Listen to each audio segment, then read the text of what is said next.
all G20 member countries organized by the Department of Youth Affairs, Ministry of Youth Affairs, Government of India. It is indeed a proud and historic moment for all of us as India has assumed the presidency of G20 on 1st December 2022. As a part of Y20 Consultation, an array of activities including meetings, discussions, competitions are being organized throughout the countries. I welcome all the dignitaries on the dais and off the dais. To formally start the inaugural function, may I request all of you to kindly rise for the national anthem, please.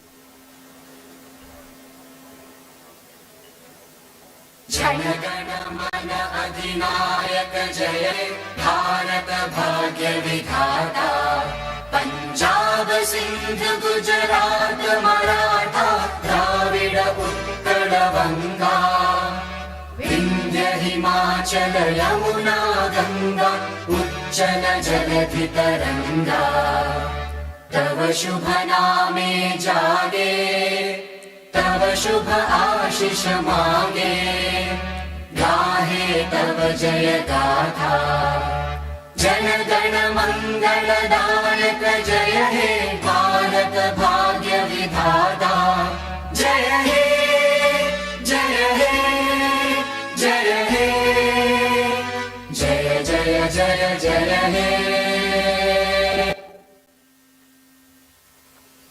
Thank you. So let us start the inaugural program by paying tribute to Ma Saraswati, the goddess of knowledge, and lighting the lamp. May I request all the dignitaries present on the dais to kindly come forward for the lamp lighting ceremony, please.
Thank you all for doing the honors.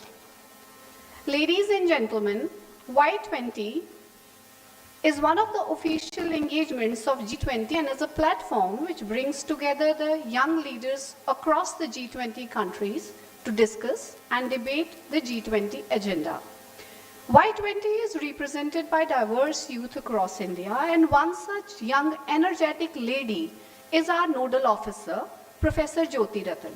Now, may I request Professor Jyoti Ratan to kindly formally introduce the team and also formally welcome our extreme guests to the audience, please. Professor Jyoti Ratan.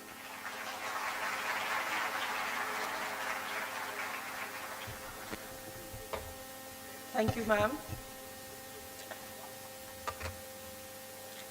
A very good morning to all of you. His Excellency Shri Banwarilal Purohit ji, Governor Punjab, our chief guest today. Honorable Mrs. Justice Sabina, Acting Chief Justice of Himachal Pradesh High Court, our guest of honor today. Dr. Madhumati Kothari, Senior Advisor, United Nations International Seabed Authority, our special guest today. Worthy Vice Chancellor,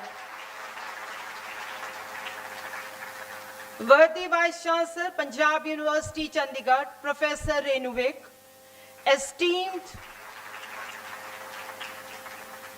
esteemed Mrs. Meeta Rajiv Lochan, IAS Secretary, Department of Youth Affairs, Ministry of Youth Affairs and Sports, Government of India, esteemed Mrs. Rakhi Gupta Bhandari, IAS Principal Secretary, Governor Punjab, Shri Satyapal Jain ji, Additional Solicitor General of India and former MP,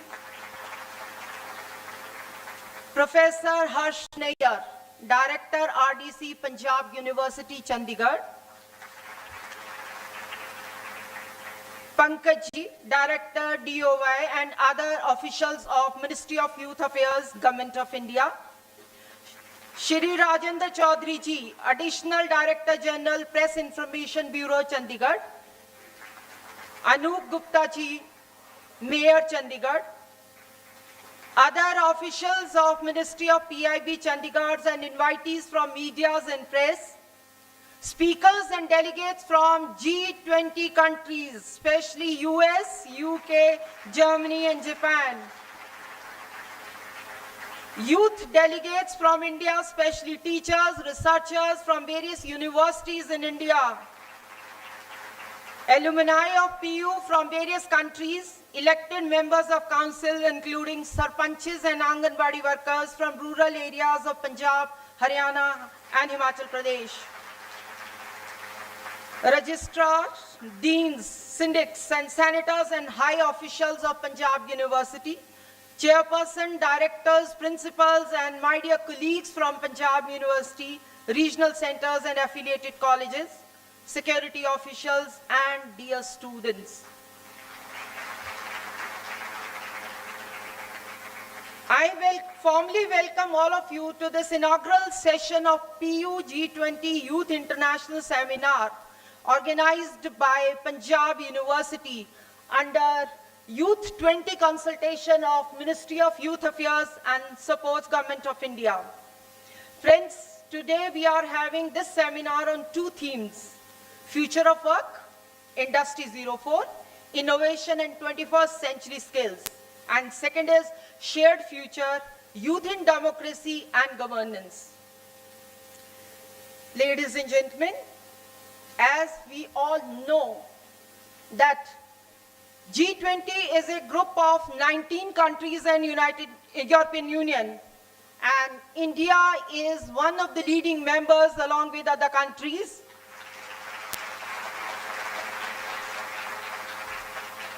This G20 is a premier forum for international economic cooperation where major international economic issues are discussed. This G20 summit is held annually under the leadership of rotating presidency.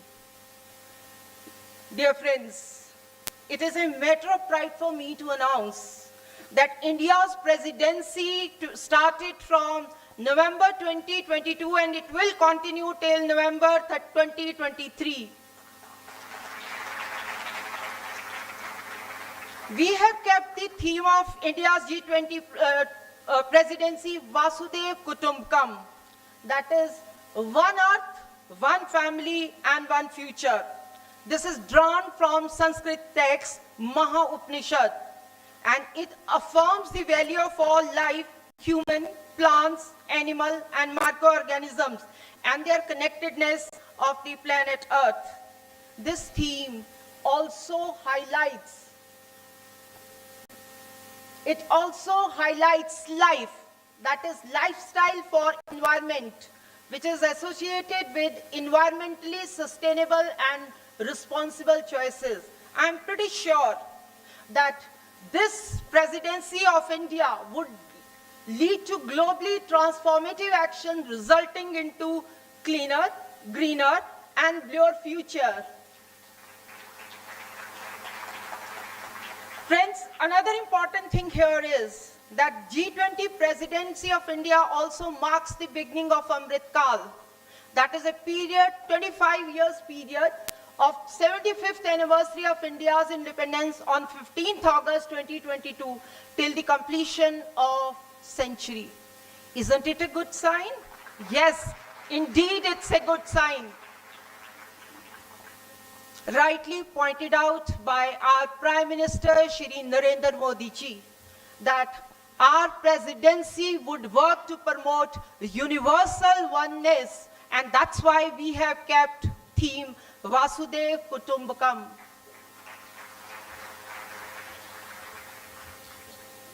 Ladies and gentlemen, I am extremely delighted to announce that Panjab University is one of the 76 universities selected by Government of India for celebration of G20 presidency.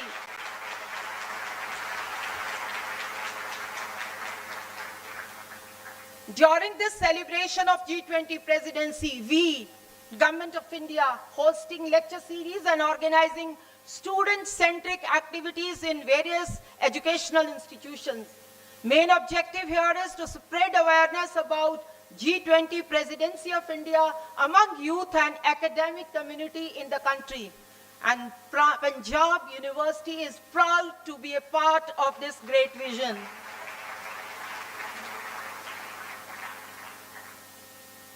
Friends, we have already organized and celebrated this PU G20 Youth Fortnight, commencing from 15th February 2023 till 28th February 2023.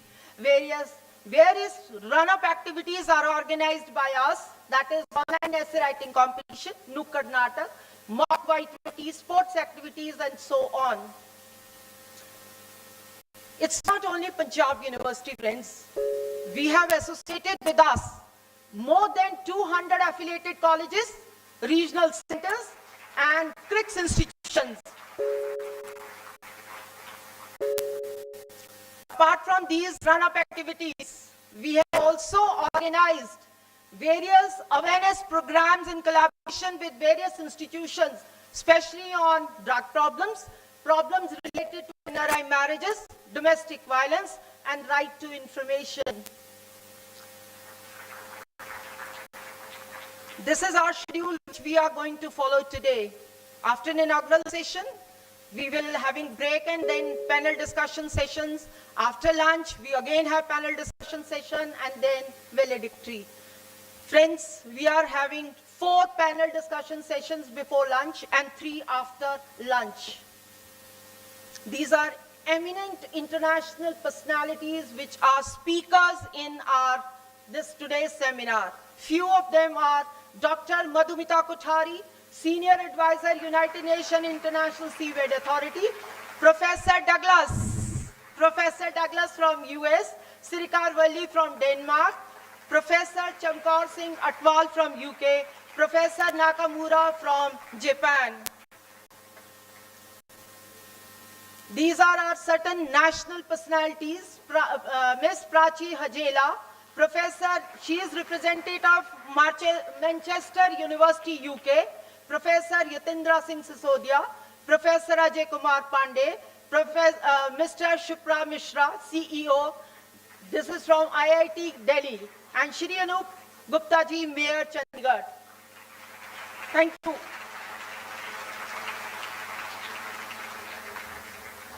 Friends, it is time to formally welcome our guest. May I request our worthy Vice Chancellor, Professor Renu Vik, who holds many firsts to her credit. First, Vice Chancellor of Panjab University, Chandigarh. Huge round of applause for VC ma'am.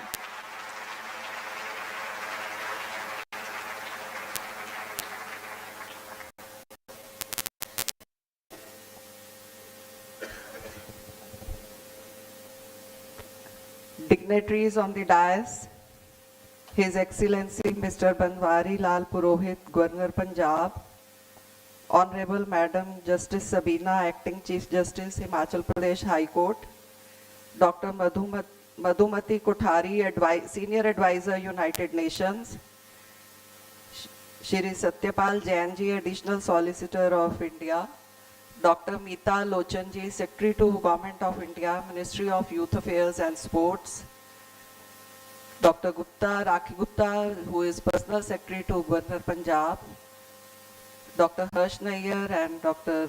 Jyoti Ratan.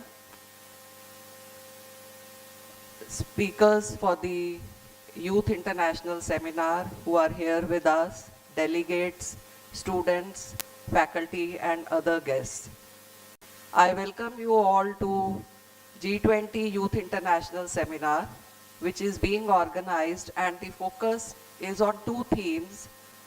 One is related to fourth industrial revolution and other is related to democracy and governance. So as an engineer, I just want to say a few things about fourth industrial revolution. First industrial revolution began in the late 18th century and continued into the early 19th century. During this period, there was development of machines powered by steam and water, which replaced manual labor and greatly increased productivity in manufacturing and agriculture. Then we had the second industrial revolution, which began in mid-19th century and continued into the early 20th century. So this revolution witnessed new technologies such as electricity, internal combustion engine, assembly lines, which increased productivity and mass production became possible. The third industrial revolution began in the late 20th century and continues till date. It is also known as the digital revolution or information age. There was rapid development of digital technologies such as internet, personal computers, mobile devices, and social media, and all this has transformed the way we live, we communicate, and the way we work. The fourth industrial revolution, Industry 4.0, builds upon the foundation of the third industrial revolution, which was driven by the development of digital technologies. However, the fourth industrial revolution differs in its scope, impact, and potential for transformation as it involves the integration of physical, digital, and biological systems. The integration of artificial intelligence into various industries has the potential to bring about significant changes in the way we work, we communicate, and we live. So it is expected to transform manufacturing, healthcare, transportation, and many more industries, and has the potential to create new job opportunities while also displacing some existing ones. So this concept of Industry 4.0 has evolved because now we have cyber-physical systems, Internet of Things, robots, drones, artificial intelligence, machine learning, big data, 5G and 6G, cloud computing, virtual reality, 3D printing, and so on. So it is going to evolve around these verticals. And there is a huge scope to deploy sensors in industries for various processes. So these sensors will capture data, and this data can be maintained on servers or on cloud. Then this data can be processed by using artificial intelligence or machine learning techniques to make intelligent decisions. You already know that robotic surgery is more precise than human surgery. You might have seen drones taking images while flying above us. So they are able to take images from all angles, but drones have multiple applications. So these technologies are going to change the processes of industry. And in Panjab University, we already have Technology Enabling Center, which is regularly interacting with industry, especially the MSMEs at Ludhiana, and trying to find out the problems these industries are facing. And there is a huge scope for startups by young people like you who can provide solutions to the industry. I can give you one example. One of the problems that Technology Enabling Center identified was that there are MSMEs which are manufacturing nuts and bolts of different sizes and shapes in Ludhiana and in Mohali also. But when these fasteners are manufactured, they have some defects, some surface defects, maybe some thread is broken, or maybe some thread is missing. So once the fasteners are manufactured, manually people sit and they identify the defective and non-defective piece. That is, I would say, the quality control that mechanism we have in India right now. So manually people will identify defective piece, put it in one basket. If a piece is non-defective, put it in the other basket. So it is done manually, you know. And they are quite interested to have machine which can do this job. So at UIT, we did a project in collaboration with Nottingham Trent University. The project was funded by Nottingham Trent University, and what we did was we collected samples of different fasteners or different size, and then we used camera of high resolution to capture the images of those fasteners. Then feature extraction was done for those images, and then machine learning technique was used to identify the defective and non-defective piece. So the working model we have already developed, and it has given good results. Now we need to build a electromechanical device, you know. We need a conveyor belt. So the conveyor belt would be set like this, and the fastener, it will come on the conveyor belt on one end. Camera has to capture the images. So the speed has to be such that by the time the fastener reaches the other end of the belt, the machine should have identified whether it is a defective piece or non-defective piece, and at the end it will go to a basket of defective pieces if it is defective, and non-defective pieces if it is non-defective. So rightly we are looking for funding to make this electromechanical part, and I am sure we will be able to get it soon. So, but this is just one example. There are, you know, scores of problems, and young people like you can work on those problems and provide innovative solutions to industry. So when we talk about these, you know, processes in the industry, so when the processes become smart, there is also, you know, scope for having smarter devices. We already have smart devices, but the devices can be made even more smart, you know. Like, for example, you know, a working lady like me would like to have a refrigerator which she can program on Sunday, that on Wednesday the sensors in the refrigerator should check which vegetables are there, which are not there, what is there, what is the weight, and accordingly send a message to the vendor that this is required in this quantity and be delivered to my home by this time on this date. So, I mean, this looks like a dream refrigerator, but I am telling you, young people like you are going to soon come up with a design, and this would be a reality. This would be a reality in my lifetime, I can assure you.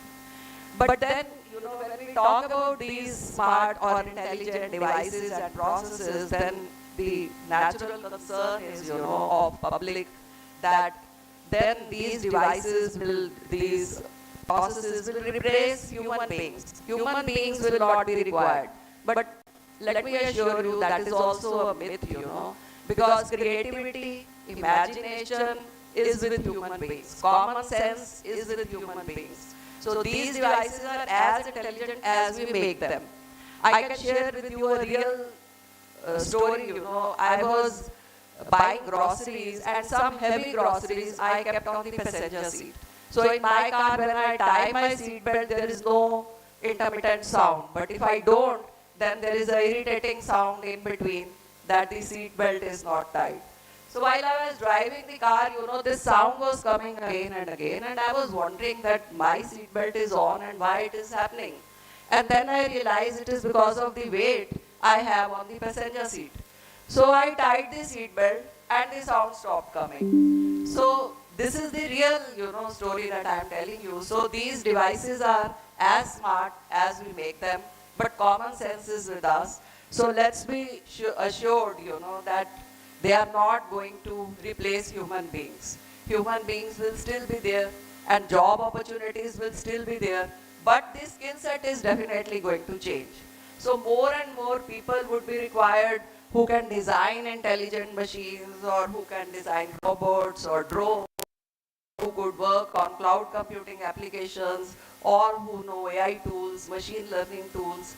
And National Education Policy 2020 is already covering that aspect. It says that students of all disciplines should be offered skill enhancement courses which are related to AI, big data, machine learning, 3D printing, and so on.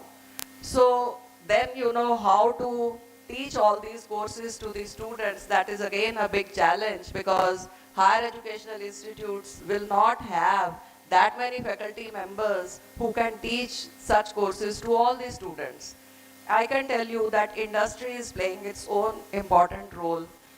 Intel, under the corporate social responsibility, has already developed this AI for future workforce. They have this agenda, AI for future workforce, and they have developed modules around AI tools for different applications, and they are training the faculty of universities. In Panjab University, they have already trained the faculty, and we have already conducted a few courses on AI for some departments, and we'll continue to conduct these courses for other departments. So industry is playing its own role to ensure that the future workforce is enabled and has the skill set that industry is going to require. Another important component of the education policy is to introduce the courses on entrepreneurship.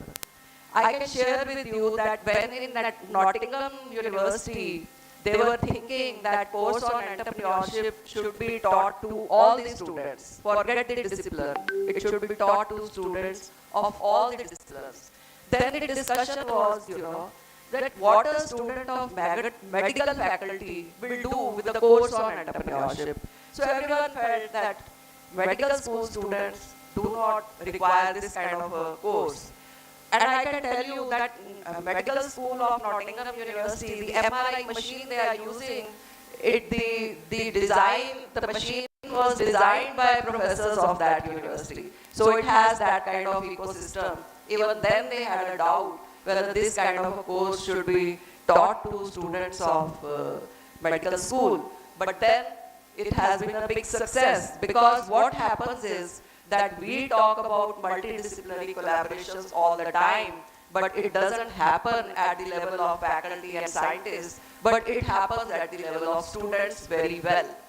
I can tell you in India, Society of Automotive Engineers organizes this BAHA competition every year where students are given specifications of a four-wheeler and students have to design a car based on those specifications.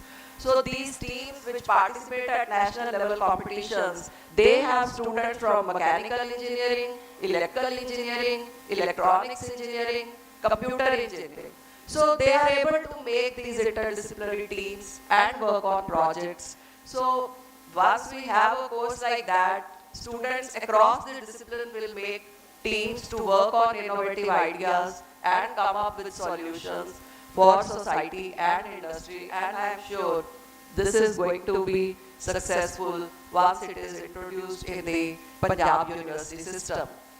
So I wish you all the best for the seminar, the one-day International Youth Seminar, and I hope, that you people would be the drivers of the change that India is going to see in future. Wish you all the best. Thank you.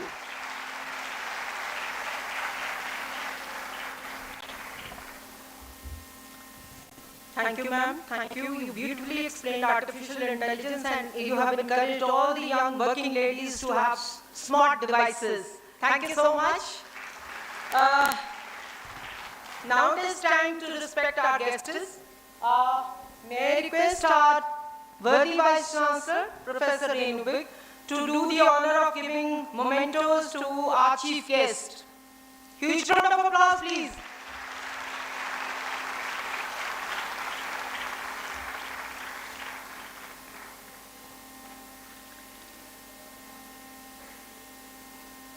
Memento to on our guest of honor, Honorable Mrs. Justice Sabina ji, Acting Chief Justice, Himachal Pradesh High Court.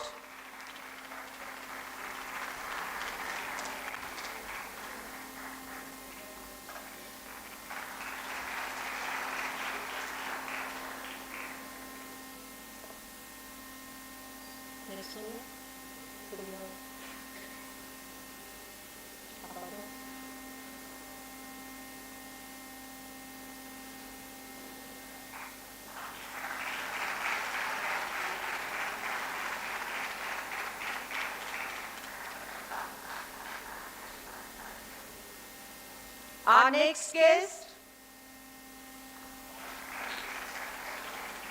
Dr. Madhumati Kothari, Senior Advisor, United Nations International Seabed Authority.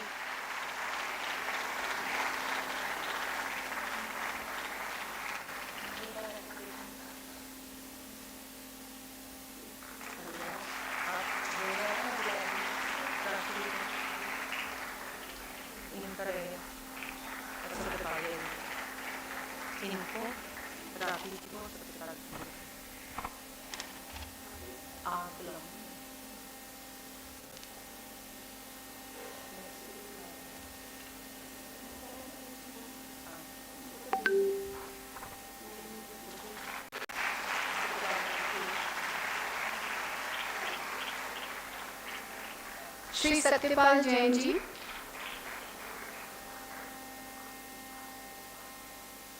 May I request ma'am to please do the honors along with our worthy Vice Chancellor ma'am.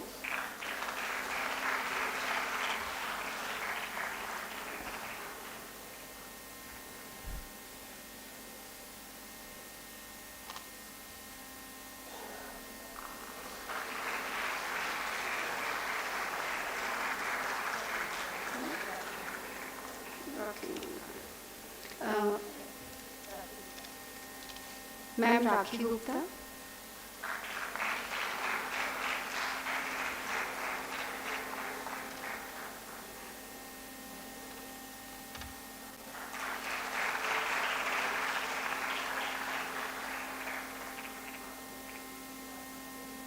Thank you, ma'am.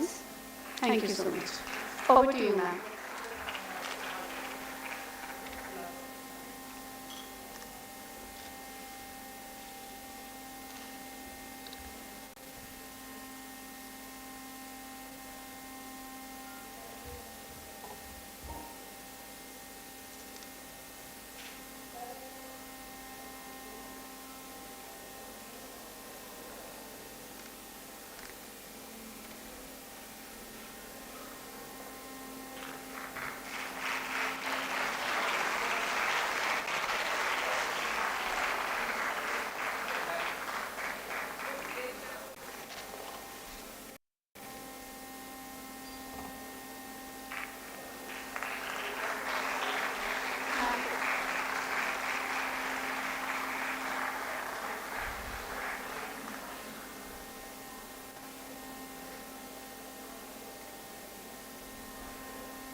So by highlighting the role of technology in the times to come and the contribution of our own Panjab University in this direction, our worthy Vice Chancellor, Ma'am Professor Renuvig, has rightly indicated the effort done by the Panjab University in this direction, and ma'am, we are very sure that the Panjab University is going to excel under your able leadership.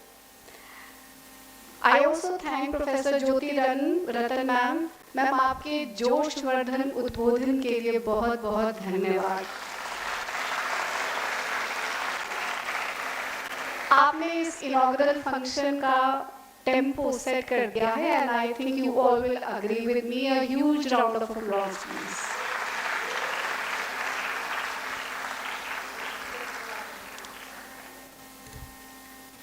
So to carry forward this function, may I now request our special guest, Shri Satyapal Jain ji, Additional Solicitor General of India, to kindly address the audience.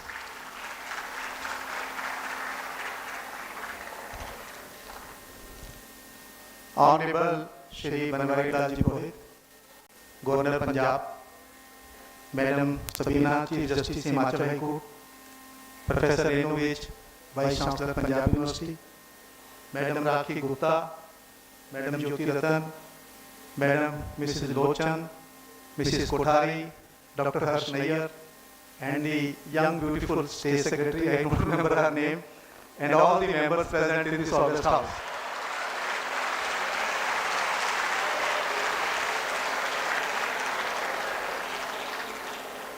I really thank the organizers of this program of having me invited to meet and interact with the delegates who have come to attend this seminar. See, life is a moving thing.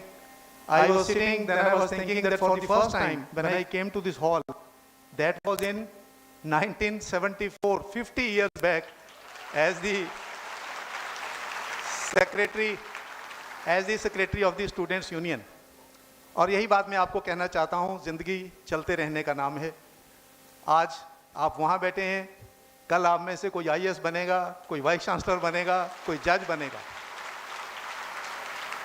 और जब आप मेरी तरह 50 साल के बाद यहाँ stage पे आएंगे तो आप भी वही बात सुनाएंगे कि तब हम आए थे, यहाँ थे, आज मैं यहाँ बैठा हूँ. So the first point which I want to submit to you is this, that I think no other place could have been better than Chandigarh for doing any international seminar, especially about governance, about democracy. Why? Because Chandigarh is not only the capital of Punjab and Haryana, historically also, socially also, religiously also, this is the only place in the entire country which represents different thoughts, different ideas and the message for the whole world. इस शहर के 100 kilometre पर कुरुक्षेत्र है, जहां भगवान कृष्ण ने हजारों साल पहले कहा, Arjun, the whole world is one family, वसुदेव कुटुंबकम, ये उसकी राजधानी है. और बाईं तरफ 100 किलोमीटर पर आनंदपुर साहिब है, जहां गुरु गोविंद सिंह ने 300 साल पहले कहा, मानस की जात सबे एकस पहचान वो, the whole world is a universe, is a world. That was the message given. Now the first point which I want to make, because I am a lawyer, I have to make my submissions. First is, wherever you go in your life, wherever you go, you will be certainly going to very higher position. Do not forget Article 51 of the Constitution of India. What is this article? 51 was introduced in 1975, which lays down fundamental duties of every citizen.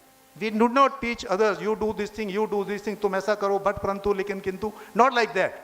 We have to follow those duties, and one of the duties of each and every citizen of this country is to strive for achieving excellence in all walks of life. Wherever you go, if you are a governor, be the best governor like Banwarilal Purohit ji. If you are a judge, be best judge like Sabina ji. If you are a vice chancellor, be the best vice chancellor like Inaugural ji. If you are best teacher, become the best teacher like the other teachers. Second thing, जिंदगी में हर छोटी चीज का बड़ा महत्व होता है. कई बार हम सोचते हैं छोटी सी बातें छोड़ दें, क्या फर्क पड़ता है, कुछ नहीं पड़ता. मैं हिस्ट्री से एक एग्जांपल आपको देता हूं जिसने हिंदुस्तान की सारी धारा बदल दी थी. दारा शिकोह और औरंगजेब की जब लड़ाई हो रही थी, Dara Shikoh was more secular, Aurangzeb was cruel. तो दारा शेर लड़ाई जीत रहे थे. उन दिनों ये मिसाइल, एंटी मिसाइल नहीं होती थी कि टीवी पर आप वॉच करो यूक्रेन और रशिया की लड़ाई. उस समय तो आमने सामने लड़ाई होती थी. तो अचानक दारा शिकोह जीतते हुए उनके घोड़े का पांव खड़खड़ा गया और दारा शिकोह ने सोचा कि मैं तो जीत रहा हूं, क्यों ना मैं नीचे उतर आऊं और मैं तलवार से लड़ाई लड़ूं. तो जो ही दारा शिकोह नीचे उतरे तो उनकी फौज को लगा कि वो मारे गए हैं, हार गए हैं. तो जीती हुई लड़ाई दारा शिकोह हार गए, औरंगजेब जीत गए. तो इतिहासकार ने बहुत सुंदर लिखा है, दारा शिकोह का जो घोड़ा था, घोड़े का अगला पांव के नीचे खुर लगती है. जो मेरे लोग पंजाब से आए उनको मालूम है, घोड़े के नीचे खुर लगाई जाती है और खुर में कीलें ठोकी जाती हैं. उस खुर की एक कील जो सुबह जिसने घोड़े को चेक किया था उसने ठीक से नहीं ठोकी थी, वो खुर से कील निकल गई. निकलने से घोड़े के पांव में जख्म होने लगा. घोड़े का पांव टिक नहीं रहा था, क्योंकि पांव नहीं टिका तो दारा शिकोह को नीचे उतरना पड़ा. जो ही नीचे उतरा वो मारा गया. इतिहासकार ने बहुत सुंदर लिखा है कि अगर सुबह जिस व्यक्ति ने वो घोड़ा चेक किया था वो उसके पांव की वो कील, छोटी सी कील खुर में ठीक से ठोक देता तो हिंदुस्तान का इतिहास बिल्कुल डिफरेंट होता. दारा शिकोह जीत जाता, औरंगजेब हार जाता. इसलिए जिंदगी में आप जहां भी जाएं, कोई भी छोटी चीज को ये मत इग्नोर करें कि कोई फर्क नहीं पड़ता. दूसरी बात, never be arrogant in your life. Sometime it is said power corrupts and absolute power corrupts absolutely. Be never arrogant. Just now we have released the book of Mr. Narendra Modi. Narendra Modi ji was here in Chandigarh from 94 to 95 for 5 years. And if I remember, once or twice he visited the university also with me. I was MP at that time from Chandigarh. Small things. Never become arrogant. He is the person who was selling tea at the railway station. He was the person, even as Prime Minister, you must have seen. He went to some country abroad, तो जो उनको फूलों का गुलदस्ता दिया वो नीचे गिर गया. प्रधानमंत्री होते हुए भी उन्होंने नीचे से फूल का गमला उठाया और उठा के मालिक के हाथ में पकड़ा दिया. एरोगेंस कभी मत आने दीजिए. जब एरोगेंस आती है यहाँ के हमें राजकुमार, तब problem starts. Never do like that. Be humble. And third, always feel pride of your culture, your history and your mother tongue. I have been purposely speaking in Hindi because what you can convey in your mother tongue, you cannot convey in any other language. English is a very important language. I am not at all against English. I am a lawyer for the last 43 years and argue the cases in the Supreme Court, High Court for hours together. But be proud of your own mother tongue. So the sentiment that you can convey. Japan uses Japanese. French, all those countries, it's not that only those who use English, they can go further. Number three. And the last point, you will be occupying position where you will have the capacity to take decisions. Sometimes there are very hard decisions. I have learned many things from Shri Banwarilal Purohit ji. Whenever you are required to take a decision, take the decision which according to your conscience is the correct decision. When you have to do justice without any fear or favor, without any ill will. अगर सच आपने समय पे नहीं बोला तो उसके बाद क्या क्या परिणाम होते हैं वो मैं आपको द्रौपदी के चीरहरण की उदाहरण से बताता हूं. द्रौपदी का जब चीरहरण हुआ, अगर भीष्म पितामह उस समय बोल गए होते तो शायद इतिहास महाभारत ना होता, वो बच गया होता. आप जब भी निर्णय लें, अपनी आत्मा के अनुसार निर्णय लें, धर्म के अनुसार निर्णय लें, जस्टिस करें. वो व्यक्ति छोटा है, बड़ा है, कहाँ से आया है, कहाँ गया, इन बातों में मत जाइएगा. अगर जिंदगी में इन चीज़ों पर हम चलते हैं तो मुझे लगता है कि गवर्नेंस में, डेमोक्रेसी में जहाँ भी हम जाएंगे, जहाँ भी हम करेंगे, अपना इम्पैक्ट छोड़कर जाएंगे. और जिंदगी के जिस भी दौर में रहो, फ्रंट लाइन में रहो, टॉप पे रहो. आपके जाने के बाद ही आपकी इवैल्यूएशन होती है. लोग कहें कि वाह, जो ये आया था ऐसा और कोई नहीं था. बहुत बहुत धन्यवाद. जय हिंद, जय Bharat.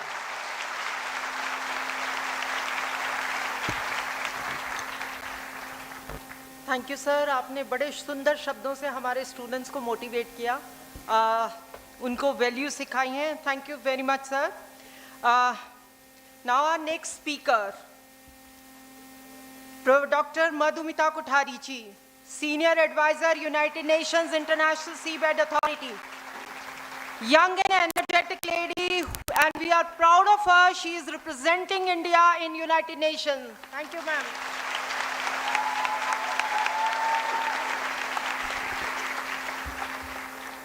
A very good morning, namaskar to everybody. Respected His Excellency Governor Mr. Purohit, respected Her Excellency Justice Sabina, my dear friend from the Ministry Secretary Ms. Meeta, the Honorable Vice Chancellor Dr. Renuvij, my very dear friend Dr. Jyoti Ratan. She's a sweetheart to me, and I proclaim it publicly. And all the dignitaries on the dais. First of all, I would really like to thank Panjab University and the Government of India to have me amidst such an august, joyful, and vivacious audience. I really feel honored to be here. I'm already part of the G20 in the Sherpa track, that is development, climate change and sustainability, energy transition. But let me tell you, to be in the Y20 today is really a privilege, and it makes a lot of difference, and you've touched my heart very deeply with your responses, your hospitality, and your performance here that I've been seeing over the last 2 days. I represent an organization that works in the domain of the oceans. I work on the surface. I work 6,000 to 10,000 meters below the ocean on the seabed. I was born, well, I was conceived, I could say, in 1982 on 10th of December, when the United Nations Convention on Law of the Sea after 9 years of deliberation, was opened for signatures at Montego Bay, Jamaica. International Seabed Authority was part of this entire constitution of oceans, which has 320 articles and 9 annexes. So huge, huge, well comparable to the Constitution of India. I was actually born in 1994 when, after the 60th ratification, the UNCLOS came into force, and I took birth in Kingston, Jamaica, at my headquarters, where I operate out of today. I have 167 member countries and the European Union, all countries who are signatories and ratify the UNCLOS, that is the United Nations Convention on Law of the Sea, are members of ISA, that is the International Seabed Authority, by default. Now, of course, I know, though India is a maritime nation historically, 9,000 years ago, Lord Krishna's Dwarka existed. Lothal was a port in Gujarat, a highly functional port 4,000 years ago. India has been historically a maritime nation, but somewhere down the line, we have forgotten our maritime history, which is really unfortunate. And today, India being the largest democracy in the world, 1.42 billion people, but really, do we have knowledge of our maritime domain? Do we really know what is happening in the 7,500 kilometer long coastline, beyond it, territorial sea, our exclusive economic zones, and our areas beyond national jurisdiction? Let us ask ourselves how many of us really do know. The blue economy of India today is contributing 4%, in fact more than 4% to the GDP of India. And I had predicted this in my own PhD thesis long back, 15 years back. I didn't have any tools that time, no measurements. It's only through my economic analysis that I was able to project this figure. And today RIS, Research and Information Systems for Developing Countries, have done a data analysis, and they have confirmed that the blue economy contributes more than 4% to India's GDP, and next 5 years it is going to double. So therefore you understand the scope that India has in the blue economy. Now what do I do?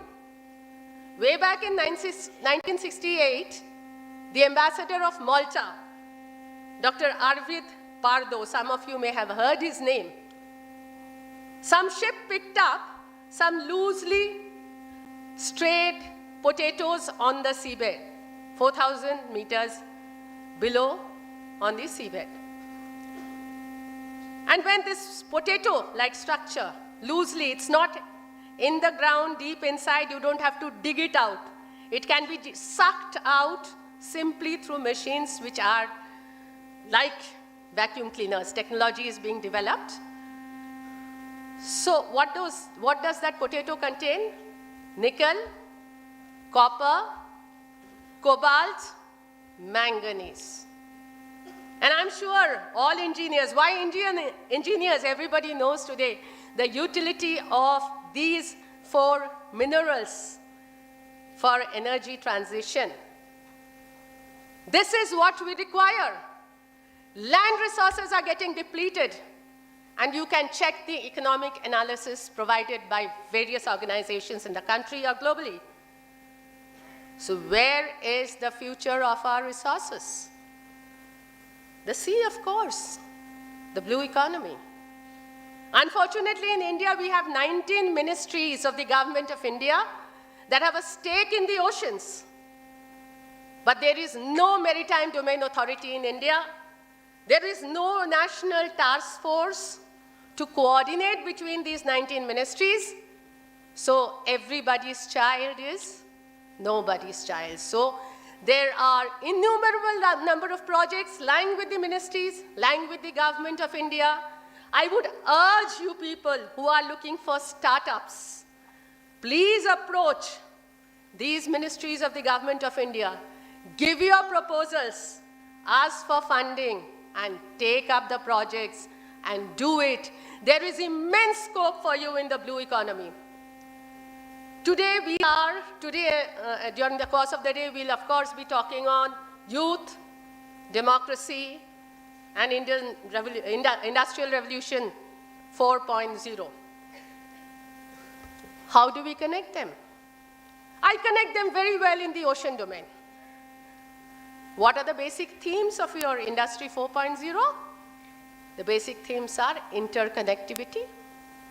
We have that in the oceans. Transparency of decisions. We have that in every point in the oceans. Technical support. Humans can't work in the oceans, so technology will play the highest role. And number 4, decentralized decisions. So every coastal country takes its own decisions in the domain of the oceans. So youth, democracy, Industry 4.0. What are the right values of democracy? That is what we need to teach ourselves, to enlighten ourselves. And who will do that? The experienced are few steps ahead. So the youth walks that road to join hands with the experienced and create a wonderful synchronization of positive, constructive, substantive democracy leading to Industry 4.0, doing away with disruptive, negative, destructive values of democracy. And that's my message to all of you today standing here at Y20 as part of the G20, that let us build India substantively, take India forward, look into the maritime domain of India where the future of India lies. Land resources are getting depleted. And let me assure you, there is immense scope for everybody to develop through the domain of the oceans. And the last line, what is the punchline of G20? One Earth, one family, one future. That's the motto of my organization, International Seabed Authority is. International Seabed Authority is the custodian of 54% of the ocean floor, and we are the only organization in the entire world that is working for the common heritage of mankind. We are protecting the resources on 54% of the ocean floor with regard to the seabed, marine environment, marine scientific research, and technology transfer. And mind you, the Secretary General was recently here in India, and I was part of the delegation with him. He said Argentina is a champion for marine scientific research. UN wants India to be the champion for technology transfer. This is from the Secretary General's mouth, and the message is being communicated by me to you. So let us build India with the vision of our Honorable Prime Minister, who started this domain of blue economy development in a great way through the Sagarmala, the Sagar, and the Deep Ocean Mission. And this particular budget has increased the budgetary allocations manifold. So I ask all of you to join my hands and let's develop and grow the maritime domain of India. My best wishes to all of you. Thank you. Namaskar. Thank you, ma'am, for your energetic lecture. I'm pretty sure you have encouraged our youth to know more about blue economy. I'm pretty sure that after your encouragement, later or sooner, my students would be in United Nations. Thank you, ma'am. Thank you so much.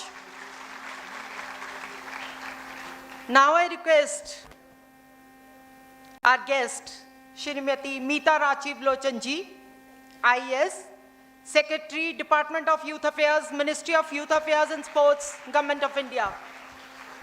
Thank you, ma'am.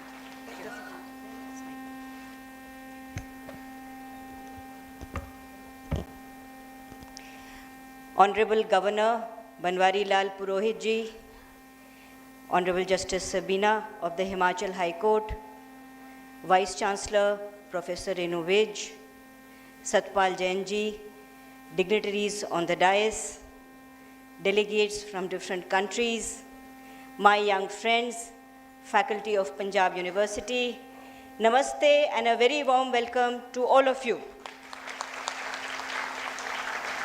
Friends, you have been told that India is a very young country. You have also been told that India will continue to be youthful for many years to come, and that when we compare India with other countries in the world, we find that we are much younger, they are much older. What I would like to share with you today is that India has been crafted by its youth, not just now, but yesterday and the day before yesterday and throughout its past. When you look at Indian history, you see that it is youth who have been the drivers of this nation. When you look at political activism, that is what you see. Bhagat Singh, who is a youth icon, a figure whom all of us hold in so much reverence, he was 17 when he became politically active. Chandrasekhar Azad, who helped set up the Hindustan Republican Association, was 18 when he set up the association. Mahatma Gandhi, he was 21 years of age when he raised a banner of revolt against colonialism and racism in South Africa. When he came to India and he took charge of the mass movement over here, he was just 40 years of age. So in a very real sense, it is youth who have built this nation. When you look at the political landscape today, you see that nearly 1/3 of chief ministers became chief ministers when they were in their 40s. We have with us here today Banwarilal Purohit ji.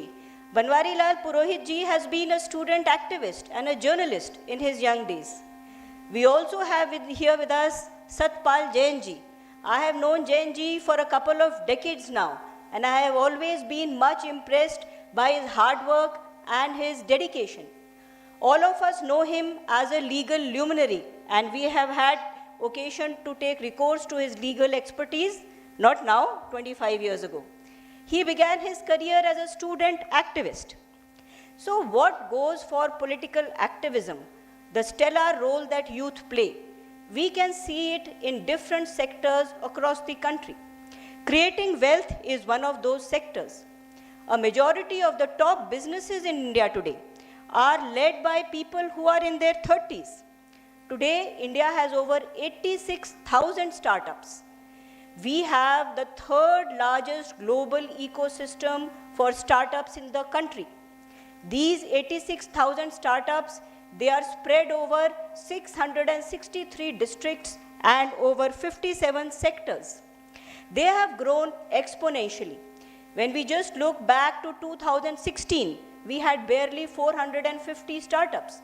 They quadrupled the next year to 2,000, then to 5,000, 8,000, 11,000, and the figure kept on rising. Friends, I believe that universities have an organic connection with startups. It is over here that students generate new ideas, that they refine those ideas, and that they look for proof of concept. Being in this hall, being at Law Auditorium, I look back and I remember my days as a student at Panjab University, and I remember that it was one of the most happening campuses in the country. There were discussions, there were seminars, there were special lectures, and there was plenty of activism too. We had this group. I was a student at the history department, and I learned so much at the history department. We had a group over there called SAD. It was an acronym for Serious Academic Discussion. In that group, each of us presented a paper every week over which we used to discuss.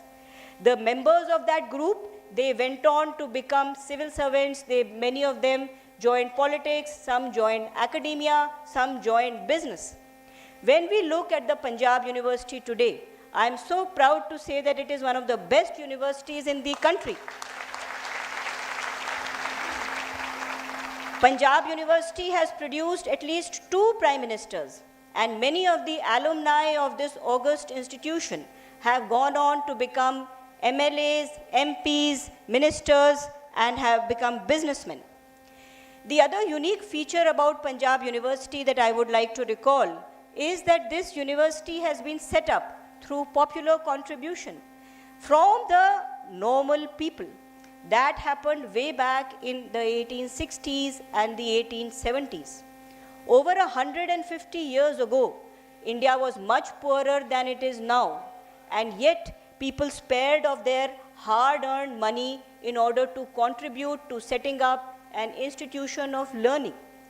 This defining feature of institutions of learning, that they generate knowledge, I think this is what is so important. This is what gives stability and continuity to society. And this feature of Panjab University, that it has an organic connection with the city, has defined both the university and the city in many ways. It is the PU campus which has defined Chandigarh and given Chandigarh its present image. The buildings of Panjab University are iconic buildings.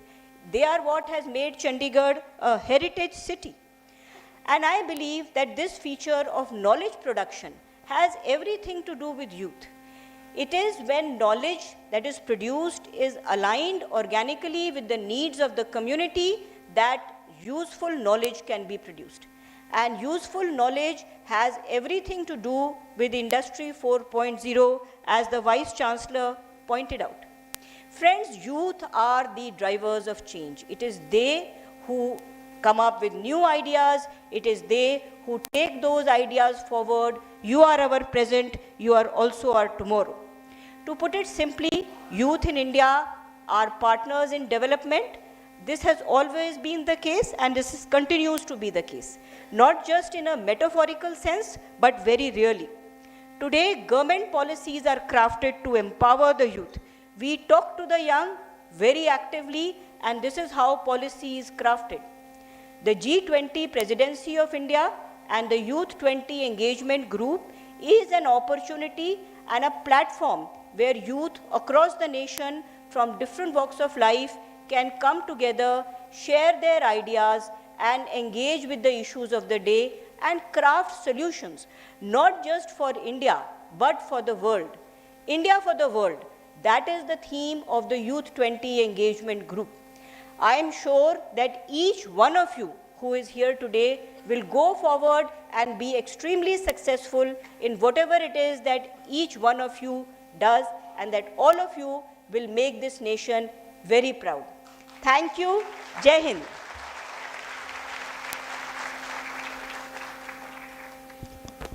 Thank you, ma'am. Yes, we agree. Today's youth, tomorrow's leader. And another thing which I would like to mention here is I feel everyone sitting here is youth, under youth category. Thank you so much. Now it is time for our guest of honor, Honorable Mrs. Justice Sabina, Acting Chief Justice, Himachal Pradesh High Court.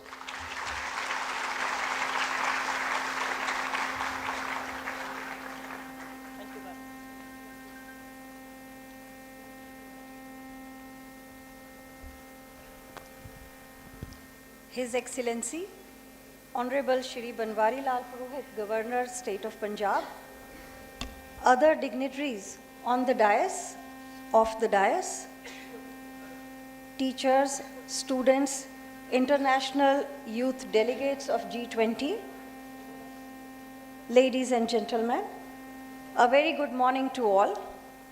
First of all, I would like to thank the Vice Chancellor of Panjab University for having invited me to be part of this inaugural session. I had joined this university in 1980 as a law student and had come to this law auditorium for the first time in the year 1980. I left the university in 1983. It is a wonderful feeling to be back here in this auditorium. Today's topic on which I have been asked to speak is democracy and youth. I am reminded of a poem written by Muhammad Iqbal. यूनान मिस्र रोम सब मिट गए जहाँ से, बाकी मगर है अब तक नामो निशा हमारा। कुछ बात है कि हस्ती मिटती नहीं हमारी, सदियों रहा है दुश्मन दौरे जहाँ हमारा। सारे जहाँ से अच्छा हिंदुस्तान हमारा, हम बुले बुले हैं इसकी ये गुलसता हमारा। गुर्बत में हो अगर हम रहता है दिल वतन में, समझो वही हमें भी दिल हो जहाँ हमारा। So the greatest civilization of Greece, Egypt, Rome disappeared from the world, but the Indian civilization still retains its identity, name and glorious past. There must be something unique in our blood that our glory does not fade away. Even though our country has been invaded and subjugated repeatedly by enemies and ruled us for centuries and attempted to enslave us, our nation, Hindustan, continues to be the best amongst all the nations of the world. We are the nightingales of this great garden of peace and love, spreading fragrance. Wherever we are, our heart beats for our motherland, and our presence should be treated where our heart is. I pose a question to myself: what is democracy? What does it mean to me? Democracy really is the freedom from injustice. It's freedom from apprehensions of being persecuted without any redress. It's a sense of pride that I enjoy equality and equal treatment in my nation, and its governance ensures me basic human dignity, notwithstanding our caste, color, creed, or financial status. It is the youth who hold the key to nation's growth. Just like the flow of blood in human body is essential for its very existence, and despite being unnoticed among various body organs, it silently keeps working for the body's upkeep. Similarly, youth of a nation hold the key to its development and growth. It's another thing that sometimes limelight could be conferred only on those who are at the helm of the affairs, but no country of the world could move ahead without its youth. Crucially, youth by nature do not even need credit for what they do, as they just love responsibility being shouldered upon them, and once they have the responsibility and opportunity, the success story is a foregone conclusion. If success of Indian space movement is to be traced, it could be to the indubitable contribution of the likes of Dr. Homi J. Bhabha, a young scientist who cast aside the allurements of a successful career at NASA, but spearheading India's space program in pre-independence era. Similarly, there are endless stories of youth leading various spheres of Indian success story in every walk of life. My earlier speaker has also talked about young leaders who led this country to freedom. Indian judicial system got evolved after our independence in 1947, is reminiscent of the true spirit that democracy stands for. The judiciary, guided by the Indian Constitution, has not only been the protector and watchdog of citizens' civil rights, but the judiciary has been playing pivotal role for smooth running of institution of democracy in India. The preamble to Constitution of India lays down social justice as its first solemn constitutional goal to be achieved. The first of such laudable principle of governance in the preamble is justice. And among justice, it is the social justice. In terms of constitutional values, the individual staying at the farthest or remotest corner of the country bears the fulcrum of implementation of development agendas and policies and programs of government, which is the very beauty of Indian polity. Social justice seeks to remove imbalances in the social, political, economic lives of people to create a just society. It dispenses justice to those to whom it has been systematically denied in the past because of a bloated, pampered, and somewhat established social structure.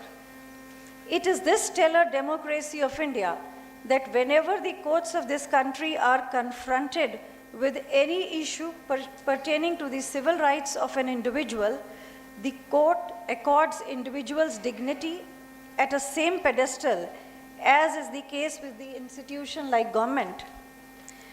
The most sublime feature of Indian Constitution is that while various constitutional functionaries like governor, judges, and other are administered oath before entering their office, on the other hand, the preamble starts with administering oath to its citizens by virtue of they being Indian citizens.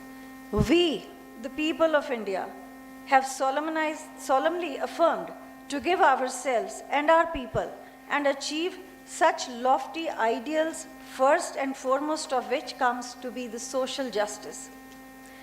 So the framers of our Constitution have not left social justice to be achieved only through a handful of administrators.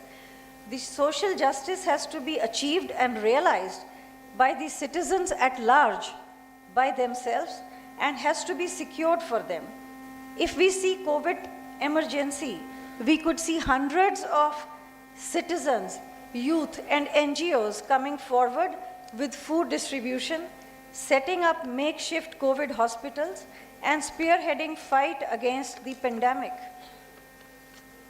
Indian democracy is the most unique and unparalleled in the whole of the world. India as a country had been invaded and ruled for nearly 400 years by foreign forces. Its subjects were subjugated to the atrocities of distant invaders, yet it emerged glorious after casting off its shackles to become one of the fastest moving democratic nation in the world. Today, India is celebrating Amrut Mahotsav, 75th year of India's independence, where while being self-dependent, discovering Make in India, India's capabilities, ingenuity and research is being shared by it to the rest of the world. The most recent illustration is Indian COVID vaccine being distributed across the world. Indian youth and democracy thus stand for a new vibrant world that brings world as one family, and we seek to steward world into one global community to achieve there is one caste of humanity, there is only one language of heart, there is only one religion of love. Before parting, I would like to say, since this event is in the auditorium of premier institution, Panjab University is always making endeavors to enlighten the youth. I could see most of the audience here is youth, or I can say young students who are the future of nation. Their energy and enthusiasm is a potential source utilized by the stakeholders. In every sphere, maybe private, expectations are from the youth only. Though everybody talks about fundamental rights, and at the same time, equally important are the fundamental duties. Without adhering to and without following fundamental duties, asking about fundamental rights is like shying away from the acts which are equally important to be performed for the development of the nation. Therefore, I expect from all of you that whenever you will be in your private personal life, you will keep remembering your fundamental duties towards the nation and societies. Jai Hind.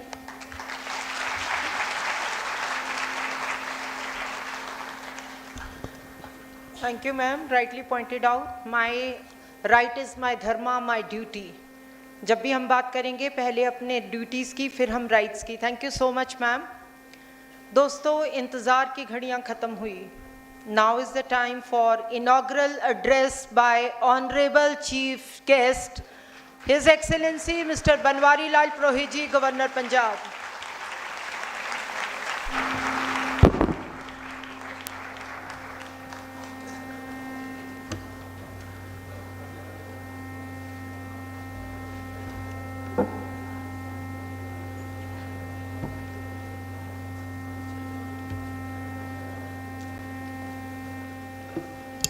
Honorable Justice Sabina ji, Dr. Renu V, Dr. Madhumati Kothari, Sri Satyapal Jain, Mrs. Mita Rajiv Lochan, Professor Harsh Nair, Professor Jyoti Ratan, invited guests, faculty members, and my dear students. At the outset, I would like to congratulate Panjab University, Chandigarh for being one of the 76 Indian universities to be celebrating India's G20 presidency. As you are aware, G20 is the premier forum for international economic cooperation, representing around 85% of the global GDP, over 75% of the worldwide trade, and about 2/3 of the world population. It is the platform where leaders come together to address the most pressing global economic challenges. The discussions and decisions taken therein have a significant impact on the world economy, affecting millions of people across the globe. Over the past few decades, India has made significant headway in various areas and is emerging as a major player in the global arena. India's selection to host the G20 summit in 2023 is a positive development towards the same. India, as a member of G20, is committed to contributing to the collective efforts of the group, achieving its goals of promoting sustainable and inclusive economic growth. Hosting the G20 summit in India is a proud moment for all of us, as we get an opportunity to present to the world what India is, to acquaint the world with India's capabilities, philosophy, social and intellectual strength. As our Honorable Prime Minister Sri Narendra Modi ji has said, India's presidency will be inclusive, ambitious, decisive and action-oriented. It will work to promote universal sense of oneness. The G20 presidency is not merely a diplomatic meeting for India. It is a new responsibility and a measure of the world's trust in us.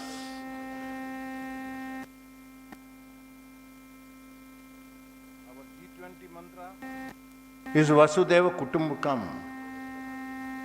meaning one earth, one family, one future. We strive for our progress, also evasive global progress. When we are talking about Vasudhaiva Kutumbakam, it is not a new slogan. Since the time when India was that time the richest culture, when, Vedas, period of the Vedas, how long it is? There is nothing available on the record, but by rough estimate, it is Vedas were written 5,000 years ago. 5,000 years ago. Though that was the before 5,000 years, India was Vishwa Guru, we can say, उस जमाने में. And culture is altogether different now. There has to be an impact. And you see, we should be able to show to the world what our culture is. You remember, Swami Vivekananda had been to Chicago. That World Dharma Sansad, Vishwa Dharma Sansad tha na, organized. He was not getting time. अरे भाई ये साधु कहाँ से आ गए? From where? Very ordinary man. Won't give, but his host anyhow prevailed and got 2 minutes for him. The moment Swami Vivekananda started speaking, how he started address? My dear brothers and sisters of America. There was a thunderous applause there because American culture altogether different, no? वहाँ ladies and gentlemen के अलावा they can't imagine कि you can address like brothers and sisters also to the strangers.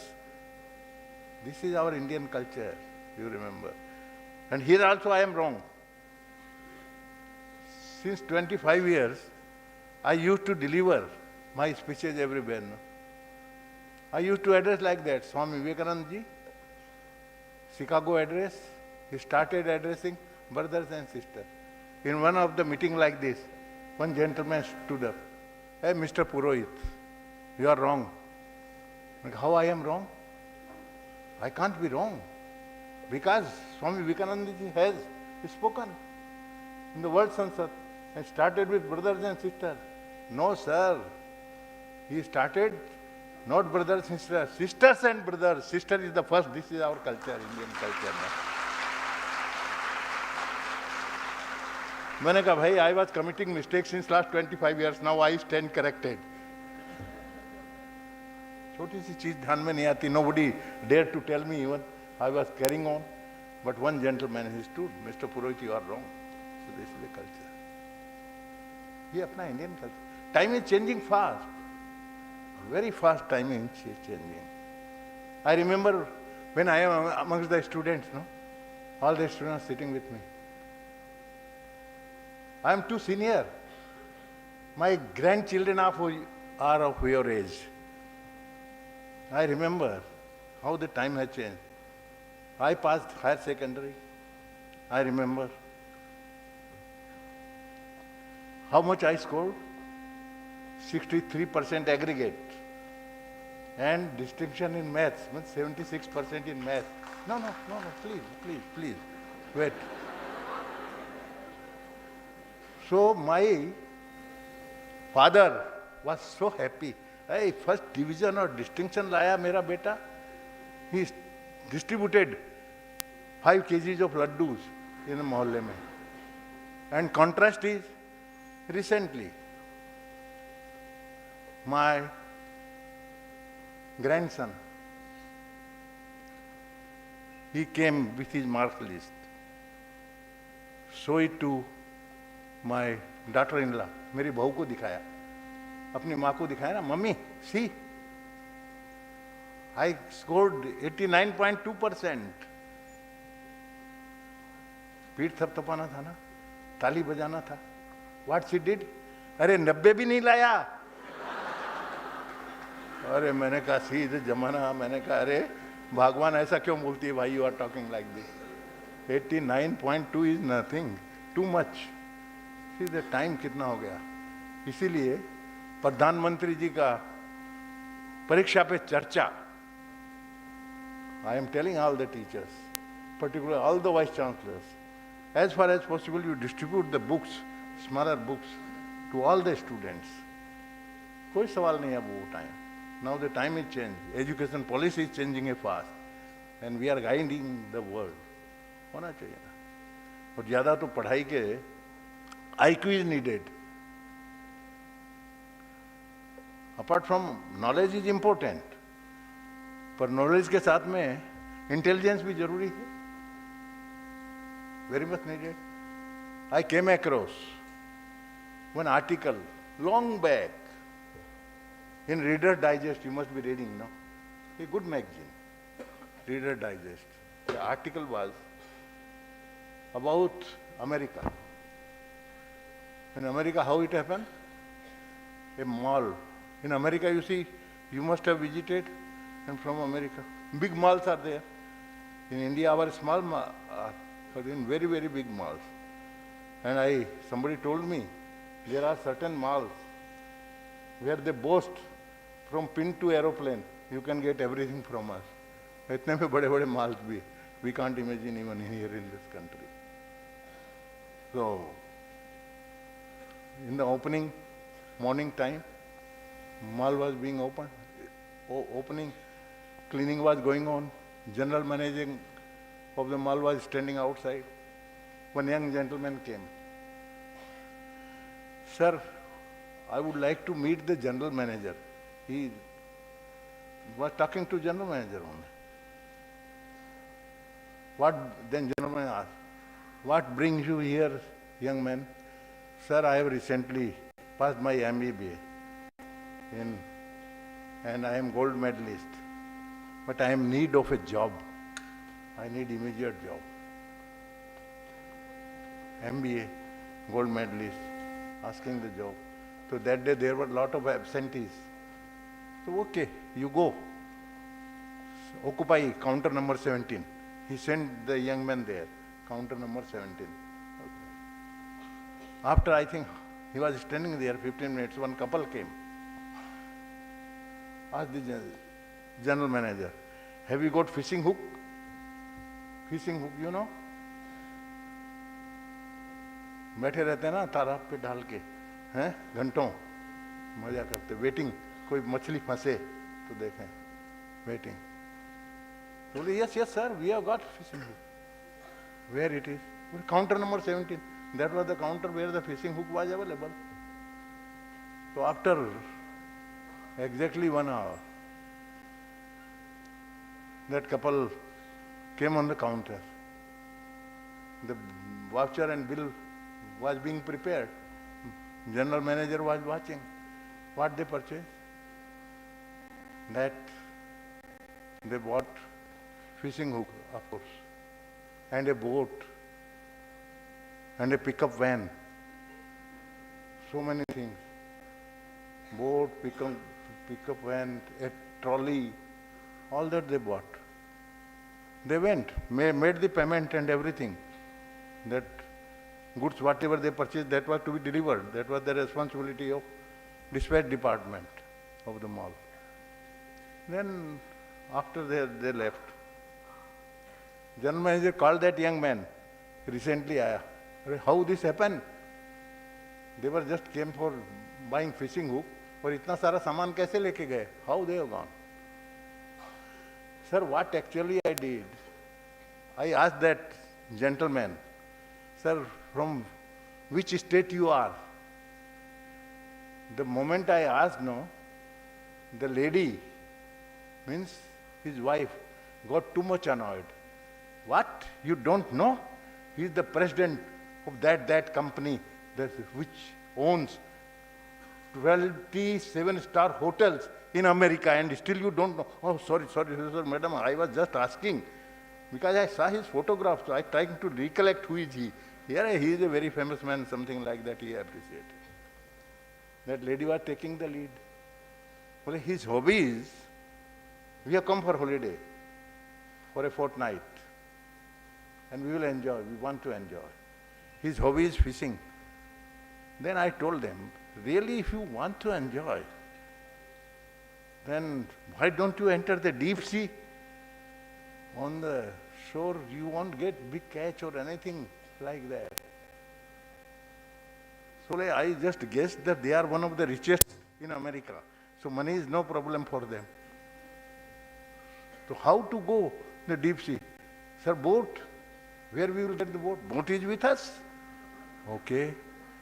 How to carry the boat? On trolley, ma'am. Okay. Trolley is also with us. How the trolley will go? Pick up van, you know driving? Oh, yes, we both know how to drive. And my husband drives so well. And they bought it. This is the IQ. He could judge, they are one of the richest, and anyhow, he could dispose of so many things. That IQ is needed. That is very much, see the importance of.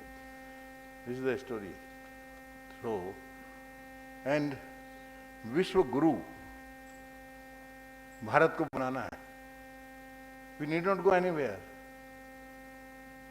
What you must have seen the speeches of our beloved Prime Minister from the rampart of the Red Fort about the corruption, totally eliminated. He has vowed that corruption has to be totally eliminated. Then only we will come up like anything. With double speed, India will progress, and bound to progress, along with the technology, knowledge and everything, and with the best students and the best capital here. अब उसके लिए क्या करना? There is a formula, very simple formula I tell you. For that, Mahatma Gandhi used to tell, lead a very simple life. Simplicity. The moment you decide to live simply, with a simple life leading, if your decision is there, naturally, corruption is, there is no chance of any corruption at least in your house. जरूरत ही नहीं है ना पैसे का. Whatever you are earning, that is more than enough for you. Mahatma Gandhi has told, this earth has given everything for the need, but not for the greed. These are the words of Mahatma Gandhi. Simple living. I am telling all the young ones, अपना career में आगे आना है. Simple living रखिए. And you are bound to be tremendous honest. And I tell you, the moment you decide, and after 2-3 years, anybody approaches you, कि ये ले लो, आप बोलोगे, ये तेरा 2 करोड़ 4 करोड़ रुपया मेरे लिए धूल के बराबर है. I don't want. Ill-gotten money should not enter my house. Ill-gotten money should. Automatic. This will change, I tell you. Simple living is the only formula. You lead, फिर necessity नहीं है. अपनी limited necessity हो गई. कल्पना ही नहीं होगा. We can't think even of the corruption or anything. We will be doing our duty religiously for the Mother Earth. So, we have to be clear. India has to progress. Values, our values. And one thing also, today, we are all here to share our views on 2 important issues. One, future of work, that Industry 4.0, innovation and 21st century skills. And second is shared future youth in democracy and governance. That is important. That's why I am telling to the youths how you have to start. Then time management is also equally important. Very, very important, I tell you. You have to maintain in your life time management and very smaller things that affects the career. How long back, I think perhaps in the year 80s, I belong to Nagpur, Maharashtra. I have traveled a lot in the country. I represented my Nagpur in assembly twice, thrice in parliament from Nagpur, and 4 times I became the governor. Governor of Assam, Meghalaya, Tamil Nadu. Then I came to Punjab. Pura, I have seen the India. And I agree with you, Satpalji. No hesitation in telling that our Chandigarh and Punjab is the best of all. It is. पूरा देखने के बाद में मैं judgement दे सकने का अधिकारी हूँ ना, जजमेंट देने का है. पार्लियामेंट में रहे, ईगल्स व्यू रहता है, दैट इज फ्रॉम पार्लियामेंट, पूरे इंडिया का That is the Eagle's view. 3 term parliament में रह रहे, moved everywhere, defense and everything, पूरा घूमे. तो time management I was talking. एक छोटी सी घटना आप मन में करो, अच्छी चीज, you should accept. So I was chairman, you must be knowing, our one of the best institution, Bharatiya Vidya Bhavan. You must have heard the name. Education sector, doing a lot of work. I started Nagpur Kendra that time. I think around, that is 70s. And you must have known the name of N.A. Palkiwala. You know? Palkiwala Sahab, he was the vice chairman, international, means headquarter. I was a branch manager, just like branch manager and general manager. So we received a message one day. I was member of parliament that time. Received a message that N.A. Palkiwala will be visiting Nagpur because he had to argue some important case in Bombay High Nagpur bench. But he would like to visit Bharatiya Vidya Bhavan Nagpur Kendra. What clear, terse instruction. You need not go in the airport. Neither you are supposed to arrange a vehicle or his accommodation, anything, nothing. But he will come exactly at 9 o'clock, and your responsibility, you complete your program. 10 o'clock, he should be out of the gate because he has to, in time, he has to reach the High Court also. That day, there was tremendous rush at my residence. Lot of deputation, member of parliament, almost 20, 30 time लेते भैया तेरा deputation दे, तेरा paper दे, मैं देख लूँगा, poster कर लूँगा, निकलते. I was late by 15 minutes. I reached there. Darbar told me that, sir, guest has come. But good sense prevailed with my principal and the directors.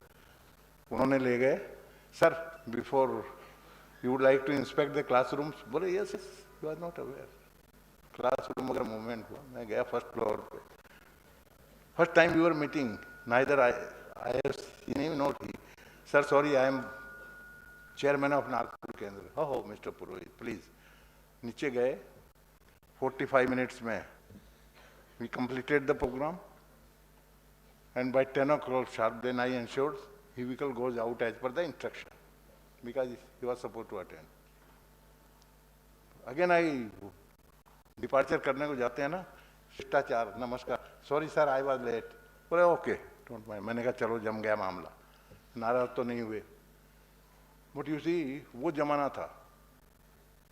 I'm talking about 80s. उस समय ये speed कुछ नहीं थे. Courier service वगैरह भी नहीं थी, कुछ भी नहीं थी. Only we had to depend on the post. Telegram भी आते थे, खट खट टेलीग्राम चलता था वो जमाना. तो we received after a week's time a registered parcel. Palkiwala ji sent to me 5 books, smaller. The books were Time Management by N.A. Palkiwala. मैंने कहा कमाल है भाई, बड़े लोग किस तरीके से काम करते हैं, और उसका इफेक्ट मेरे को हुआ. अब मैं बोल गया ज्यादा, 15 मिनट मेरे को अलॉटेड था, already half an hour late. But I wish the best you to do. I conclude, क्योंकि time is precious and I must not take much of the time. Next time we will meet, I will have lot of things to tell and discuss with my students now. I will tell. You have to work hard. There is no shortcut to success. And build character. No compromise with the character. And remember in the life, ill-gotten money should not enter our houses. You will be successful. Everything is possible. How I am governor here? We were 2 friends. We were in Lions Club, you know, International Lions Club. So I was chairman of that branch. There was a contest for the governorship. Then I filed my nomination for the governor of the Lions Club. Then one of my friend, by first name, I'm Banwari no, यार बनवारी तुम withdraw कर लो, मेरे को governor बनने दे। मैंने कहा तू Lions का गवर्नर बन, मैं होगा तो मैं गवर्नर बनूंगा, दूसरी प्रांत का बनूंगा। Then I decided and I am governor. But is is not that easy, कितना पापड़ बेलना पड़ता है। हाँ,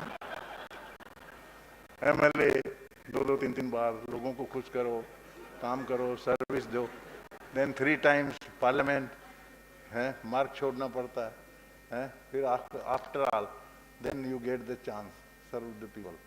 तो रिलीजियसली सर्व करिए। And lastly only 1 point I am going to it, India विश्व गुरु बनाना है।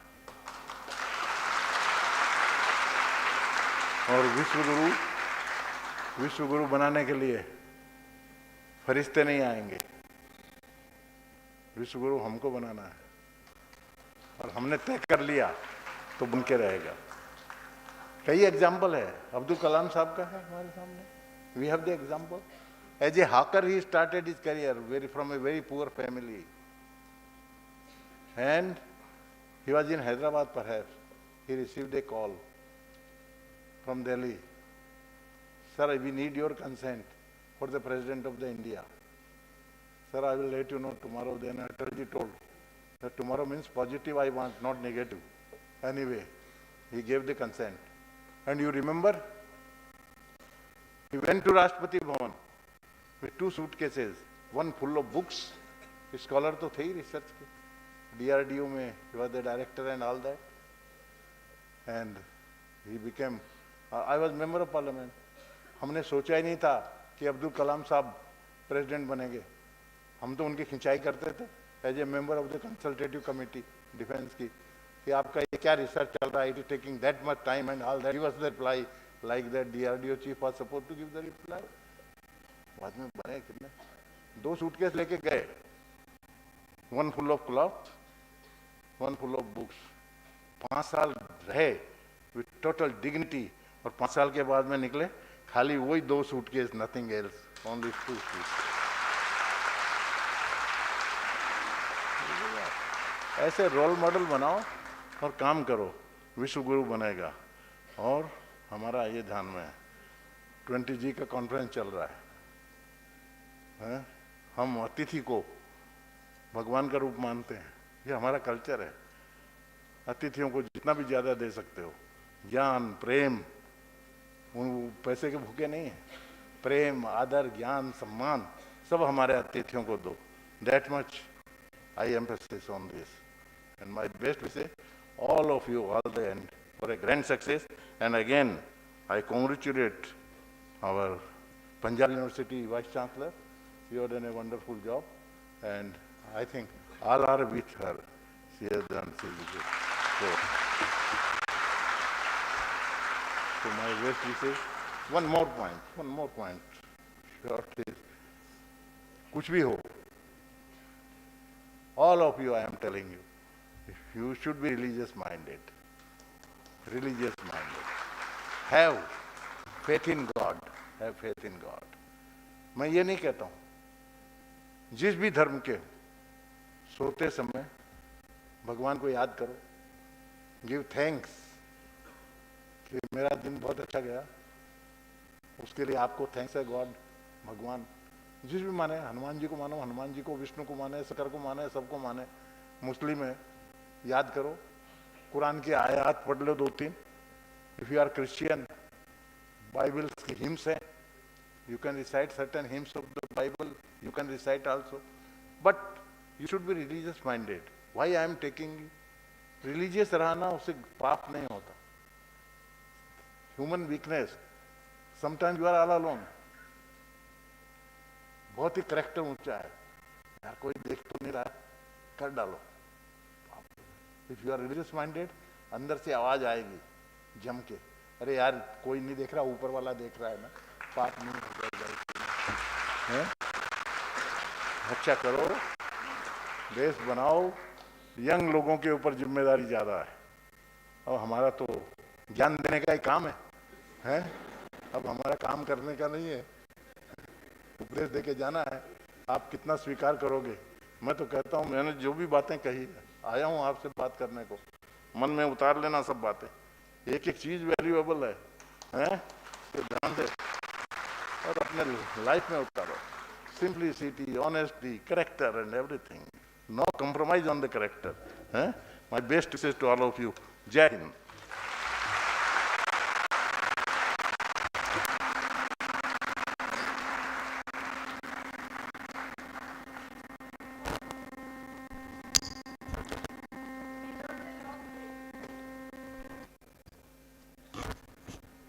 सर बहुत कुछ सीखा है आपसे। Simple living, high thinking, no requirement and corruption free society, value, time management, और सबसे बड़ी बात अपने देश को विश्व गुरु बनाना है, और उसके लिए only one thing is required, hard work and hard work. Thank you sir, thank you so much. Now I request professor Harsh Iyer, Director RDC, Panjab University, Chandigarh, to propose vote of thanks.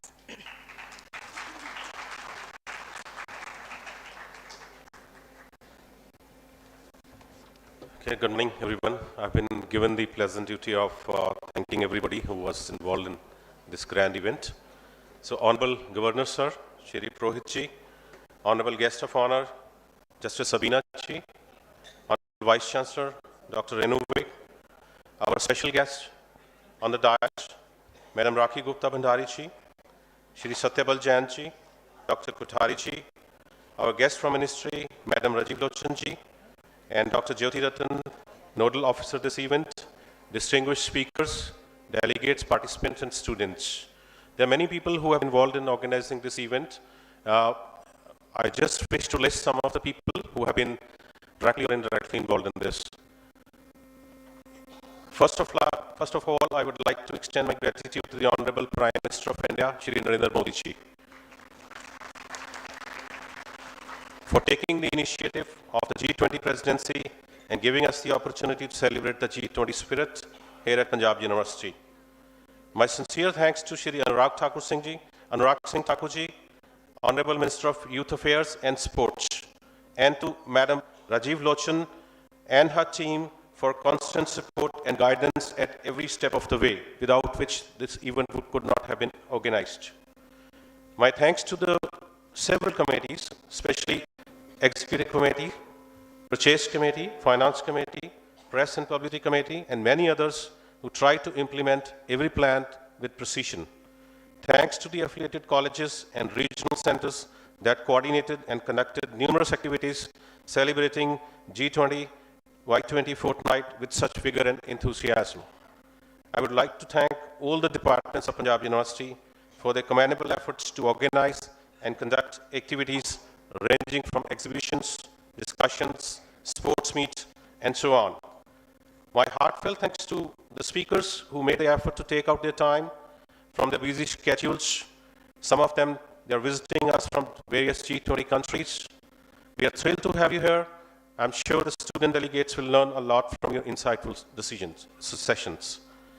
We are delighted to host distinguished speakers like Dr. Kothari Ji, Senior Advisor, United Nations International Seabed Authority, Professor Chamkaur Singh Atwal Ji, Birmingham University, UK, and Professor Archana Mishra Ji, Vice Chancellor, National University, Sonipat. My thanks to all the students who have been the backbone of this event, whose enthusiasm and participation in this event has made this event a grand success. Thanks to all the media personnel for effectively covering this event from time to time. Our special thanks to all the distinguished guests on the dais with all your motivational speeches and inspirations to our young delegates. Our special thanks to Dr. Jyoti Ratan, the organizer of this event, who has done a tremendous job in organizing this event. Congratulations and thanks to her entire team who have been working behind the curtains day and night. Finally, thank you all for participation in this event and decorating it. Thank you.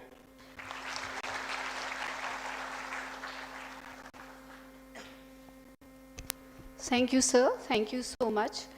So in this Y20 inaugural function, I am very sure that the youth has got the idea and the motivation that our survival is in the motto, or to fulfill the motto, Vasudhaiva Kutumbakam. And from the dignitaries on the dais, the youth has got several inspiration that they need to work towards saving the vast ocean resources, accelerate the startups in the interest of the community, and also fulfill our fundamental rights. And as the Mahamahim has rightly concluded, young logon ko zimmedari leni hogi. So with these words, let us conclude the inaugural function, and may I request all of you to kindly stand for the national anthem, please.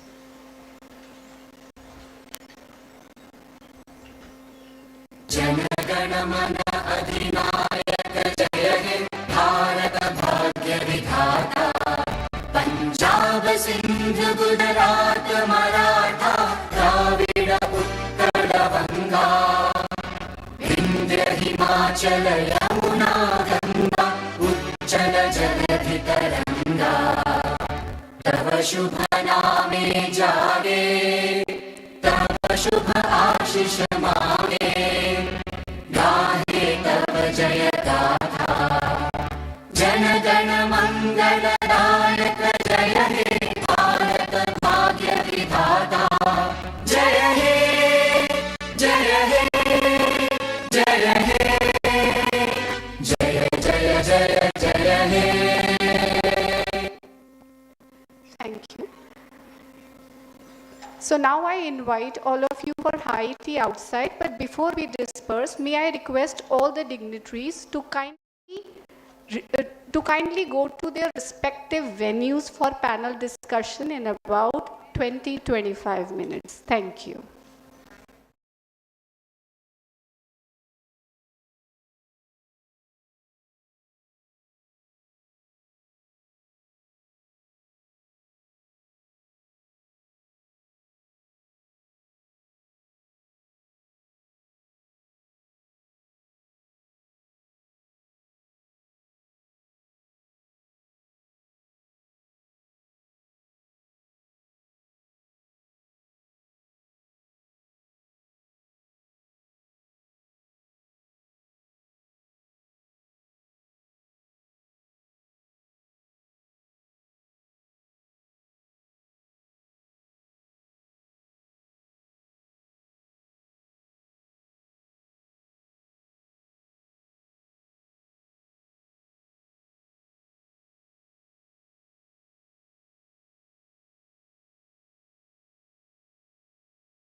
map structural analysis, campaigns, asset and integrity management, project management. He has his expertise in wind turbine analysis, BHAWC, Vestas turbine stimulators. Next, we have Dr. PJ Singh, Vice Chairman of CII and who is also poster boy of Panjab University. He has a successful startup named as Tynor. Shipra Mishra, she has an experience of more than 18 years in financial services in Europe. Shipra Mishra has a BTech degree from IIT Kanpur 2002 in material science and metallurgical engineering and an MBA from ISB Hyderabad. She comes with 17 plus years of management and leadership experience in Fortune 500 companies such as GE, Lloyds Bank in UK, where her diverse role included relationship management with large institutional clients in financial service industry, government relations and regulatory relation with central banks in Europe. She has won several accolades in her career, including recognition for her work on advising the UK government on the housing-related policies that led to the revival of the housing market after the credit crunch of 2008 to 12. Shipra also has entrepreneurial experience. Yes, sir. First speaker को बुला दो, ऐसे एक ही बारी में सारा बोलने की कोई फायदा नहीं ना। फर्स्ट स्पीकर को बुला दो, वन बाय वन करते रहना। First कौन सा? वही भी बुला दो ना, चाहे बटवा दो तो, है ना? So I would like to begin the panel discussion by calling upon Timkor Atwal sir.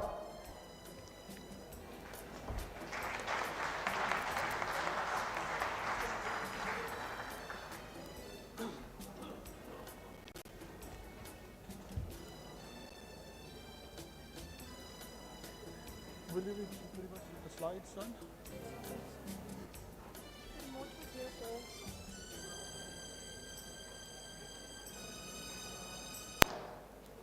Okay. Okay. I'm going to talk to you today about a project that I've been working with for the last 4 or 5 years in collaboration with Professor Y.P. Verma at UIET at this university. And this project is one that directly affects the lives of the 600 million plus Indians who live in the villages of India and whose livelihoods depend on agriculture. The project, the title of my talk today is Harvesting Solar Energy in the 21st Century. And we're going to talk about the issues that agriculture faces and how we could look at solutions to that. So, as we know, successful farming in India depends on irrigation. If you don't irrigate the fields, the yields are low and food problems will arise. We have to irrigate the fields to get enough food to feed such a large population. Now, most of this irrigation is provided by 20 million grid-connected tube wells, which are pumping water to irrigate the fields. And these tube wells are using a huge amount of electricity. In fact, they use 18% of the electricity generated in India.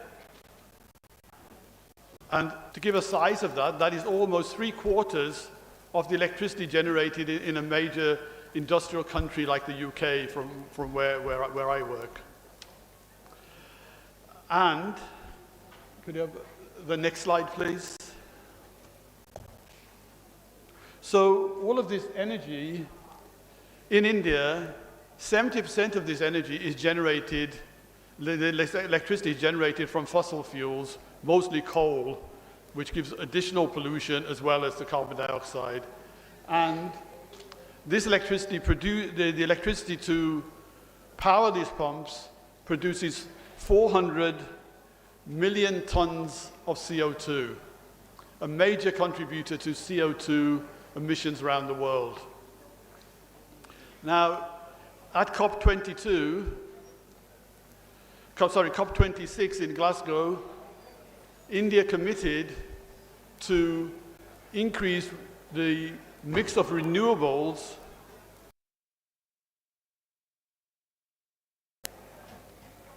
So if we were to consider 20 million tube wells, each having a capacity of 10 kilowatts, if they were running on solar power, the solar panels at these tube wells would have a capacity of 200 gigawatts.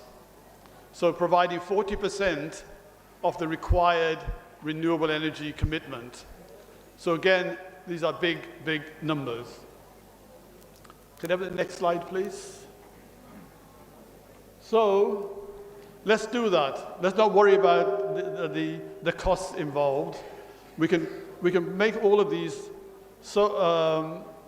We can make all of these tube wells to be powered by solar. Okay? Technology, all the technology is all there. The price of solar panels has come down a lot. So great. And we can celebrate this event. Unfortunately, life is never that simple. So could I have the next slide, please?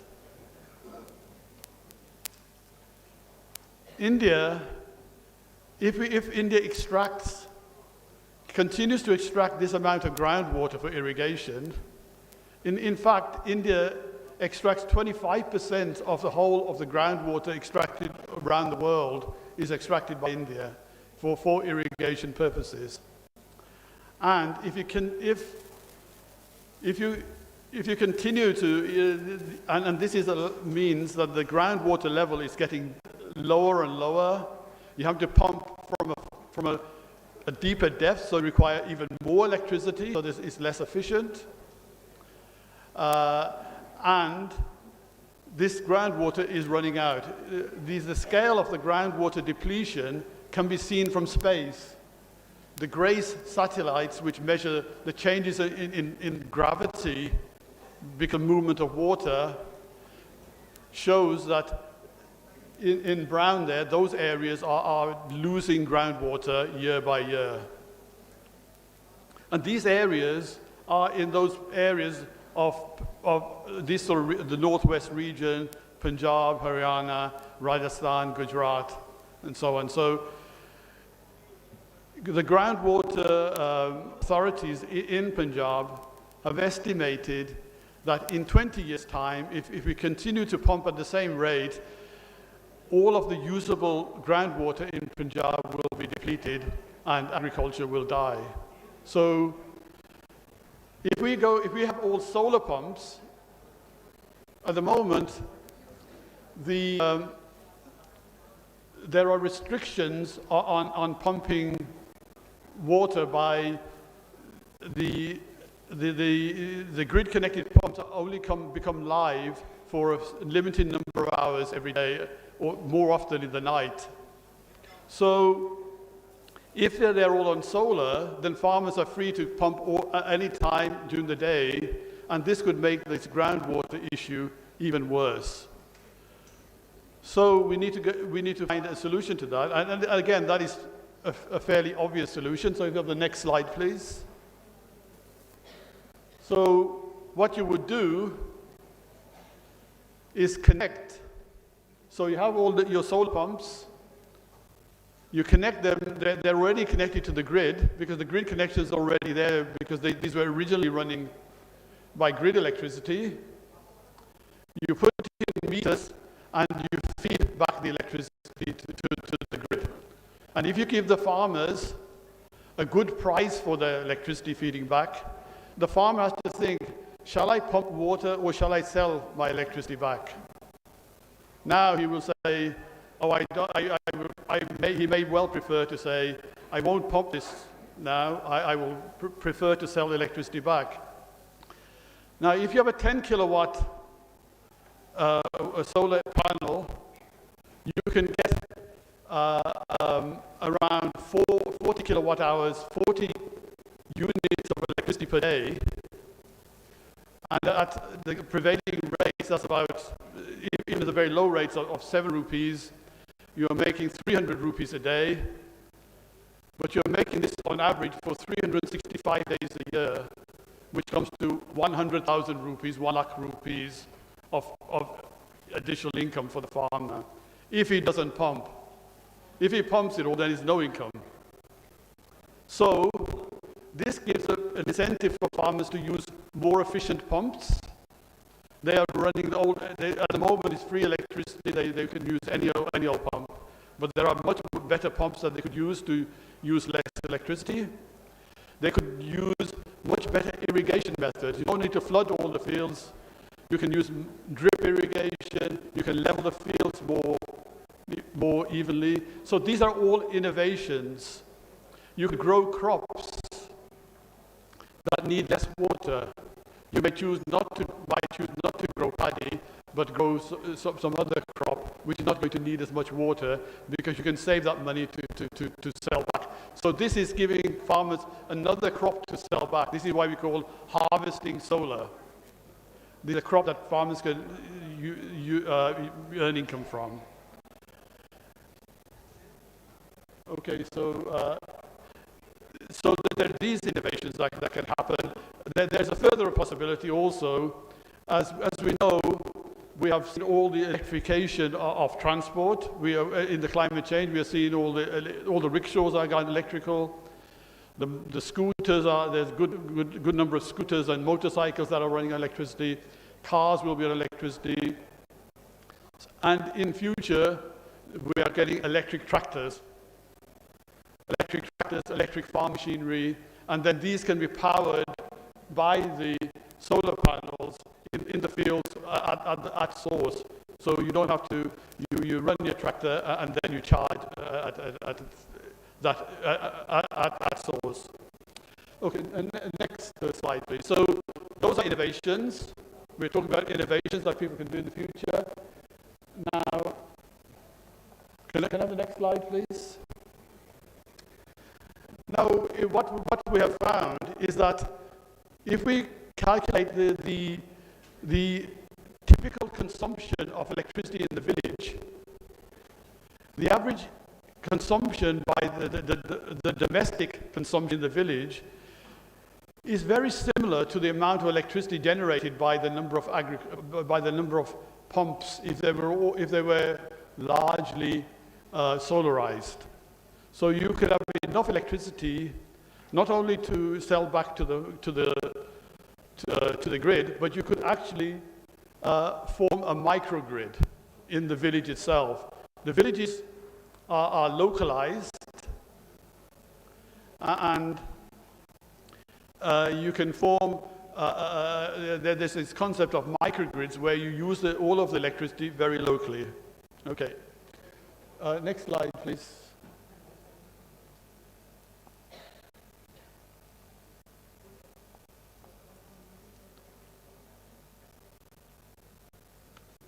So I can conclude with my next slide, please. So the proposal then is to form a microgrid with the village by connecting from the agricultural feeder directly to the village feeder, so that the electricity is used within the village itself. And this then allows a lot of more innovation in terms of demand response behaviors. So the village can use electricity when it is plentiful, and save electricity and store in batteries when it's not usable. Do you have my next slide? No? So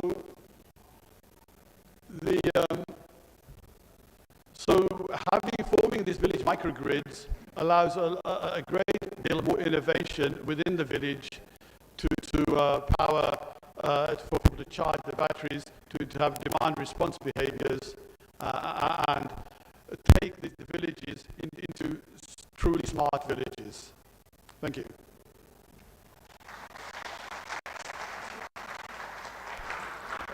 Thank you, Professor Cham. Now my request to rest of the speakers would be, please complete your talk in allotted 10 minutes, right?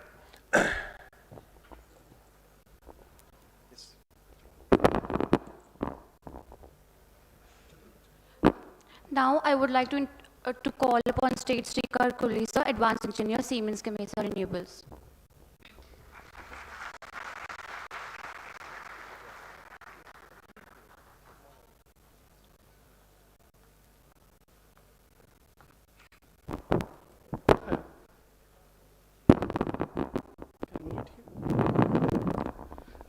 Good day, everyone. I'm Dr. Srikar Kohli, working as advanced engineer with Siemens Gamesa Renewable Energy in Denmark, R&D. So today my focus is to give an oversight about green innovation and how the future in green innovation looks like. So, yeah, why do we need to go for green transition? So you all can see what would be the catastrophic effects of climate change, rising temperatures. They are causing to everywhere in the world. Even if you look at some of the places where they did not expect flooding, like in Germany and even in the big cities in India, they're happening very frequently. So there's a greater need to focus on green transition, and that's where the youth should be looking. So how to go for green transition? The best way is to reduce the fossil fuel consumption and go for sustainable energy sources, and also go for sustainable transportation, like use more cycles if possible. So next slide, please. So the earth has abundant of sustainable resources. It is just that we are not using the right resources. So when you look at the available resources right now, we have wind, we have solar, we have biomass, we have geothermal, tidal energy, everything. So, but right focus has not been put into these technologies up till now in the 21st century. So this is going to be the future. So next slide, please.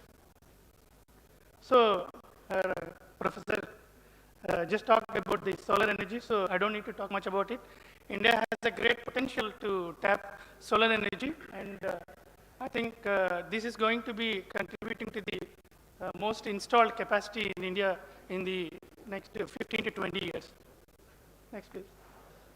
So this is my expertise. I've been working in wind industry for the last 15 years, and what innovation has done to the wind industry. So we have in wind turbines, we have both onshore wind turbines and offshore wind turbines. Onshore are the ones which are put on the landscapes. Onshore ones are in the sea. Next slide, please. So this has been the development in the offshore wind industry. I started my career in wind industry around 2007. So the largest turbine that I worked has a diameter size of 112 meters. But right now, the one which I am working is around 240 meters. That's almost like a quarter of a kilometer. So as the turbine size goes up and up and up, the challenges are more. Next, please. So these are the solutions for the offshore wind industry. Innovation has helped us to initially design the foundations, which are called those cylinder ones, fixed structures. And then right now, our key resources are further deep down the sea. We need to go for the deeper sea. Therefore, we are working on different floating technologies. Those are all called floating platforms. So as we go deeper into the sea, we can capture more and more wind power. Next, please. So as we put a lot of energy efforts into the innovation, this is how the cost of energy goes down. So if you look at European estimates, in last something like 8-9 years, the price has been reduced almost to half. Now it's almost like detached to the state credits. So in future, in 2030, it will be much cheaper than coal and other fossil fuels. Next, please. So the other major energy source is nuclear fission. Fission is still in the development stage, where instead of the traditional fusion, where the heavier atom is split into two, we combine two lighter atoms to produce more energy. This is the basis for the solar system, sun energy system. So it's much more cleaner than the fission, and it's also, it will also produce less radioactive materials. So this is going to be, I think it won't happen in next 10, 15 years, but this will be a major energy driver for the future. Next, please. This is the test facility in ITER, France, just to give a picture how it looks like fusion reactor. And recently they have done a test where it could produce up till 2 million degrees centigrade. So next, please. Next. So this is another challenging aspect of this region where paddy stubble has been a point of controversy. I just took an estimate of how much paddy stubble can generate power in country like Vietnam. If you look at those, they really surprised me. 2 gigawatts of power just for the paddy that is coming from the fields in Vietnam. For a state like Punjab and Haryana, if you just build a proper supply chain network, that's what we can tap from the paddy stubble. So next, please. So this is another minor resource where tidal energy is not a major one. India has a potential of 40 to 60 gigawatts, which is when I look at current installed capacity, it's only 10% of it. Please. So the next is a minor resource, but you can see there are some geothermal resources in India where we have hot water beds underneath the earth, and we could easily use that to tap up till 10 gigawatts of energy. Countries like Iceland uses most of its, it's a volcano-based country, so they have a lot of hot water beds. So they use the hot water coming from the ground to both generate the power as well as the heating of the houses. Go to the next, please.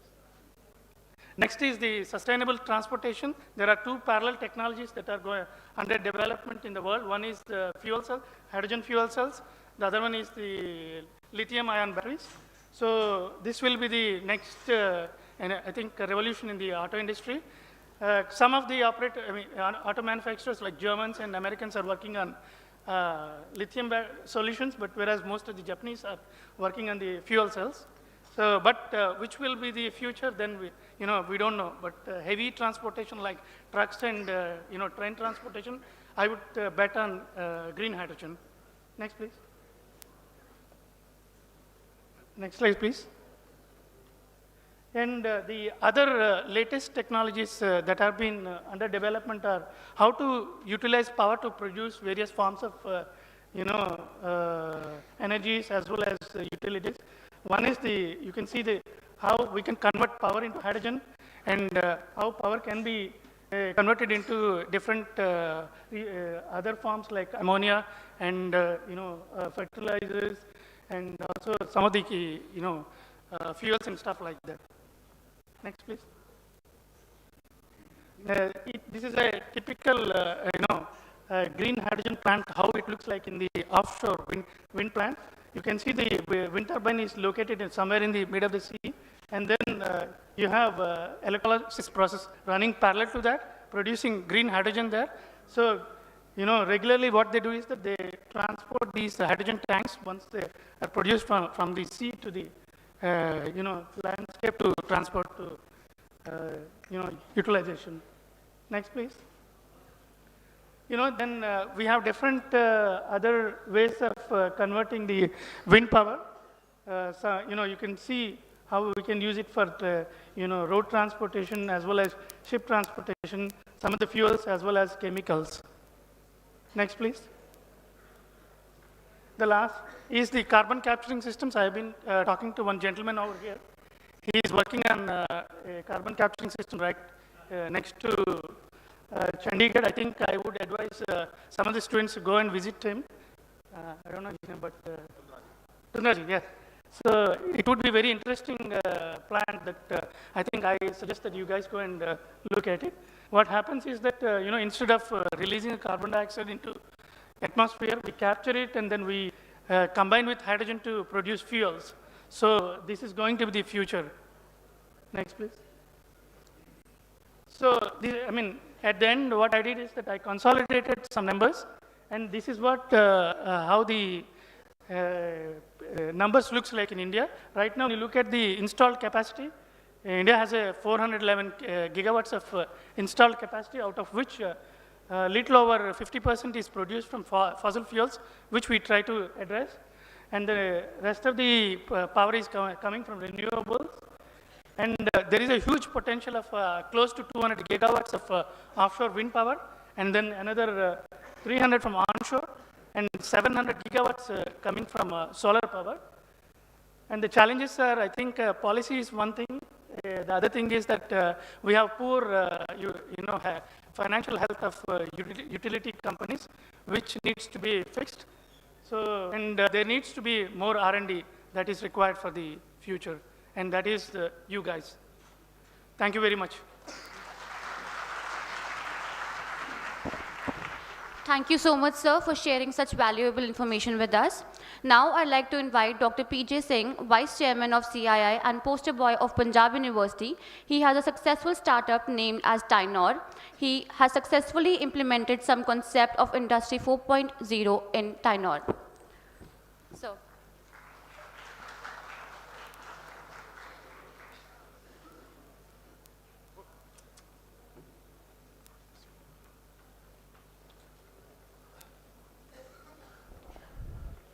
Good morning, everybody. I'm going to talk about Industry 4.0, a case study in Tynor.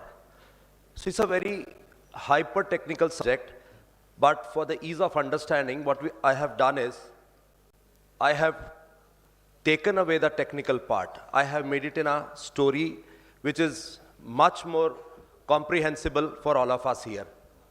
So, before we touch on the subject, let me tell you, this industry, Tynor, we produce orthopedic appliances. These are the medical products used to support our skeleton and our muscles. So when we have fractures, or when we have muscle disorders or a skeletal disorder, they are used from outside the body to support. So typically they are manufactured from a matrix of fabric in which some splints, some tough steel, plastic splints are reinforced to make it support worthy. So before we touch upon the subject, let's go into the history of the industrial revolutions that we have seen till date. So we saw the first industrial revolution, we all know, around 17th century, when industry was mechanized, right? But what was the source of energy? Steam and water power. Then, beginning of 20th century, we saw the 2.0 revolution, where we saw electric power. The electric motor was invented and could have all industrial machines run on those motors. So that is what we call as Industry 2.0. But then Industry 3.0 happened all through till now. So we tried to replace the manual work with automation. So all that we did in robotics, basic IT systems was covered under Industry 3.0 revolution. But now the world is heading towards Industry 4.0. It's a very relevant subject for the youth today. We all should understand how can take India forward. Without this, we cannot be at par with the world. So 4.0 we talk of. So now we know that we are automated. We have robots already. In 4.0 we talk of smart factories, where everything is connected to the internet. We use artificial intelligence, machine learning, big data analytics. So we should understand this is the revolution talking about data. How do we use data to improve the products, improve the quality of working of people and of the products and improve processes. And the most important, improve the decision making in a very complex industrial scenario. Next. So this is a simple graph showing what's data and how it is used in the industry. Second, what is the progression in Industry 4.0? So if we see that on the x-axis, we see the data creation. Earlier revolutions did not talk of data. Here we are talking of that initially there was no digital data, then digital data came, but there were manual entries being done everywhere. Then we had a near real-time manual entries, and then we do now real-time automated entries. So this is data creation, and next is decision making. So automated decision making is what we are heading for. We don't need humans to make simple decisions, and 90% of the decisions in any complex factory are simple decisions, which can be made by a computer, by a machine. Next. So these are the Industry 4.0 advantages, the competitive advantage as we call them, that we would have as a corporate strategy, that we would have smart and digital factories where operational intelligence would be there, lean approaches, that means minimal input, maximum output, all automations, and digital workers trained and empowered. So these are the enabling technologies. We all know IoT and analytics, AI, ML, and these are the advantages. So we will have increased revenue and profitability, increased visibility, improved efficiency of the equipment, and also reduced downtime. So that's the ultimate aim with which we implement Industry 4.0. Next. Yes, so these are the components we have already discussed. Next. So this is the implementation story that I want to talk of. Tenure. So the first phase was to understand what kind of machines do we have. So what we saw that we had machines, very basic one, without sensors and no data storage. They were from the primitive age. Then we had machines with sensors but no data storage. Then machines with PLC, with data storage and data access available. Then we have machines with PLC and data storage but no data access. So this was the status. What we did, we sensorized all the machines, some in-house, some out-house. Third phase was that every machine now starts giving some kind of a report without any human intervention. That means the machine started talking to the computers. This is what was done in-house. Now, till now, we have reached this. Fourth stage would be that the computers would analyze all the data which is coming and make intelligent decisions. And fifth and sixth stage talk of vertical integration and horizontal integration, where the entire supply chain can also be integrated into the 4.0. I will now get down to very basics, how we did it. Next. So these are very granular data I have presented, that these are the machines we have in one vertical, in the second, in third and fourth. So we have about 1,000 machines in the company, and this is how the story that what we did to sensorize them. So if we see what are the technologies, what are the sensors that we use to sensorize them. So that is the first stage, and this is how we will see in the next stage that we will actually see all the data from the machine coming to the computers, and that leading to a huge improvement in productivity and all other things. Next. So the benefits taken are productivity enhancement. I'll show you the amount of productivity that was enhanced, almost 30-35%. Predetermined motion and time studies. This was initially done manually.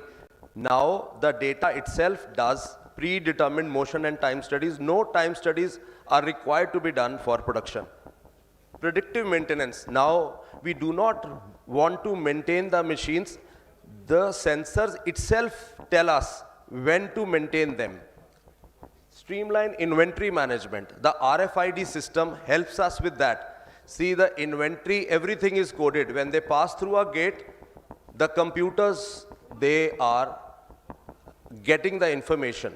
So every inventory is recorded automatically without any manual intervention. Quality control by use of cameras, photo sensors, and things like that.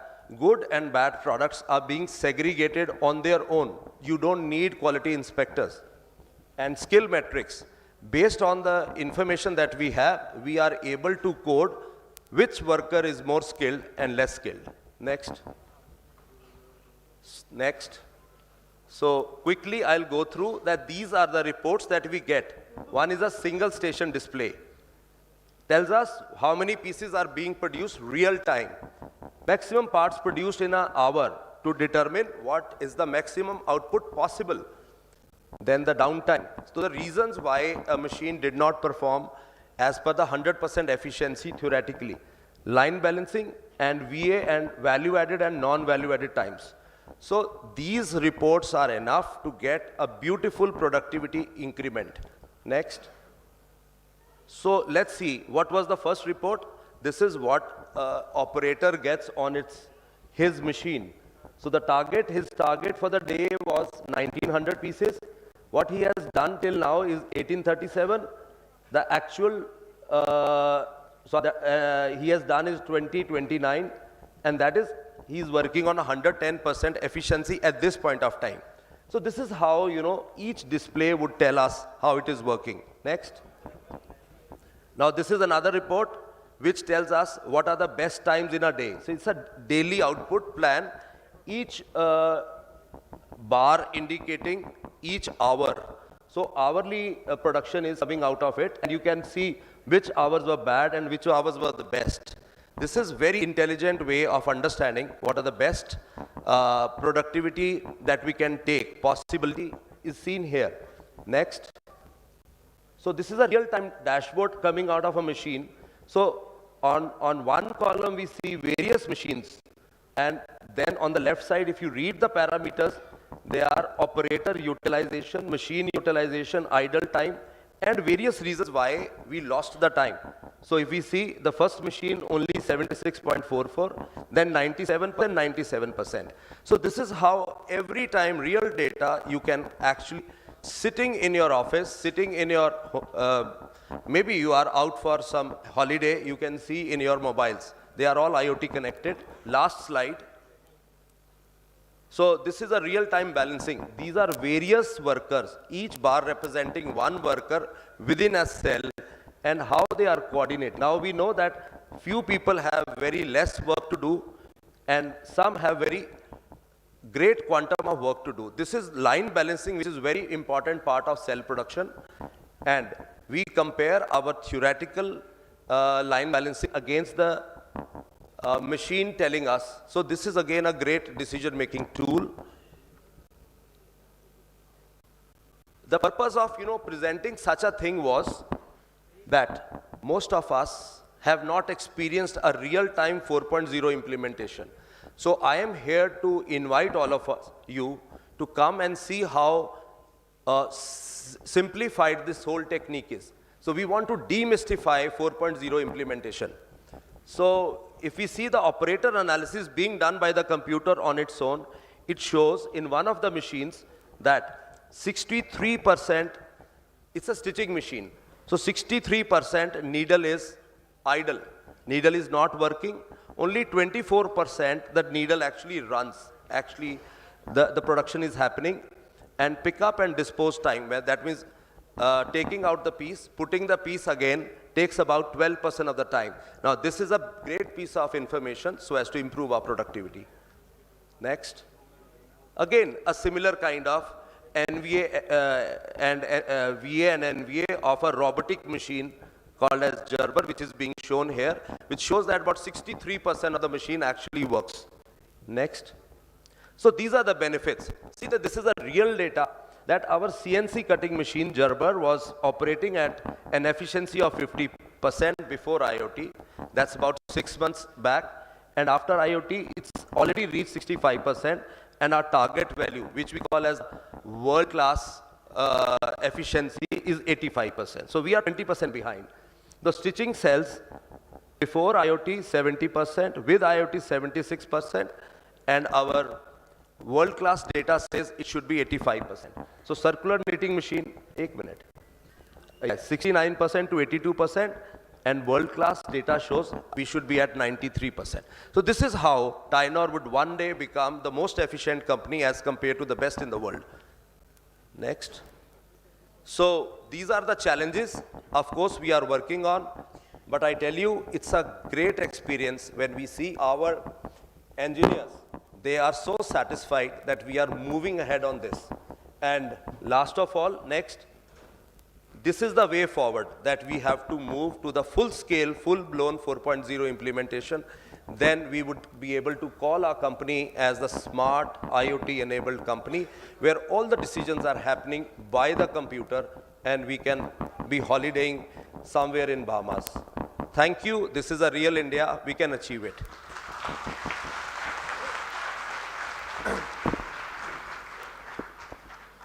So it's a matter of great satisfaction and pleasure that Dr. P.J. Singh is product of Panjab University and alumni of Panjab University, first generation entrepreneur, and Tynor is the biggest brand in orthotech products. And he is very actively working on Industry 4.0 as in a mission mode, not only for Tynor, but for other industries also and for academia also. In fact, he has played a very pivotal role in creation of Industry 4.0 club. In that club, academicians, industries, and students, they all team up and sit together and see how Industry 4.0 can be practically implemented in our region.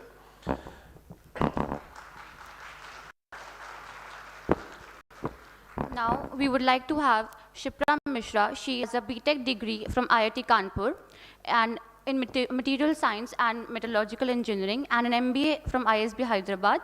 She comes with 17 years of experience in management and leadership experience in Fortune 500 companies in UK, where her diverse roles included relationship management with large institutional clients in financial services and industry.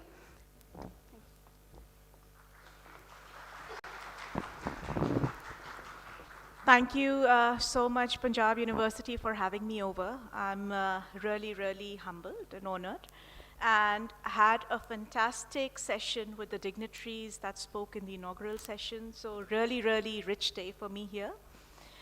I don't have any slides to share with you. What I'll do is I'll free ride on the slides that were presented to you by the previous speakers. Hope that's allowed. I'll just quickly take a step back to describe to you about my organization, what we are and what we are doing, and how you can join us. So TRI, which stands for Delhi Research, Innovation and Implementation. It's the umbrella body for Science and Technology Cluster that has been seeded by the Principal Scientific Advisor to the Government of India. Now, this body brings together industry, academia, and public bodies to take innovations from lab to market. Being a central government agency, the focus areas that we've selected to work on relate to sustainability and public health. So within sustainability, there are a number of things we are working on, ranging from solid waste to water security to air pollution, and then moving on to e-mobility, sustainable energy, and also looking at deploying cutting-edge technologies for healthcare. So one by one, I'll give a few examples. Most of them have been touched on by all the previous speakers, so it'll be easier for you to relate with what I'm saying. Now, picking up solid waste management to begin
is we have created collaboration with the Waste to Wealth team directly from the principal scientific advisors body in India, and taken all the technologies which range from clearing floating sludge from the drains, from addressing landfills, from converting plastic waste into useful products like valuable products like fuel, utilizing e-waste, solar panels, exhausted solar panels, battery recycling, etc., converting it into valuable, extracting valuable metals from it and converting it into products. Landfill product biomine, again, converting it into compost or valuable fuel like green hydrogen. Coming down to sustainable energy, a lot has been said by a previous speaker. So again, green hydrogen is a huge area of interest. The government has recently approved a massive budget in the parliament to the tune of 20,000 crore rupees, signaling the importance sustainable energy has for the future of the nation. So we have a kind of fully sustainable energy goal by 2047, and green hydrogen will play a key role in that. Now, there are two ways in which you can produce green hydrogen. One is by splitting water, electrolysis, which you've seen in the previous slide, and the other is converting biomass. And that biomass can come from waste, which is landfills, or it can be agri-waste. So right now we have a huge problem with agri-waste, don't know what to do with it, and all of that ends up and all sorts of problems. So in order to address that, we need to create a value chain where all this waste can be taken up and there are industry players and convert into useful resources and fuels. We have mature technologies using environment-friendly ways in converting all that waste into relevant energy. In the area of mobility, what we have developed, again, in order to go green on mobility, there are two ways. One is hydrogen fuel cell. The other is have e-mobility, again, which will be kind of reliant on producing green electricity as the primary source, but nonetheless, in the local vicinity, if you're moving to e-mobility, that's a good thing for the environment. So the researchers at IIT Delhi, they have developed onboard chargers from two-wheelers, three-wheelers to four-wheelers that have been now adopted by the industry, by the Indian PSUs, power companies, and being taken to the market, onboard chargers. We have also developed battery charging management system, smart management system, that kind of assesses the load on the grid and comes up with an automated tariff rate. So if there's more load on the grid, the tariff goes up and disincentivizes the users. Another area where we have kind of handed over technologies to the industry or to the end users is healthcare. Now, we all know, what the situation during COVID was. What a team at IIITD has done is created an NDHM compliant platform on top of which models driven by AI ML sit, and they utilize the knowledge about changes in genomic sequencing to predict an upsurge in infection rates. And there is a lag of 2 months typically when the genomic sequencing spikes and when the infection rate increases. So this gives enough lead time to policymakers, 2 months lead time to policymakers to take corrective action, corrective interventions. Now, these models have been adopted by ICMR and are being trained on the entire nation's healthcare data to kind of make them more intelligent and also diversify them for other infectious diseases. Like the next threat is antimicrobial resistance, so they're being tweaked or improvised for that as well. Another example in the area of healthcare is ICU conditions. So a number of times, people die of stroke in ICUs, and doctors typically in these hospitals are very, very hard crunched for time, and they're not able to provide timely intervention to these critical patients. So what a joint venture between IIIT, IITD, and AIIMS, they have come up with a predictive model that is now being deployed in the ICUs of AIIMS Delhi, where this continuous monitoring of critical patients in the ICU happens, and then they get predictions in terms of, okay, which patient now needs immediate attention. So these are some of the examples of technology successfully being deployed in real life conditions. We as a cluster, what we need to do and we are working on is in terms of building bridges so that these technologies ultimately reach the end users, because the impact of technology is not just in the technology itself, but how much and how vastly it's deployed. So with that, I take your leave. Thank you so much for being such a lovely audience.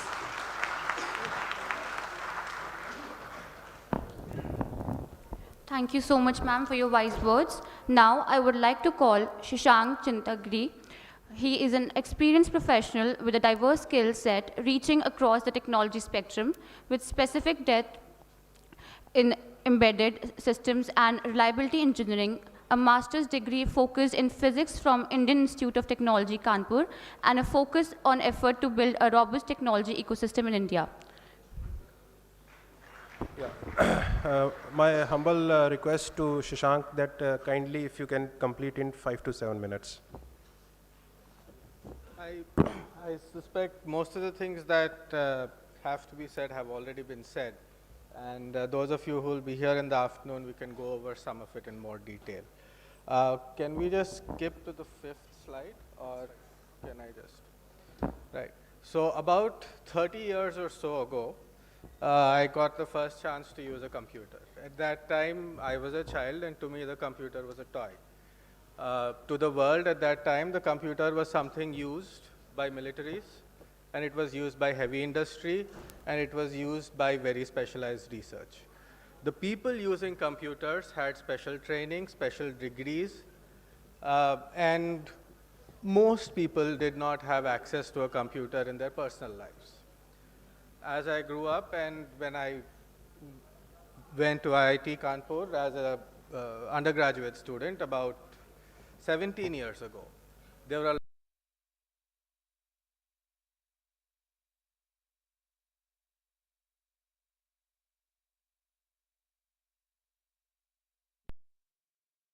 day-to-day interactions with computers.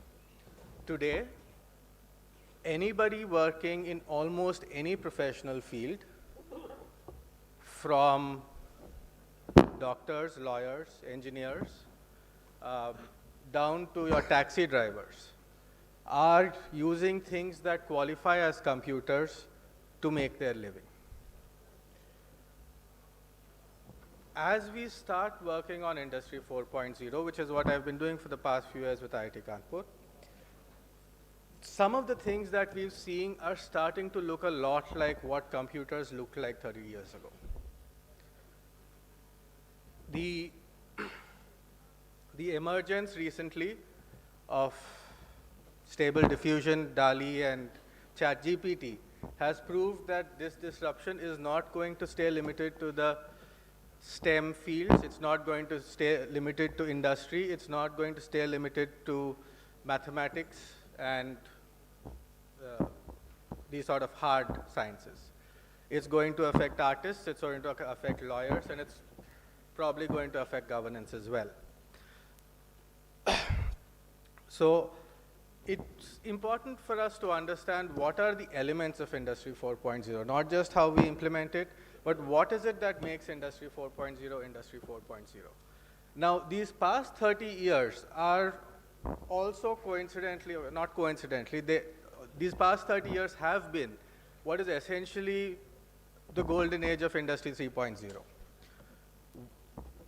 The important thing for you to understand about what happened during Industry 3.0 is that everything that used to be put on paper got digitized, right? Your accounts got digitized. If you are issuing a purchase order, that got digitized. If you are assessing someone's performance, that got digitized. Your mark sheets got digitized. Exam papers started to get digitized. Everything that used to be on paper got digitized. The physical world did not, right? So when something got manufactured, a paper that said that we have manufactured X, Y, and Z got digitized, but the manufacturing process itself remained in the physical world. This is the hallmark of Industry 3.0, and the next slide, please. Sorry. This is the hallmark of Industry 3.0 and coupled with information technology. These were very closely tied entities.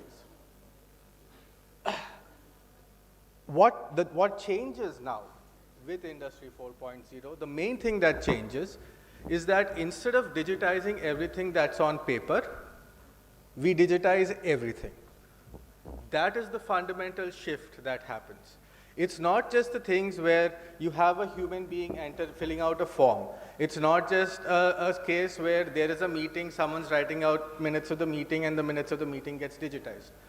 When big data started becoming a thing, 5-10 years ago, when people started talking about big data, what was this big data they were talking about? The big data they were talking about was all of this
at this university and the people who have visited and support STEM education.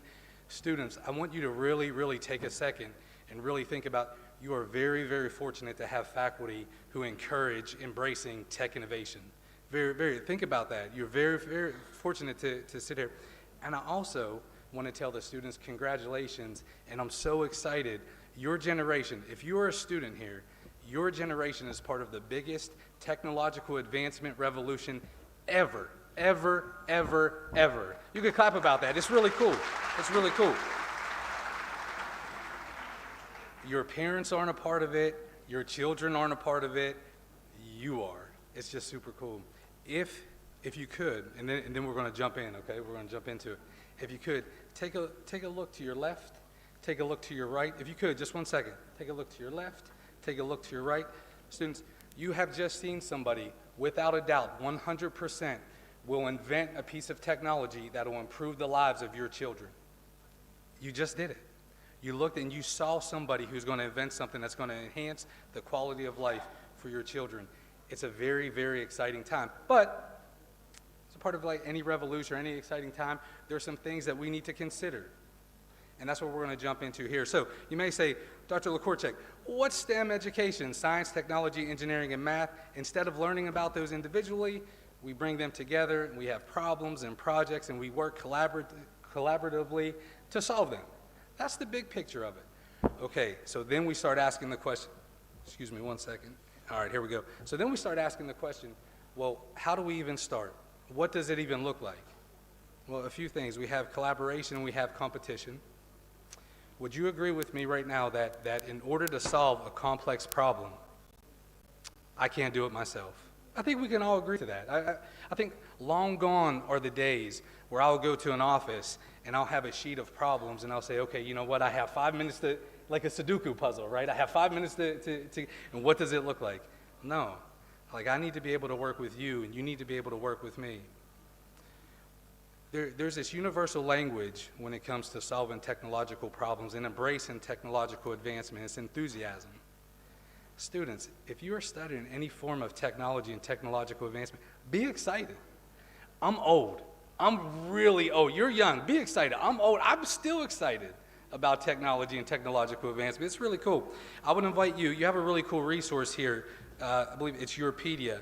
Shubhya, we did an interview and talked yesterday. She said the coolest thing, and I've been thinking about it for what's been about 24 hours now. So I've been thinking about it for the last day.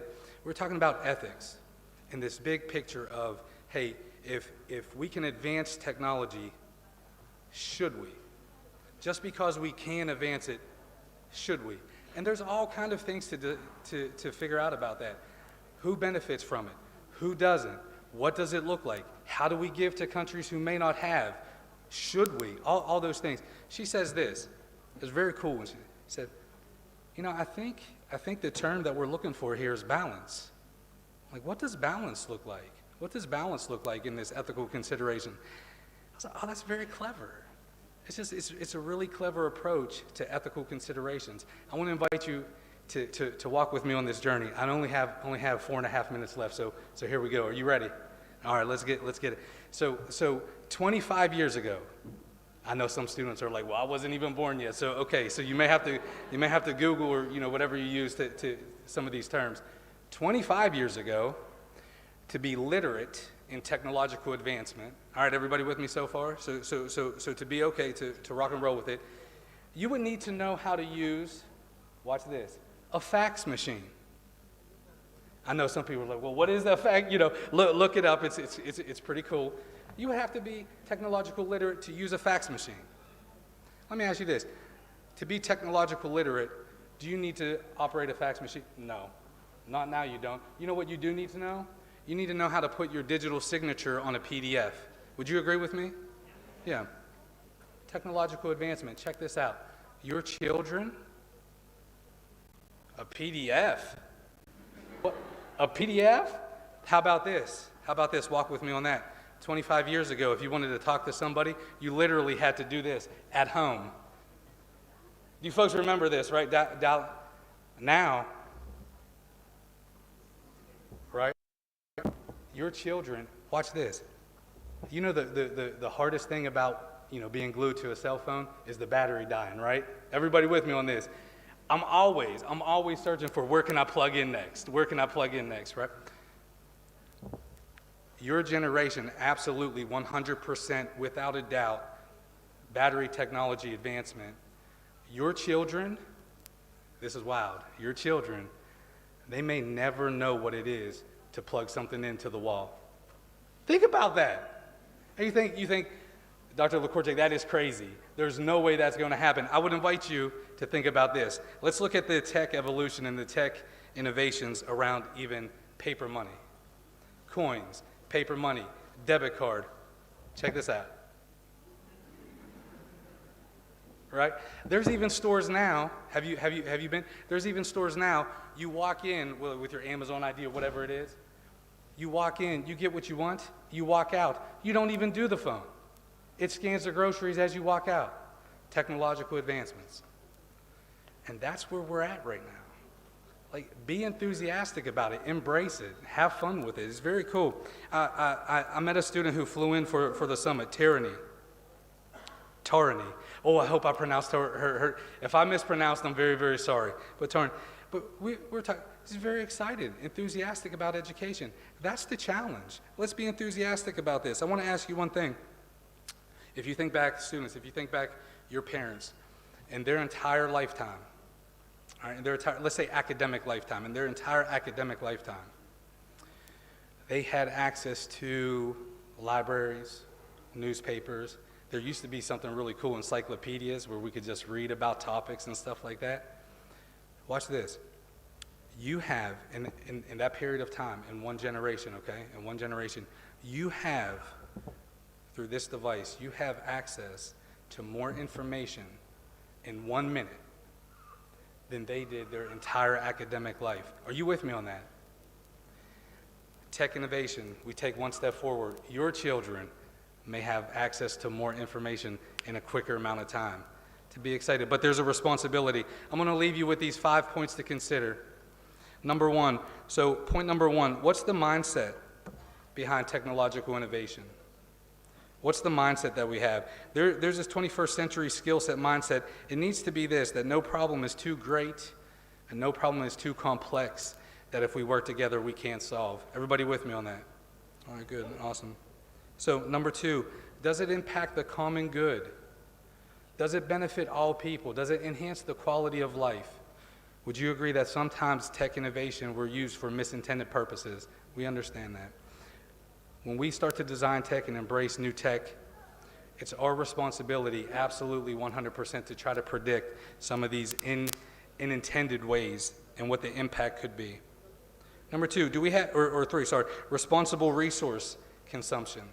Not only are we taking from the earth, or maybe we through barter, what does it look like to design, manufacture, use, and upkeep? Are we being responsible when we use materials? Fourth, societal influence. Well, I would present this to you.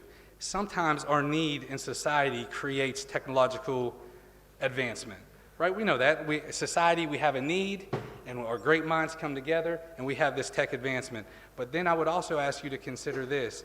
Sometimes tech advancement happens first.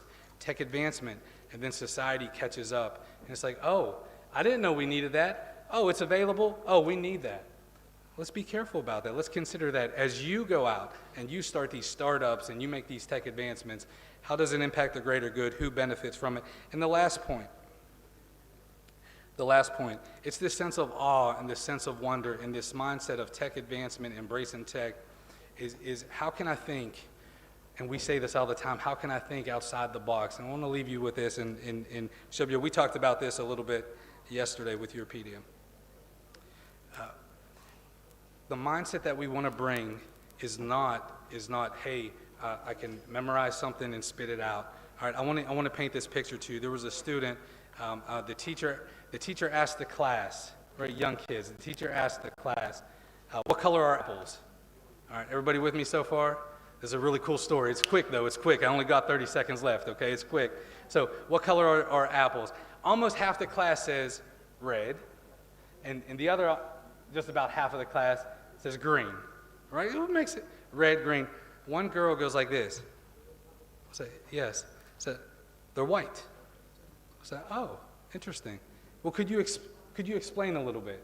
Why are they white? She said, well, no matter what apple, if you cut the apple and you open it, they're all white inside. Folks, outside the box thinking. We can't solve today's problems with the same thinking that got us here.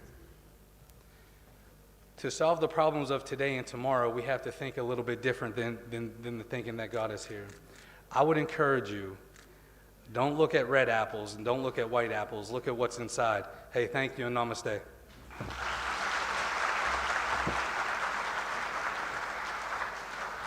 Thank you so much, sir. Now, as we come to the end of the panel discussion, I would like to call Nakamura Kazuo, Director Professor, Yokohama National University, Japan.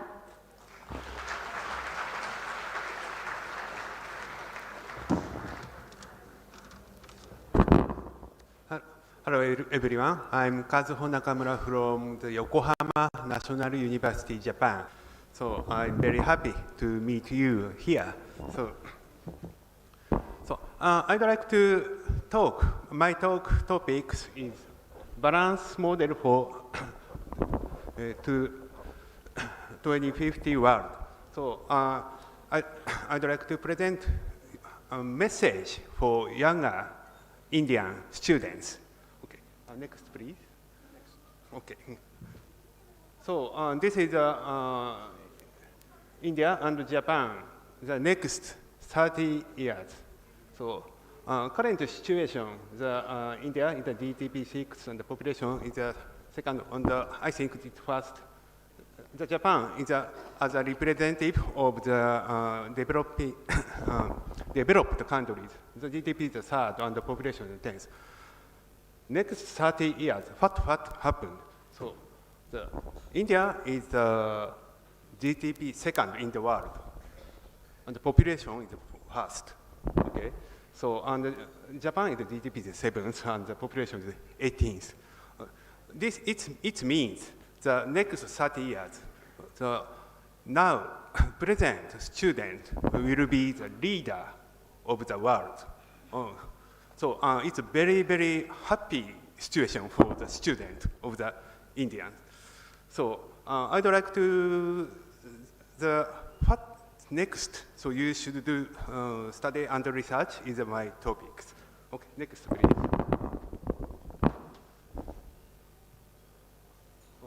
Next please.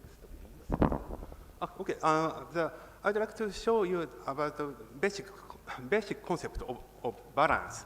Balance is a concept of the chemical engineering area, but very useful for the environmental issue or population growth or another engineering. Next please. So on the very, very basic concept of the balance, the water is cycling in the earth, the atmosphere, and from the ocean and to the land by the rainfall. Next please.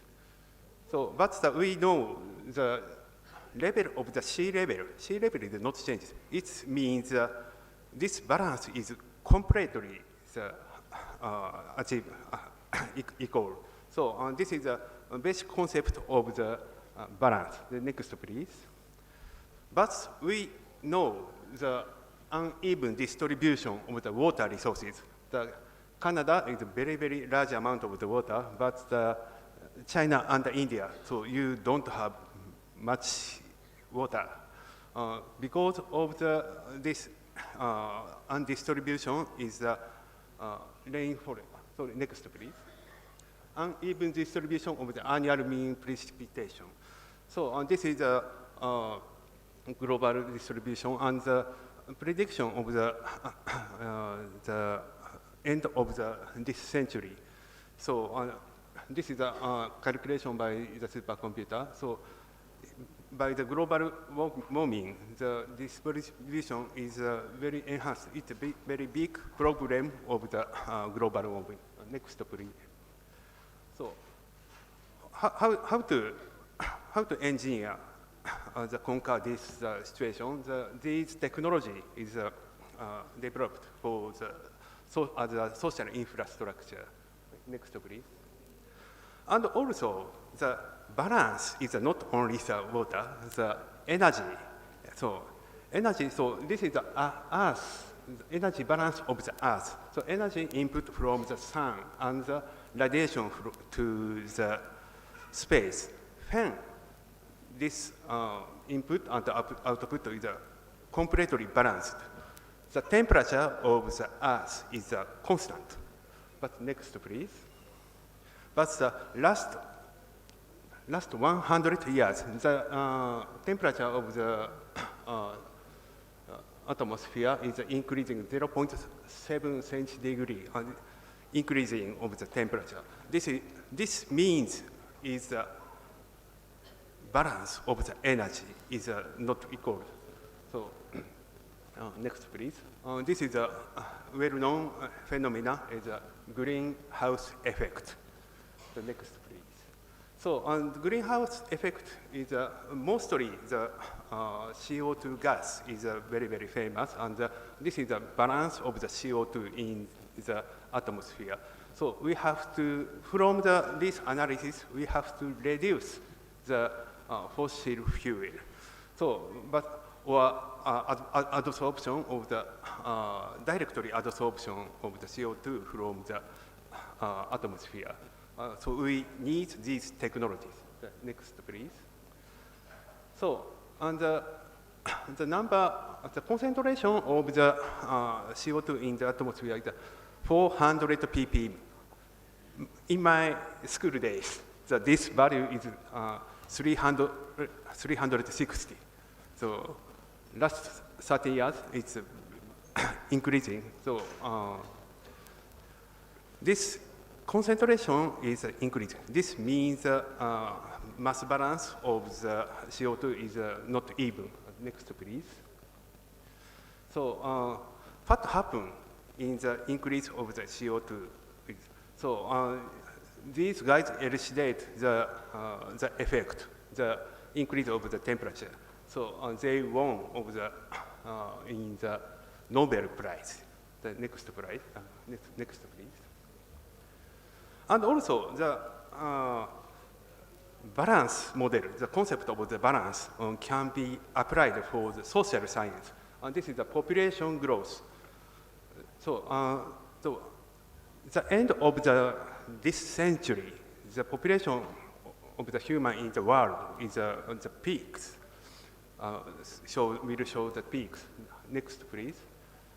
So this is the regional population growth of the last 20 years. The mostly the increase in the India and another developing country, and most of the developed country is decreasing. This is a very big issue with the next 30 years world. And also US is increasing. This is immigration. The next please. So in the future it's not sure. Nobody knows what happen in the future. But the one thing we can know is the population. This is the population balance, population pyramids in the Japan, India, and the world. So, okay. So the next, please. Next, please. Next, please. And the population model can predict this number of the population. Next, please. Okay, next, please. And also, this model can be expect of the corona pandemic. The cases is these peaks analyzed by this model. And next, please. Okay, next, please. I'm sorry. Urbanization also the effect of these population issues. The next, please. This is the urbanization of the cities. The point out. Next, please. Sorry. Next, please. And also the almost same place. So there are map of the air pollution. So urbanization causes the air pollution. So we have to change the industrial economy from the linear economy to the circular economy. In the circular economy, so we have to reuse of the waste and repair of the waste. The next, please. This is the rock garden in Chandigarh, so we should learn more from this rock garden. Next, please. Next, please. Sorry. The next, please. This is the Japanese infrastructure. The excess sludge is collecting from the sewage treatment plant, and a very big digester. It's transformed to the energy. And next, please. So now we are trying to eat hydrogen, so in order to realize the hydrogen society. The next, please. Oh, okay. Next, please. Next, please. Next, please. Okay. Next, please. Next, please. Sorry. Next, please. So, this is the overlapping of the distribution of the water resources on the population. From the figure, India is a very large amount of the population, but the very small water resource. There are very big the needs of the water. Next, please. And membrane technology is one of the very promising technology for the water reuse and the technology. Next, please. This reverse osmosis membrane was invented by Indian researcher, the Sri Rajan. This is a very, very, he changed the world by the science. Next, please. So this technology, this is a Japanese technology, the next, please. Next, and this is Netherlands technologies, the next, please.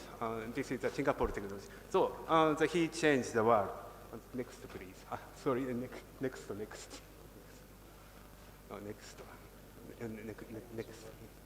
Yes, next. So and also, so I'd like to show the diversity is a very, very important. So as you know about in the university, so we have to exchange the student to enhance the diversity. The next, please. Oh, okay. Next, please. Next. So we have just start the student exchange program. Thank you very much.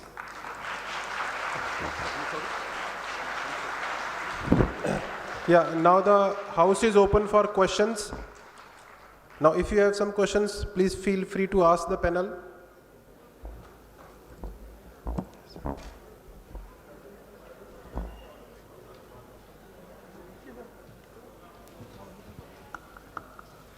Hello.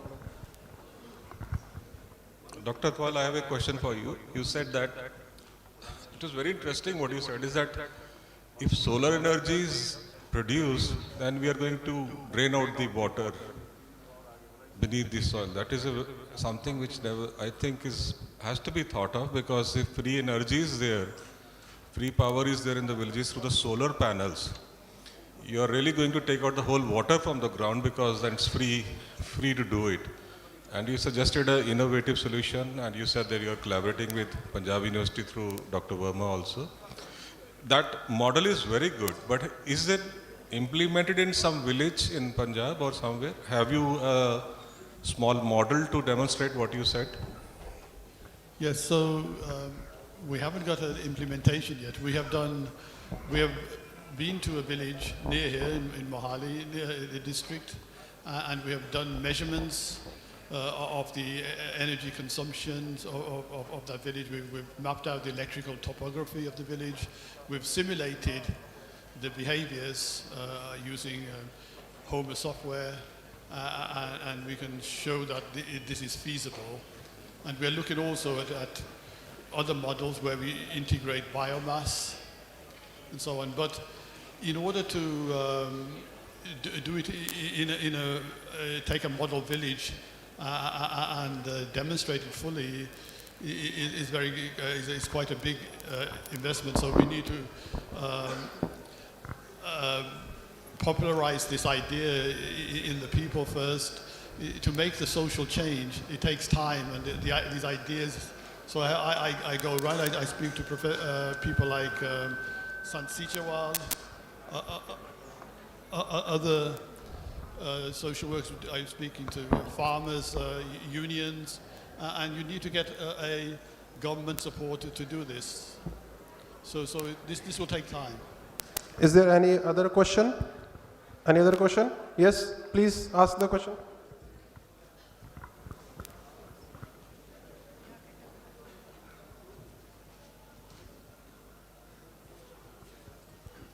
So, thank you for this session, first of all. I have a question for Mr. Dr. Douglas. We know that the technology does not adds up over time, it multiplies. That's what we have studied. So, according to you, which technological advancement should be stopped immediately so that it may, which could take, wrong turn in the future? And one technological advancement which is very necessity in the coming future.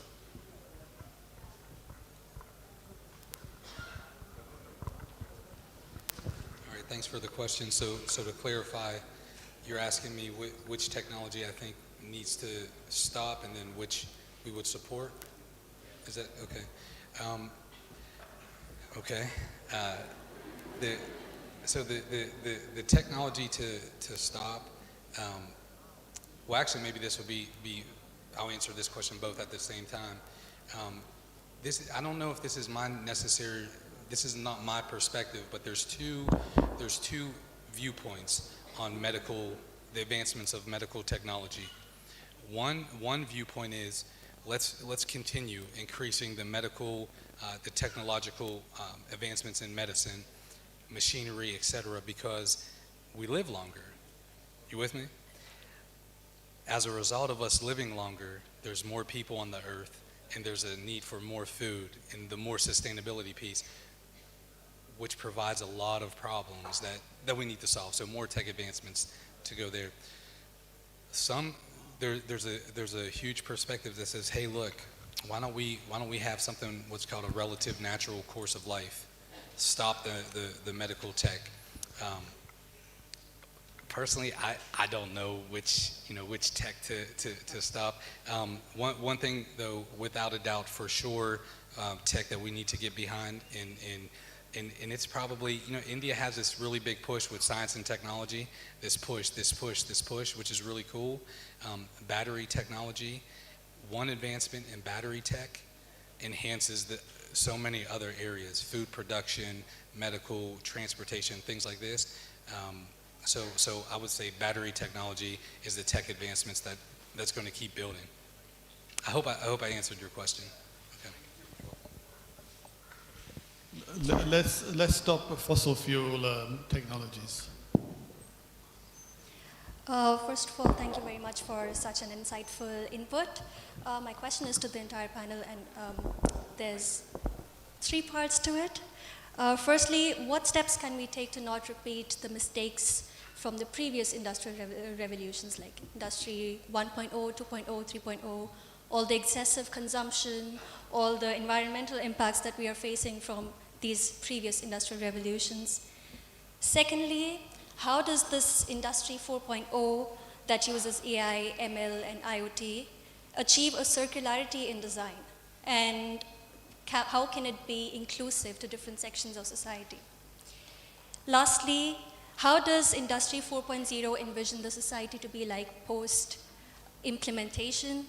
What do you think our society is going to, how do you think that they will adapt to this new revolution? Thank you.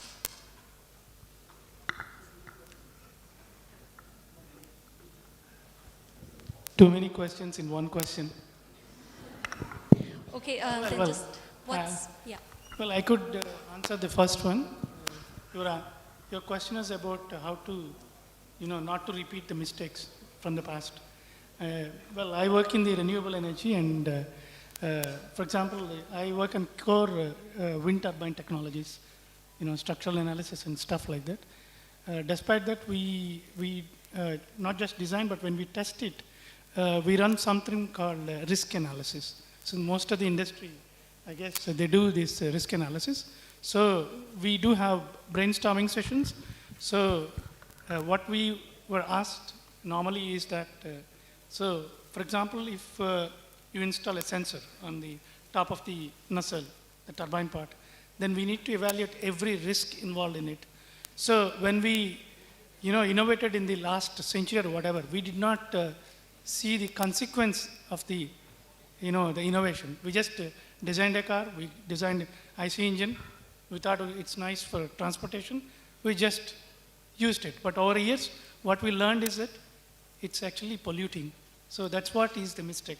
So I would suggest that for your first question, always make a risk assessment kind of like what are the byproducts. When people talk about batteries, they just talk about batteries, but what happens with the disposal? So that should also be going as a solution.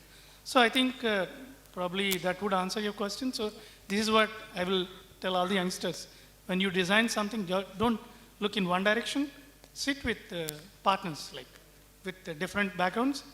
Ask them what do they think, and try to assess the risks involved in, for example, artificial intelligence. It can be quite fascinating. We have seen movies how it could backfire. So I think that's where I think your first question I could answer about. The brilliant question, and even the previous question was awesome. So building on what my co-panelists are saying. Firstly, going back to the previous question because it's related to that, and I kind of agree with you, sir, when you talked about population. I would say that population is the biggest problem, because the greater number we are present on Earth, the more we will demand on resources, right? There is no getting away from that. So first thing is to ensure that going forwards, we are mindful of exploiting the planet. Second thing, I'll give you the example, building on to what you said in terms of not just creating something for the sake of technology, but also being mindful of balancing the environmental sustainability alongside, right? Extremely important. Right now, there's a huge impetus on green hydrogen, and the entire world has bought into it, right? Now, as I was saying, in the Indian conditions, there are two primary ways of producing the hydrogen. One is via hydrolysis, and that is the biggest contributor of hydrogen production. So there's a lot of focus on developing electrolyzer technology for that.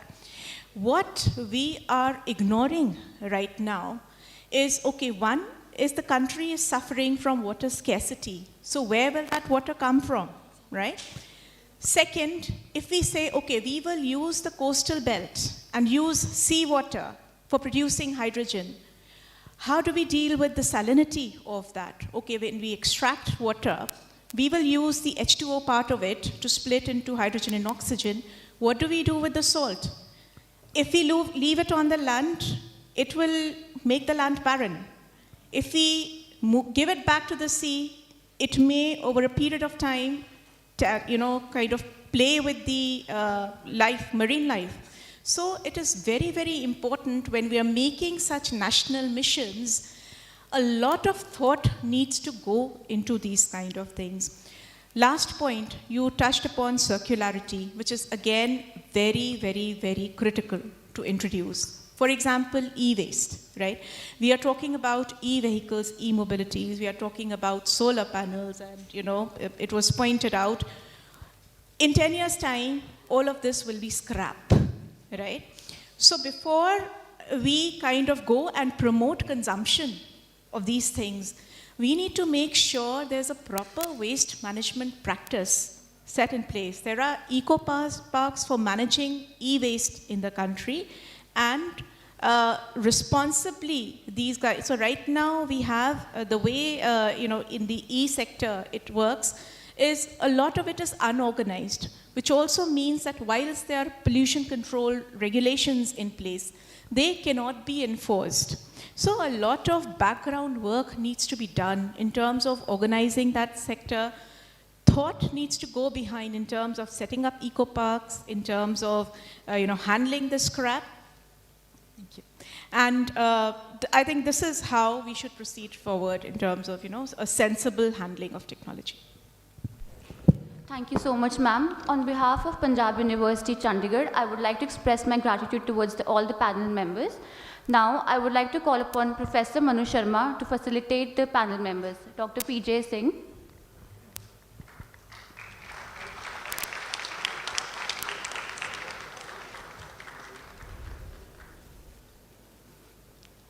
Mr. Douglas.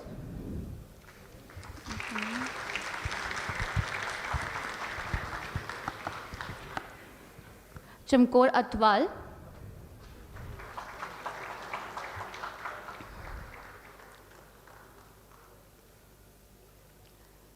Shipra Mishra.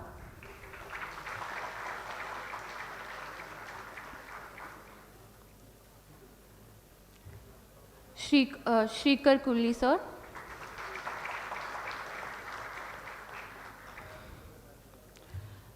Nakamuro Kazuho.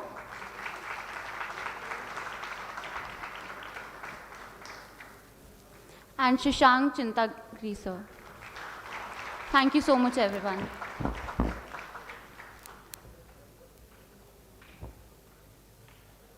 Thank you, everyone. Now our session has ended. Thank you very much, everyone.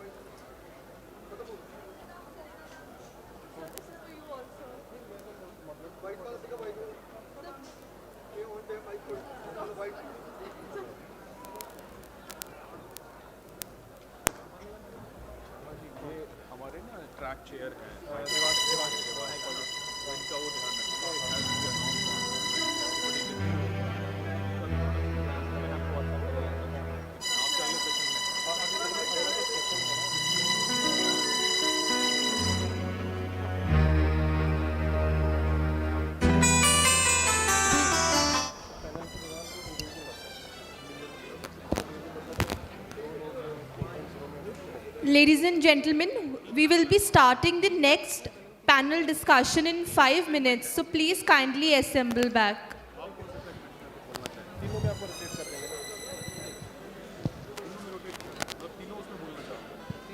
So we are beginning.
topic for discussion is youth in democracy and governance.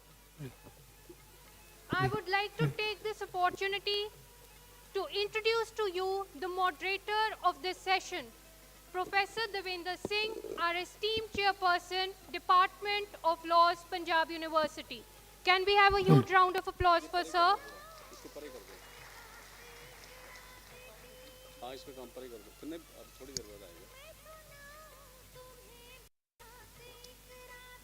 Over to you, sir.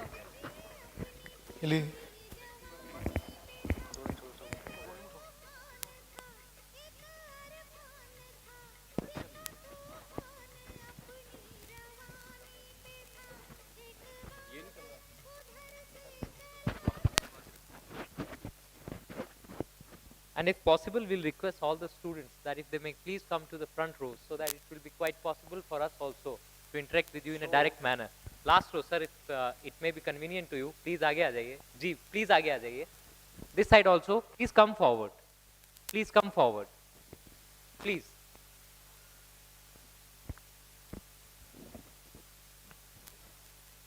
Last row, I again request you, those people who are still thinking over that, please, I request you humbly. Please.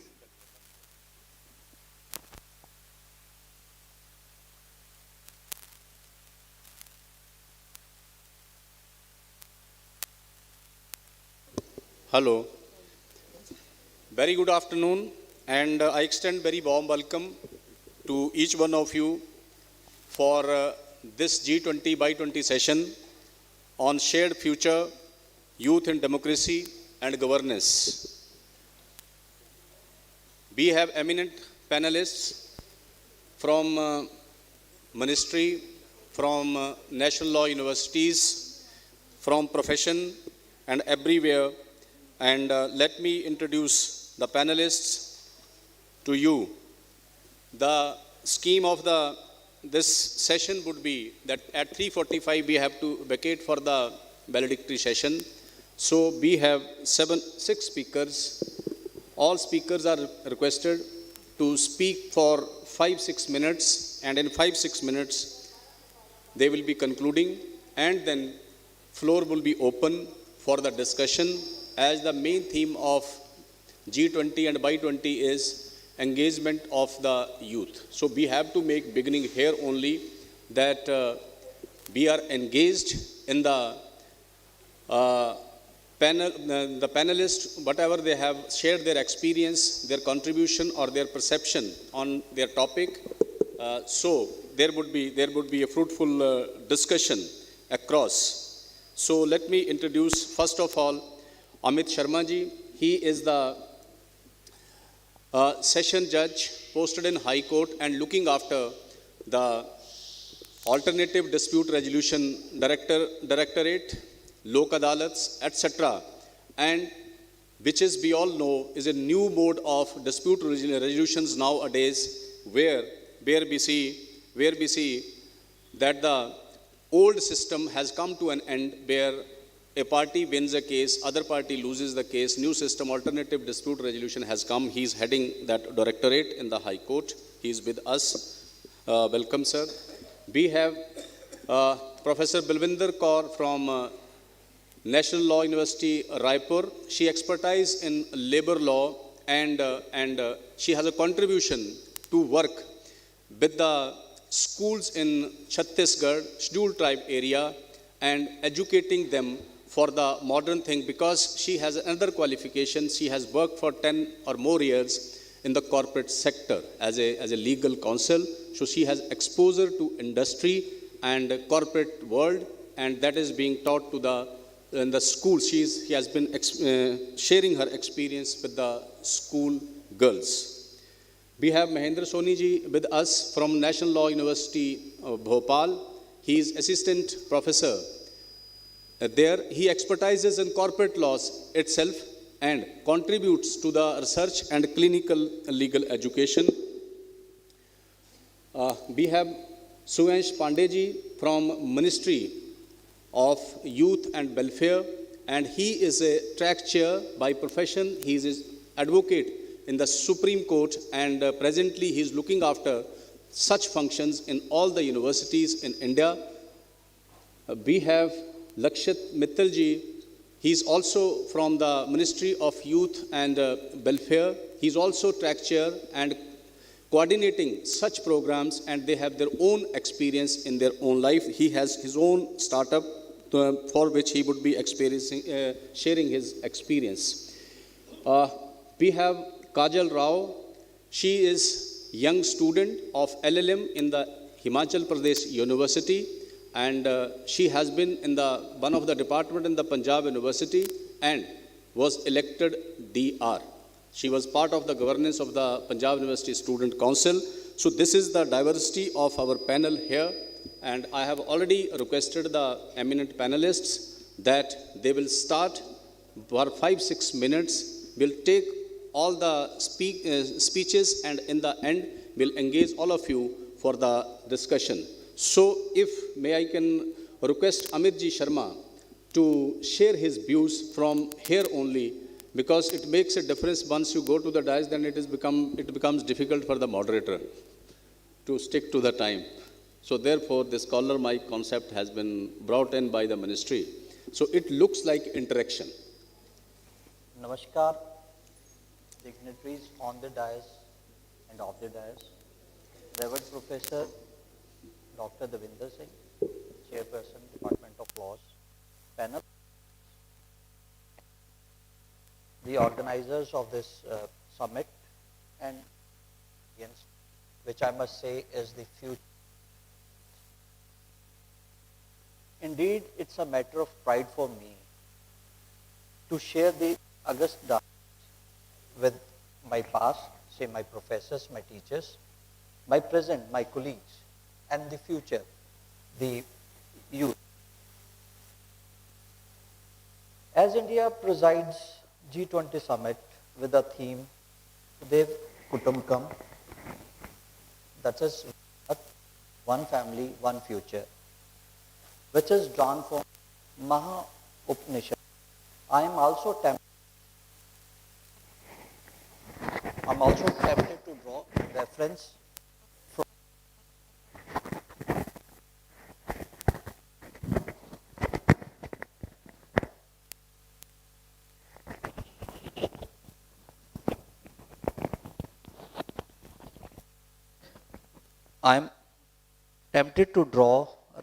from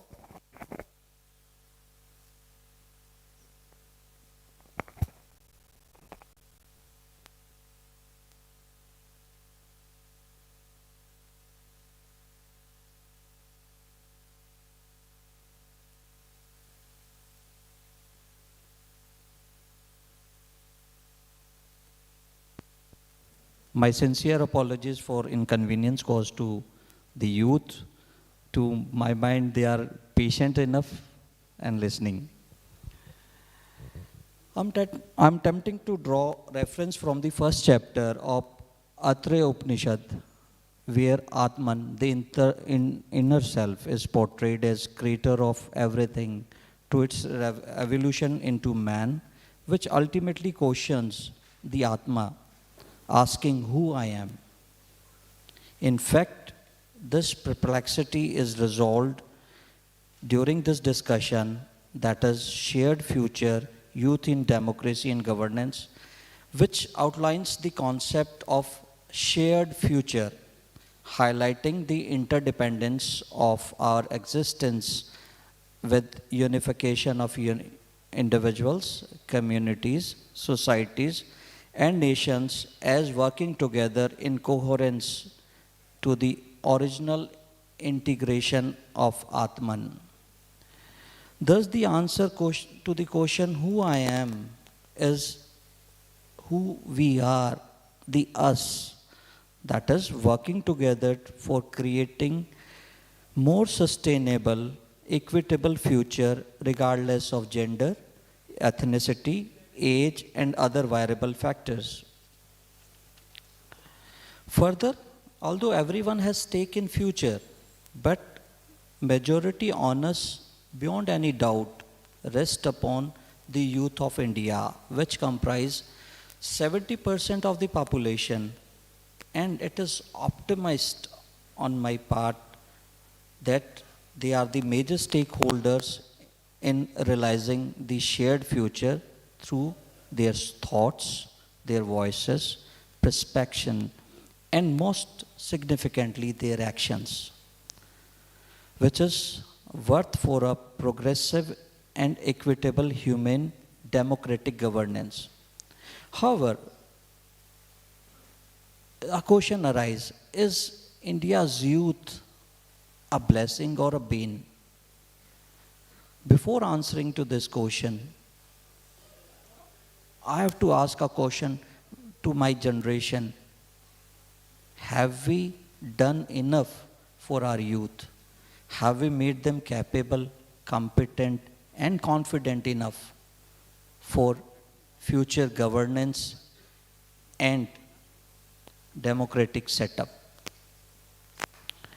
I might sound critical of being a judicial officer, manning one of the most wonderful aspects of human phases, I must say. In fact,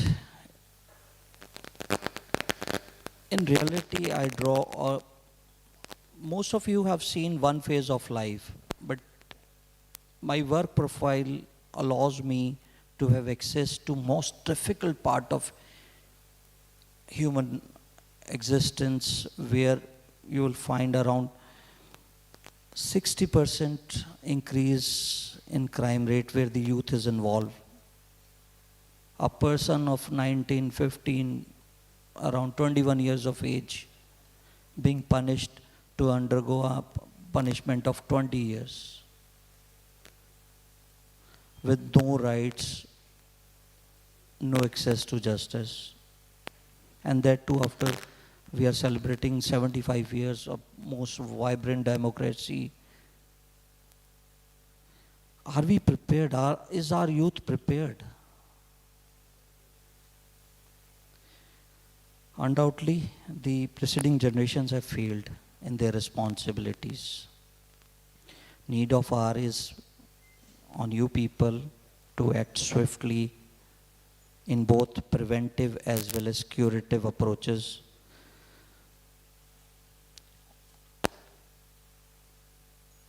How you find youth?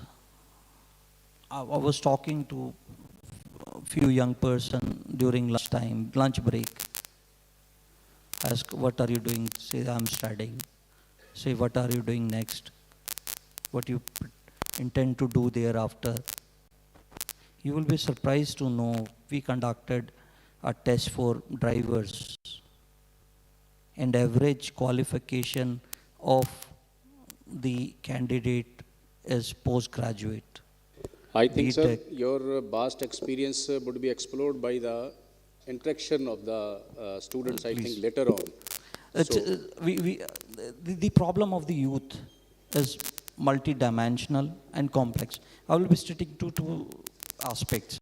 That is the lack of literacy, skills engagement, and underemployment. Same you can see from the engagement of youth in the protest day in and day out. I won't be commenting much on that. The solution lies in more adapting to a holistic skill development curricula based on promoting alternative employment and entrepreneurship avenues like Bharat, India, Made in India, Digital India initiatives.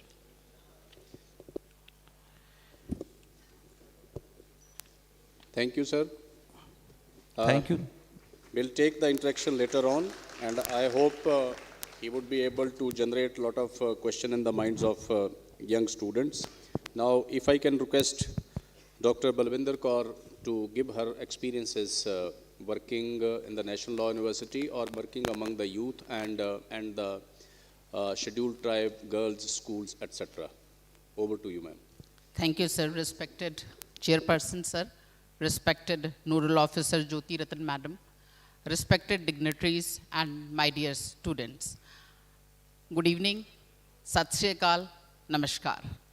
Right? Because I belong, Dr. Balwinder Kaur, te tanu pata honna main Punjabi haan, Punjab di rehn wali hai. Te I thought ki I should relate with you. So now you might be thinking why I am discussing tribal women. I was attending the session. When I was attending the session, I heard the keywords democracy, youth, blue economy, then, yes, youth, right? But nowhere I heard women, role of women. But when I see the logo, I was just asking what is written there. So one earth, one family, one future, right? So can you think of a family without a woman? So I wanted that what is the contribution of a woman? So when we are talking about the youth, how you can ignore a woman? How you can ignore a girl, right? What is the contribution?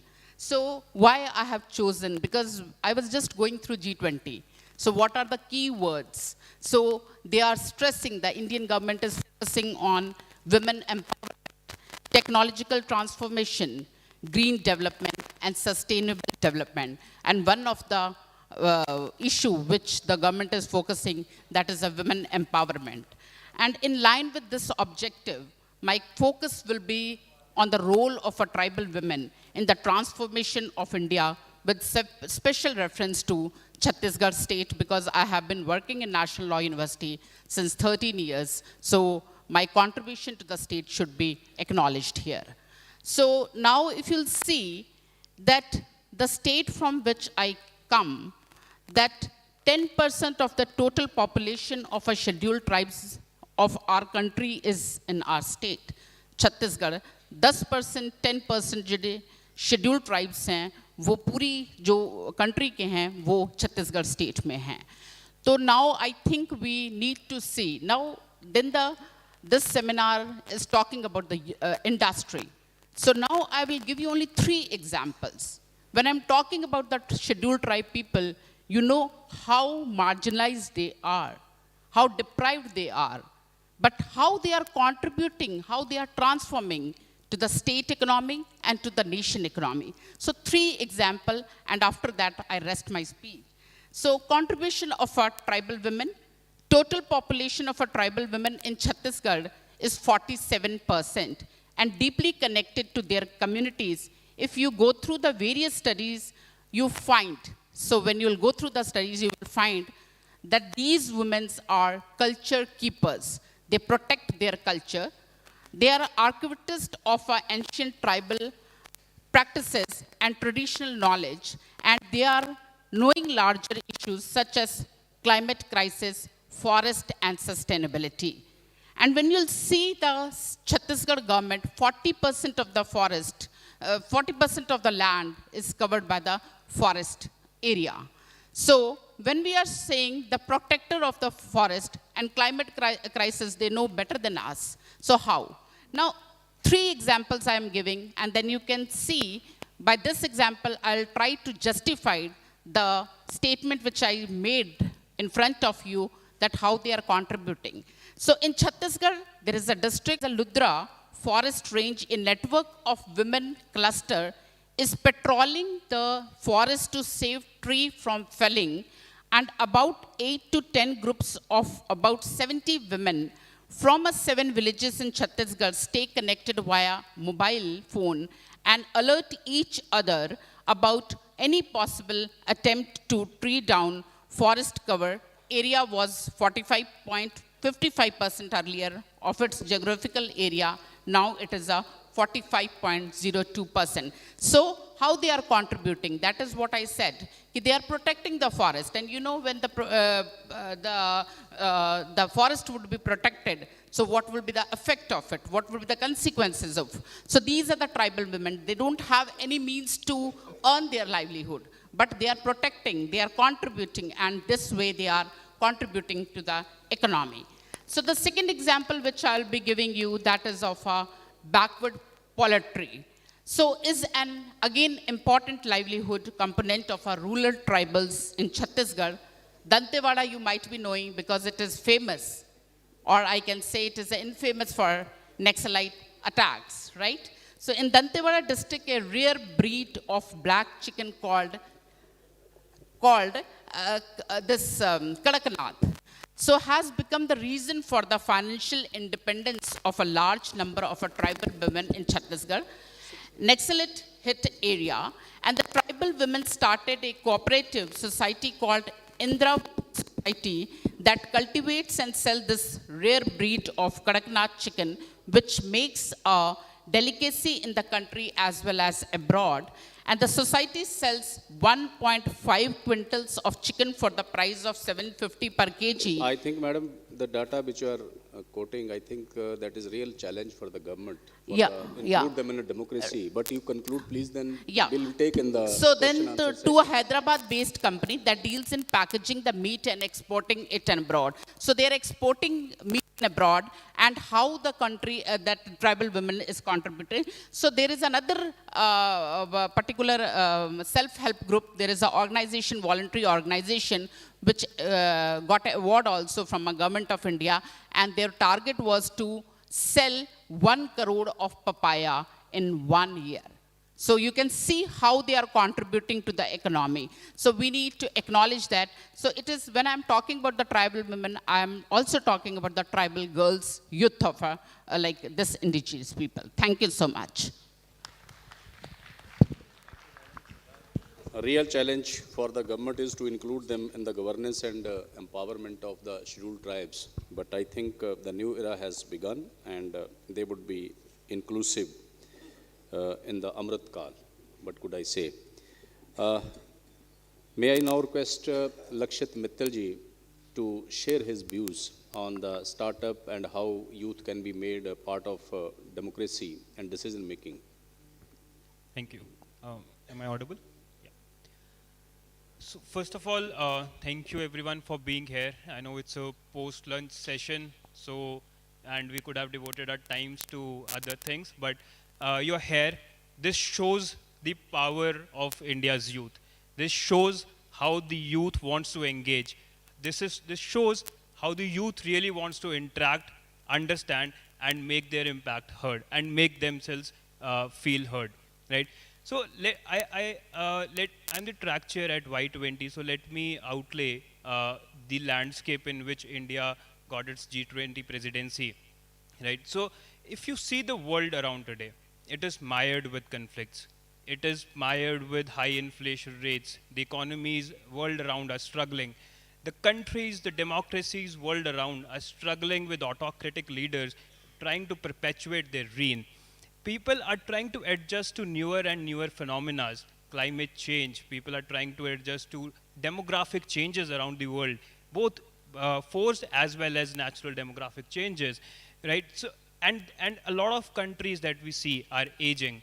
This aging has resulted in diminishing productive workforce. It has resulted in increased dependent workforce. It has pushed a lot of countries to the brisk of managing and finalizing policies of how they will manage their populations and how will they manage their economies in the decades to come. It is in this background that India comes as a bright spot. India, as the country with largest youth population, as the country which has 65% population under 35, is the bright spot, is the country that the world is looking for. There are many challenges in-house, but there are also world challenges which the world is looking forward to India in order to solve for them. So it is our responsibility now that we take the mantle. We take the onus of understanding these problems. We take the onus of innovating, of finding solutions to these problems, and then implementing them in India and for the world from India. The Prime Minister's message, the Honorable Prime Minister's message of Atmanirbhar Bharat is very much centered on the youth, on the young workforce that we have, on the ideas that our workforce, our young can bring, right? So, and you see how India is placed. India, with its young population, has youth that is globalized, that is educated, that is innovative, that is action-oriented, that is technologically driven. These are the skill sets that the world is looking for. These are the skill sets that will drive us in the coming decades. So it is really us who have to take this forward and utilize these skills in order to solve local and global problems. Now, youth needs to emerge and participate greater in politics and governance. In politics, when we talk about political participation, it is about participating in and understanding people's problems, understanding how to channelize people's problems into political priorities, into going really on the field and understanding how diverse, how complex our society is, and then finding out proper solutions within the existing structures. This is the political participation that the youth needs to bring. They have the tools. Now, today, with the technology that we have, the gap between what a person in a tier 3, tier 4 city and what a person in a metropolitan city has, the information gap has absolutely become zero. So the information is available to everyone. We need to utilize this information to make ourselves heard, to understand the grievances at the ground and solve them. And then in participation with the governance, if you see, politics has also become very governance, very delivery oriented. It has really, the last few years have really shaped politics in a way that people are looking for delivery, that people have started to ask their leaders that what is it that we are getting from your reign, right? So this is the kind of understanding and the kind of change that we need to adapt to and start participating in governance. Once we have defined the political priorities, we need to define them into policy priorities. We need to ensure how relevant policies can be framed around the priorities that we have identified. Right? So governance has also become very open, very transparent, much more than the last few decades, of course. Right? It is no more centered on few individuals. It is no more centered on few power echelons. It has broadened. It is asking for your participation. You see the examples of UPI, how startups, how technology has worked on this India tech stack to focus and to solve problems in the country, and how India today has become an export center for this India stack technology architecture. So this is really the understanding that we need to build, and this is the time that we take our initiative from wherever we are and make our impact. At the last, I would like to conclude with what Swami Vivekananda said. And this is particularly relevant for the youth, right? He said, "Come, let us struggle for higher and better things. Look not back, not even if you see the dearest and the nearest cry. Look not back, but forward." So let's look forward, interact with here, consult here, see what we can do for ourselves and the world, and really make this G20 year an impactful and an India-centered year. Thank you. Thank you, Lakshit ji. Be within time and not troubling me for interruption. Thank you very much. Now may I request Suyansh Pandey ji to share his views on this. On the lighter note, since morning everybody is defending the youth from the dais. I am on lighter note. This is the youngest panel. So I have the honor to moderate this session, the youngest panel. So Pandey ji, please share your views. Thanks. Thank you for having us here. It's great to be here at the PU campus. The campus has its own legacy. When I was going through the history, so it's more than 140. It has a legacy of more than 140 years since before the independence. And this campus has given two prime ministers, leaders like Sushma Swaraj ji, sportspersons like Yuvraj Singh, to the nation, and not only to the nation, to the world. So I have heard that it is a hotspot of democratic and political activities now as well. So I think that I don't need to emphasize or inspire you people. You have living legends you had in your campus, very good alumni base you have to inspire you and to understand your contribution towards the nation, the importance of your contribution towards the nation. So it's great to be here. And now I'll come to my topic, that is youth in democracy and governance. And what is the importance of Y20 or G20 for us? Why are we here? We had very good lunch, and then some of you might have come out of interest and some out of you might have come for your friends only. But this G20 as an opportunity, I would like to share how this is an means once for our generation, once in a lifetime opportunity as youngsters to contribute not only for the nation but for the world. See, like Lakshit ji told, how India has been doing well. What is the locus of India? What is the locus of India to show the light to the world? We are just some people are say that we are just a 70 years old nation, but we are thousands years old civilization. And in the last 70 years, we have proved that how the biggest democracy of the world can also evolve as world's best democracy in many senses. So a huge round of applause for your ancestors, for yourselves. In the times of pandemic, we are one of the most strong economies. We have emerged. We are one of the least affected economies. You might have been feeling some domestic inflation and all those things, but at the global perspective, we are doing great. But not at the cost of our rights or our democracy. Have we observed anything, any step by the government which has curbed our democratic rights?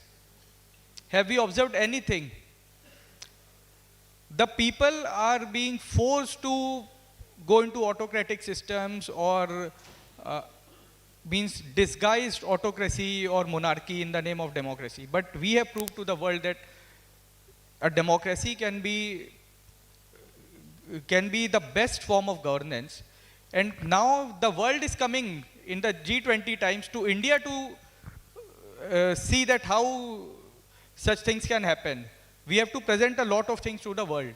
But when we talk about the role of youth in democracy, so there is a uniformity. That uniformity is there in terms of the very low representation.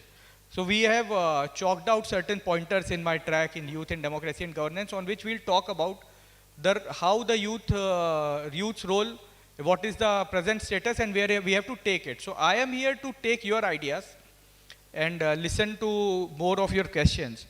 So when we talk about youth in legislature, can anyone tell what is the percentage of youngsters in the parliament as of now? Can anyone?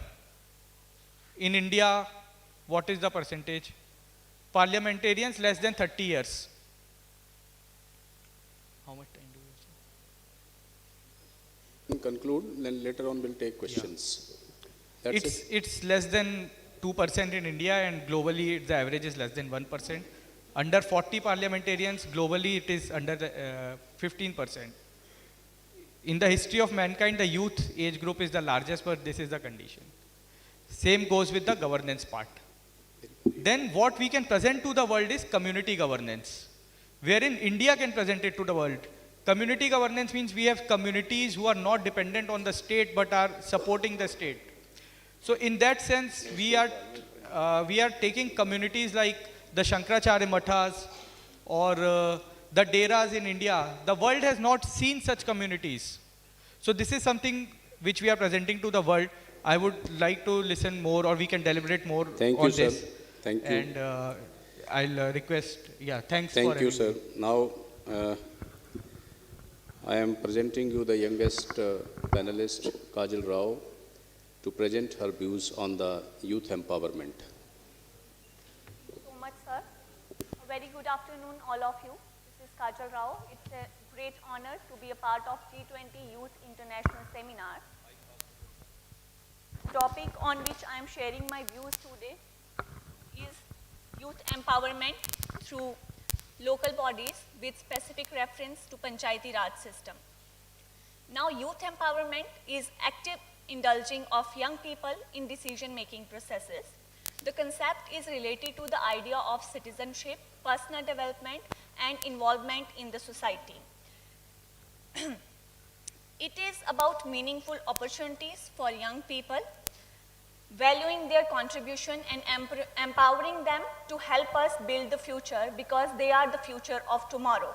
The aim of youth empowerment is to support and foster youth contribution for positive community development and socio-political change, enhancing democracy and governance. The local self-governmental institutions are best centers for imparting democratic thoughts. In India, the local self-government has two parts. One is the rural self-government and other is urban self-government. Rural self-government is based on the Panchayati Raj system, and it was based on the recommendation of B.R. Mehta committee, which introduced 3-tier Panchayati Raj system with Jila Parishad at district level, Panchayat Smiti at block level, and village Panchayat at village level. Now this is democratic decentralization of power, which ensures that democracy is served at the grassroots level in the country and involves more people and youth as well. The participation of youth in democracy not only boosts the confidence in the youth but also enhances the community. There are numerous examples of participation of youth in politics and administration, starting from the Himachal Pradesh, Honorable Mr. Anurag Singh Thakur, who is actively participating since 2008, is a member of parliament and have been the Minister of State for Finance and Corporate Affairs, and in 2021 he was appointed as Minister of Youth Affairs and Sport, Minister of Information and Broadcasting. He is the pride of the nation, not only the state of the Himachal Pradesh.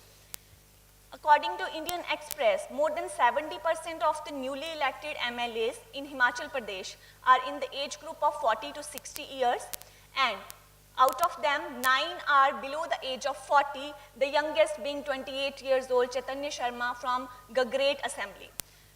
Coming to the Hamirpur Assembly, Shri Ashish Sharma, the Member of Legislative Assembly from district Hamirpur, is a 36 years old young politician, and Ms. Deb Shweta Banik is currently serving as a Deputy Commissioner in the district of Hamirpur. She is a 30 years old young IAS officer serving the nation. Now, Mr. Dushyant Chautala, he at the age of 25 was elected as the youngest member of parliament in the history of parliament in 2014 and is currently serving as the Deputy Chief Minister of the state of Haryana. Mr. Raghav Chadha, a 33-year-old Indian politician since 2015, serves as member of parliament of Rajya Sabha from Punjab. All the examples show that when young people are exposed to the right opportunities to build their confidence, they are capable of uplifting their communities. Youth empowerment helps the youth stand firm in their values, have the confidence to take risks, and empower to advocate for themselves, but others as well. Thank you so much. Thank you, Kajal. Now, the next and the last speaker is Mahenderji Soni, and he would be sharing his perceptions and contribution to the young ones within next, I think, less than 10 minutes, 7-8 minutes. Thank you. Hello. Hello.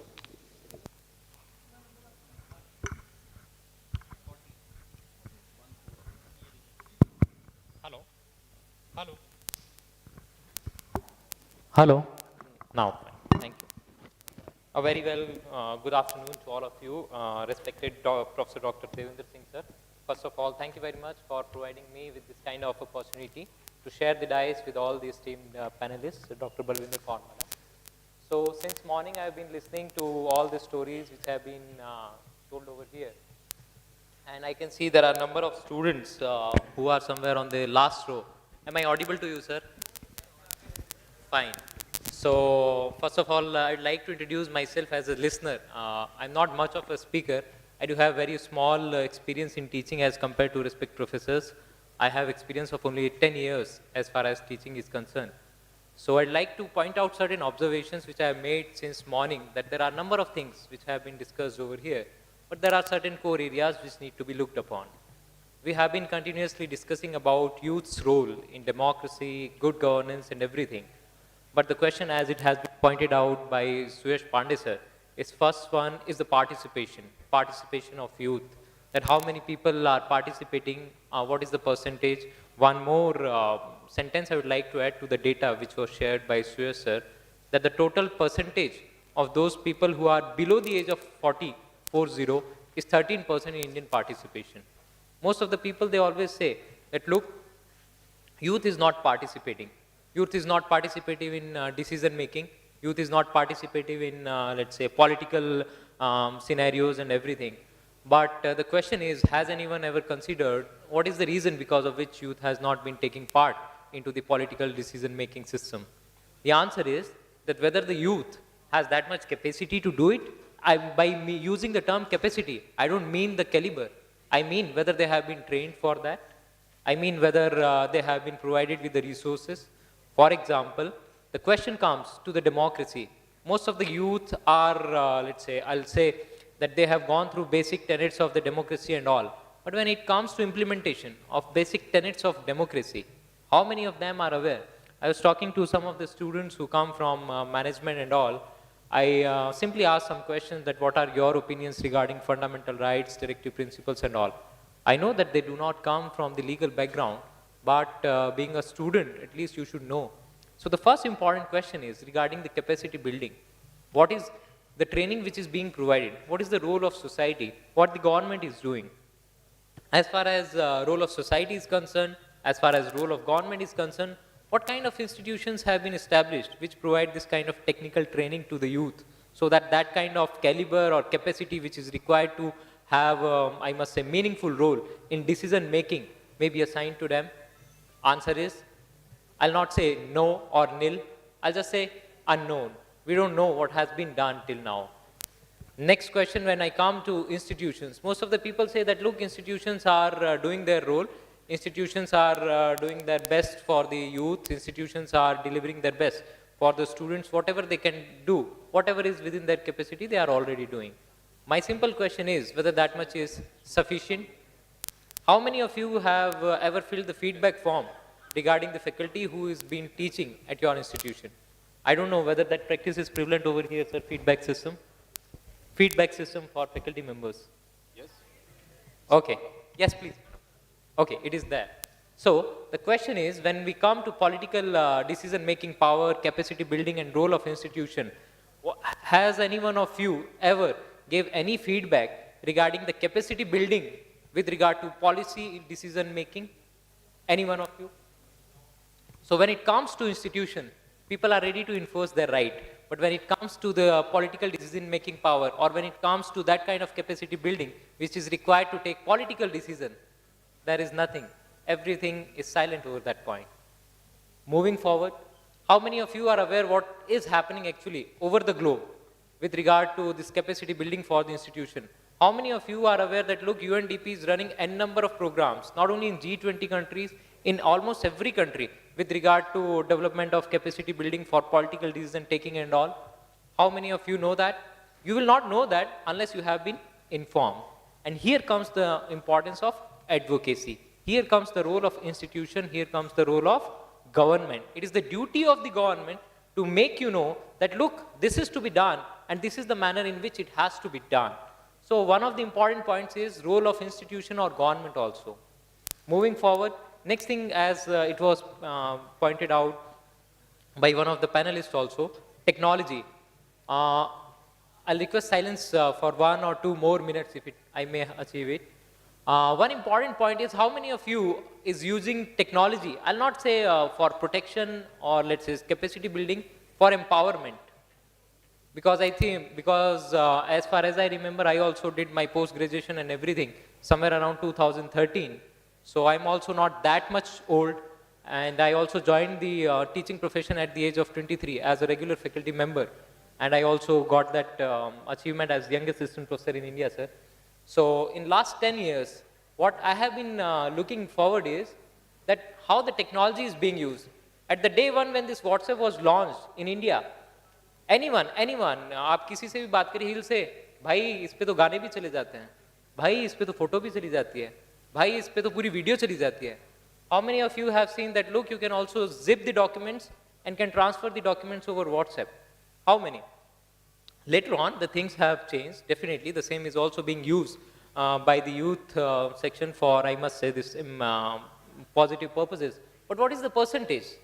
Let me share with you that I'm also part of one cyber law committee which looks into all these offenses relating to pornography and other kind of cyber offenses which are being committed and by whom they are being committed. We especially target the group of those people who belong to 18 to 25. Would you like to know the percentage ratio of the cyber crimes committed by the youth? It's 76%. So the question comes is, it's up to you. It's not, no one is going to come and say that, sir, there is also a WhatsApp group wherein all these kind of information is being shared with regard to educational programs. There are Telegram groups wherein I was just sharing today with one of the faculty members that look, there are different kind of faculty forums also across the Telegram, across the WhatsApp group and everything, where you will also get the positive information. Who's going to inform this positive information? From where it has to come? So here comes the role of organization and institution. Last important point which I would like to say is with regard to support of the community. As I was listening in one another session, sir, which was there, that one of the persons who is an expert in initiating these startups and everything, he was discussing his own story, how he did everything and how difficult it was.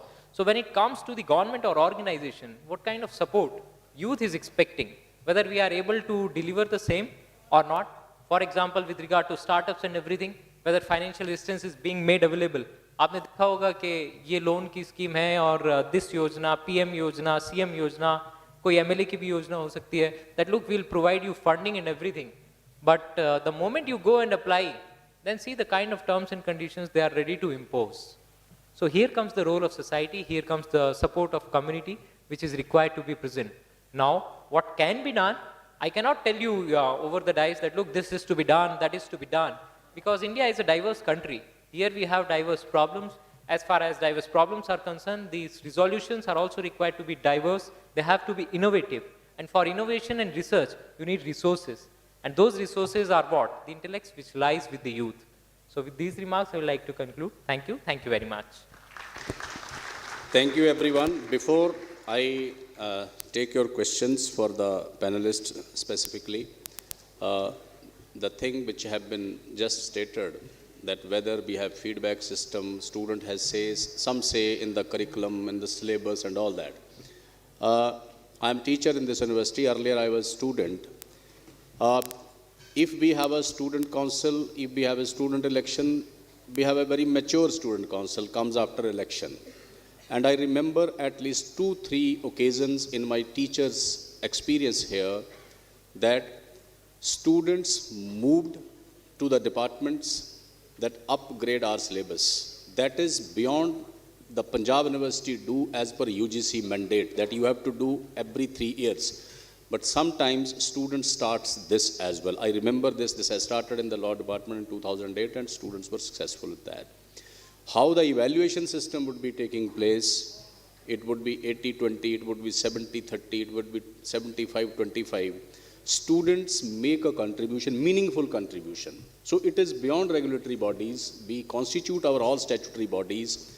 So I mean to say, if Panjab University has a very structured system of elections, youth empowerment, they also respond to this and very meaningful very meaningful suggestions on curriculum, on evaluations are being made by the students as well.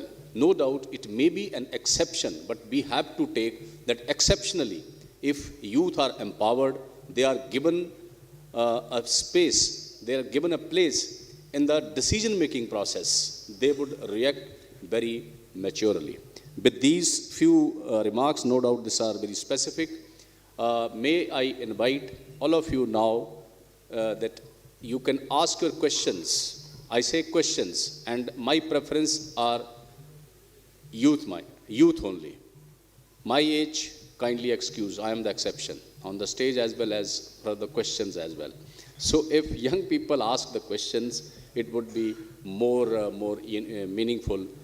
Very straightforward questions. It can be to any of the panelists. It can be collective questions. We can decide that who will answer this question. So please, you can start from anywhere. I think there are mics in the audience. If not there, then you can take this one. ये भी ले जाइए. हाँ दे दीजिए, नीचे दे दीजिए, 2 mic दे दीजिए. Yes, on the front row we can have question. We are expecting more questions from last row because we made a request for the last row people to come forward. They decided to remain at the end. So we believe that you are part of us. Please. Good afternoon, everyone.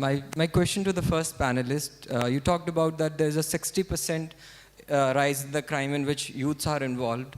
And like the people who are just attain majority, like 18 or 20 years, and they are punished for more than 20 years. So like, are we really lacking from the legislative part? Because law has failed somewhere in protecting or to reduce the crime. So do we need other approach, that how the societal approach should work, or we should go with any other way?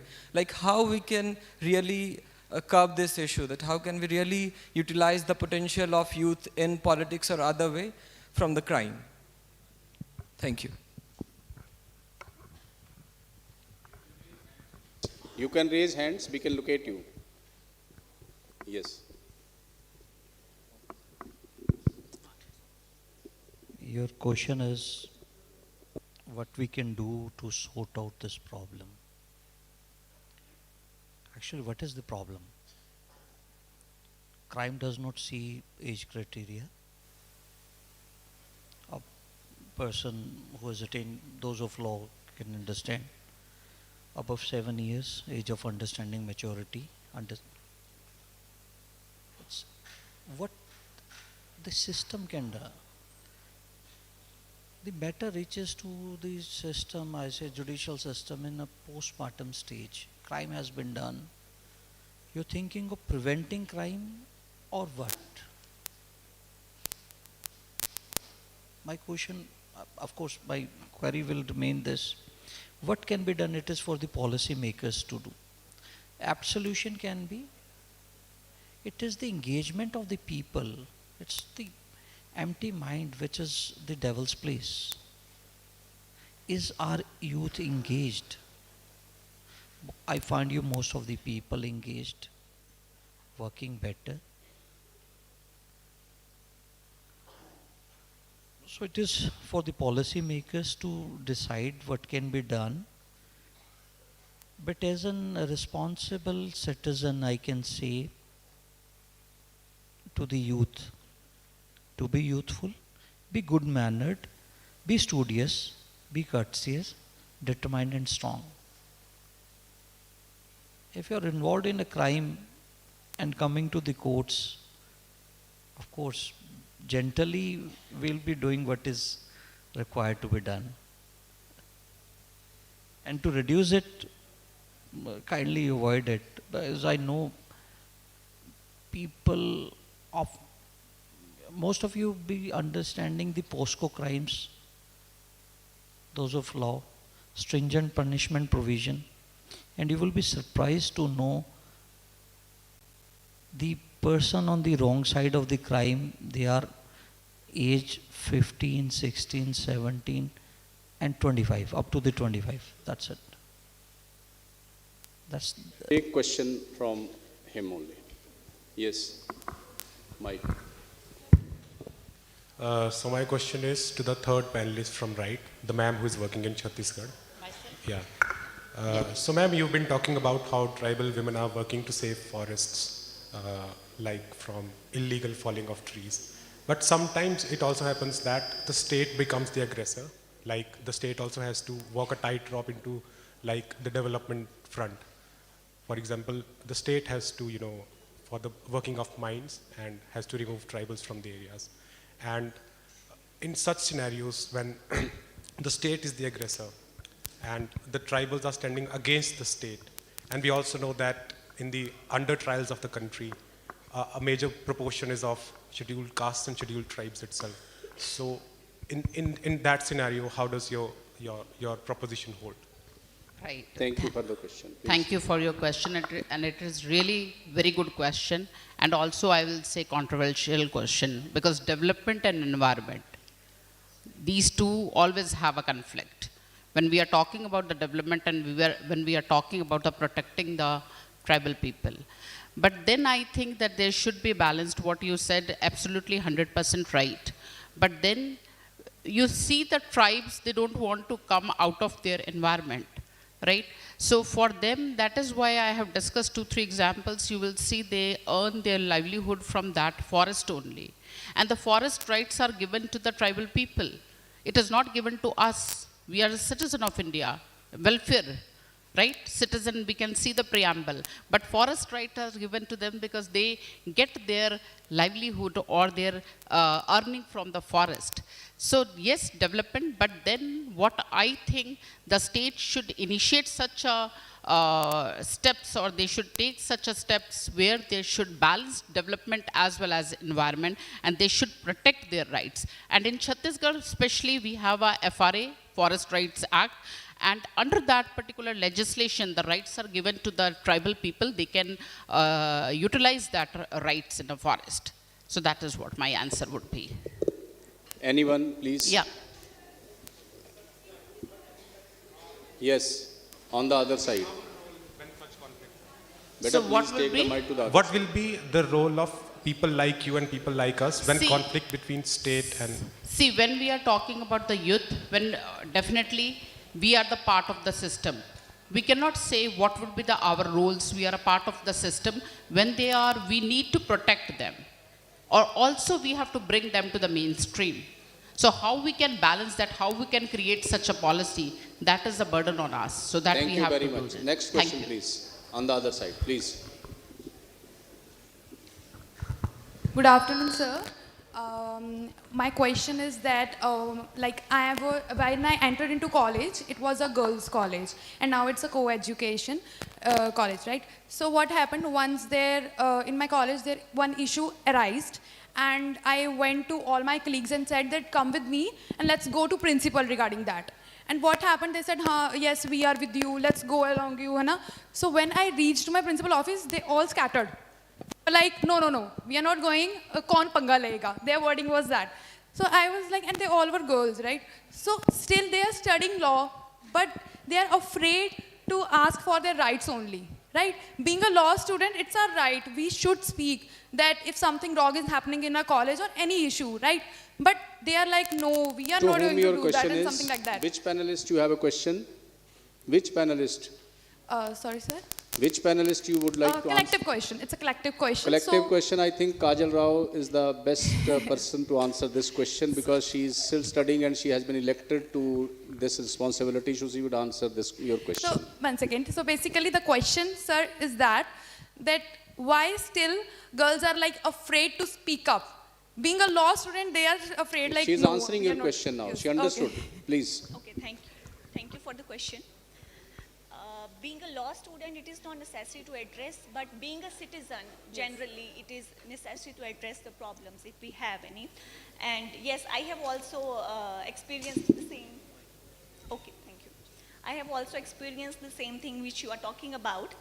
So I think it is lack of exposure and confidence only, and there is no other reason to this.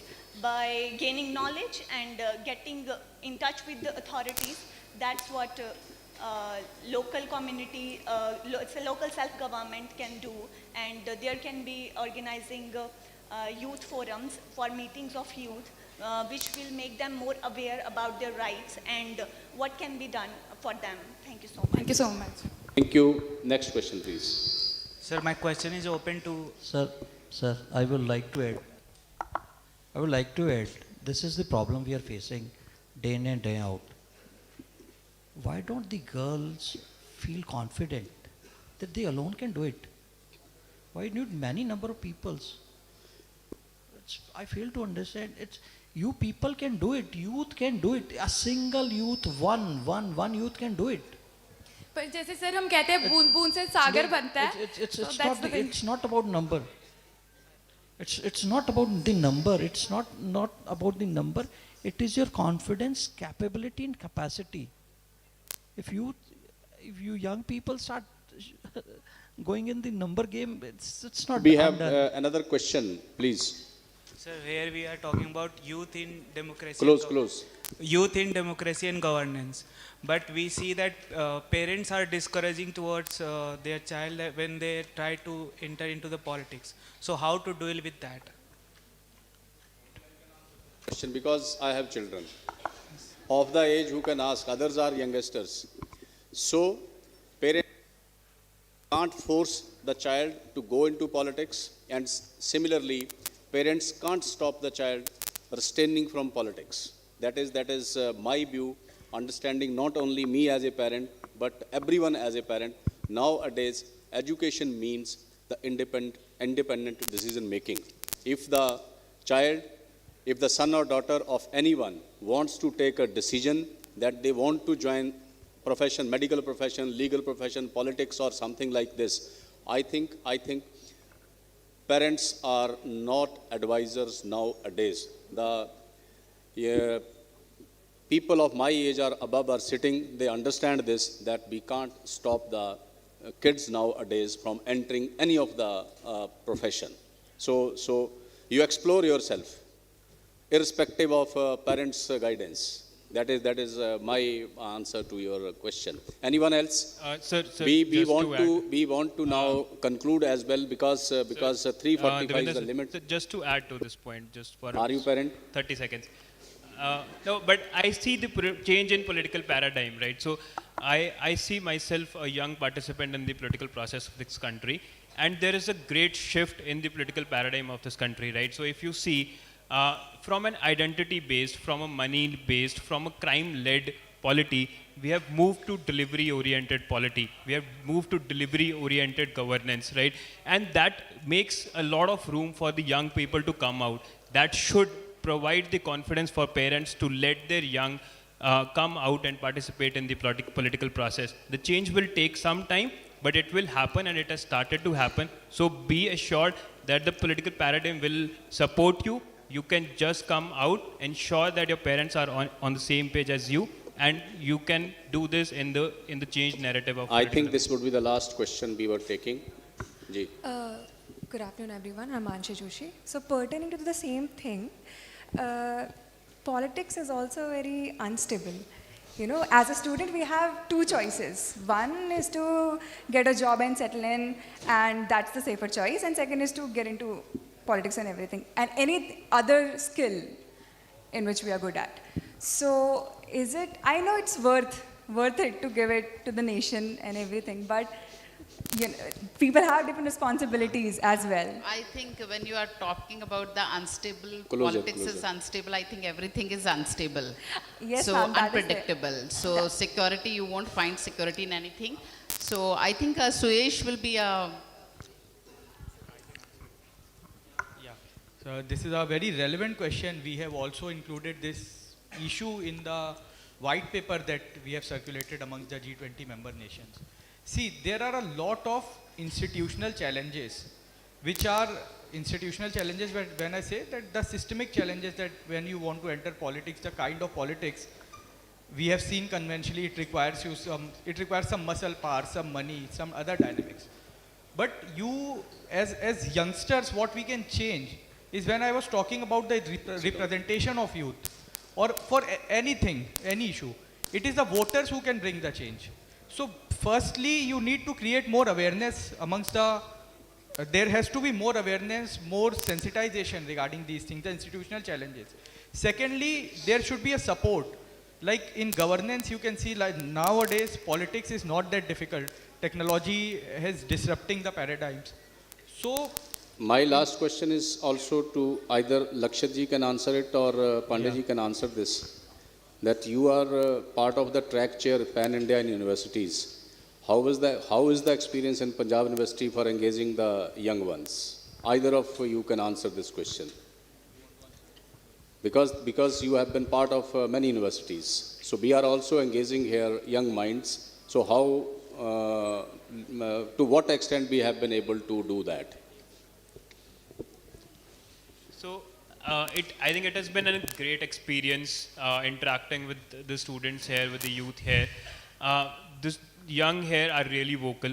They know what they want to define, the questions that they're addressing, and they're very inquisitive, right? We see that at times the people have curiosity, but they do not come about to raise those questions, to ask at the right platforms. Y20 is going around the country to provide the platform to ask questions, and it is an amazing experience to see that people here are interacting and are so curious to ask this question. So kudos to the university for having such a great crowd, and a good round of applause for all of you, please. Thank you very much. With this, I thank everyone, the panelists, the audience that do have taken the interest in this. I know there are questions because topic is such. There are many questions on this, but time limit is time limit. You can clap for the panelists who have responded to your queries, and I hope this panel could make a contribution to the G20 and Y20. The objective was engaging young minds, and we are able to do that on the dais and off the dais. With this, I thank everyone for the same, and I hand over the dais to the student. Thank you to all the dignitaries for their valuable information and feedback, and for also motivating us. I would request Dr. Davinder Singh, Chairperson, Department of Laws, Panjab University, to kindly facilitate all the guests with the mementos.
I would request the dignitaries to kindly I think stay there are back. some prize distribution function. Yes, So sir. you carry on with that.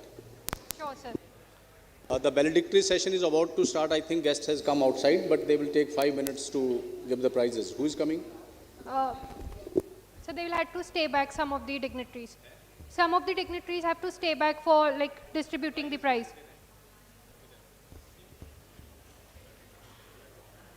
College DSCA, model demonstration, position 1. Jasmandeep, second position. Manav Paul, third position. Gautam, Guru Gobind Public College, Khanna, tug of war. Naman Preet.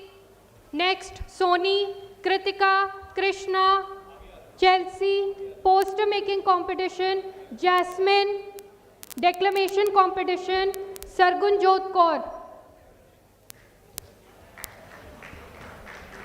Next up, Government Home Science College, poster making competition, first prize,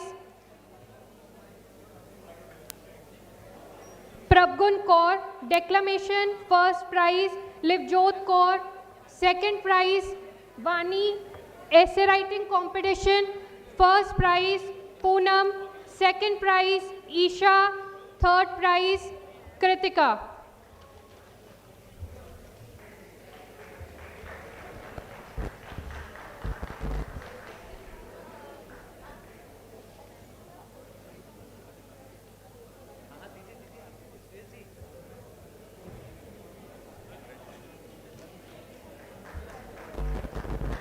Everybody is requested to kindly applaud the efforts of all the winners. Next up, Arya College Ludhiana poster making competition. First prize Mehak Sharma, second prize Kashish, third prize Himanshu. Again the third prize Manish. Next up, declamation competition again from Arya College Ludhiana. First prize Keshav, second prize Neha, third prize Radhika, third prize Yash. Please keep on cheering your friends.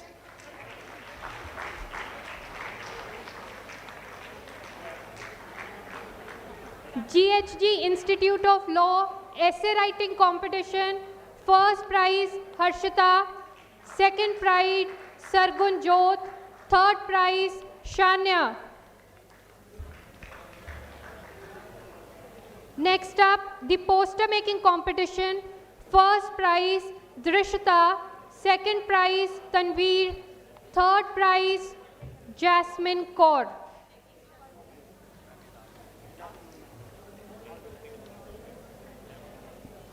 Please keep on applauding.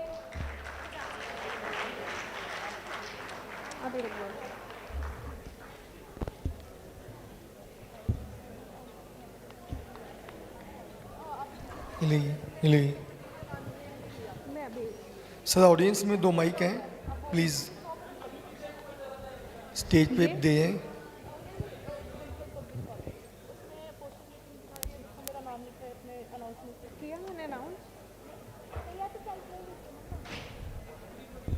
Gobind Nagar Public College Khanna poster making competition Jasmine. UIAMS, there was a competition named Geopolitia. The second prize goes to Rahul Sharma.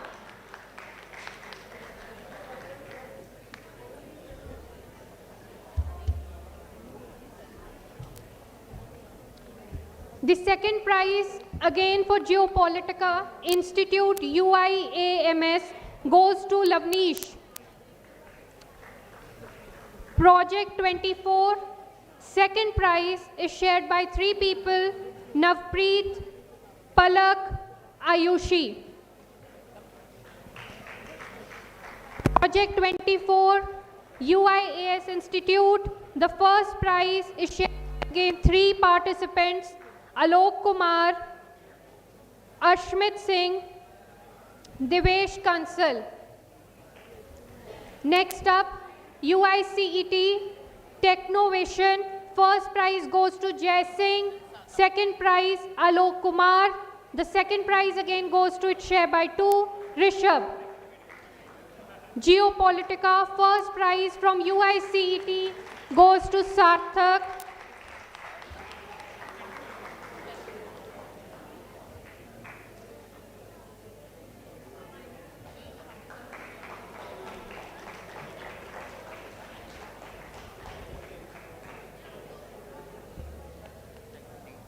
GCE 20 Swachhta Drive Competition, first prize goes to Japjeet, Kavita, Prince, Tanuja. Next up, Pratap College of Education, the poem recitation, first prize goes to Ashwini Kumar, poster making prize goes to Mansi, essay writing prize goes to Manish Thakur. Next up, winners for MY20, first prize goes to delegate of EU, that is Kritagya. The second prize goes to delegate of India, Ayushi. The third prize goes to the delegate of Germany, Simranjeet.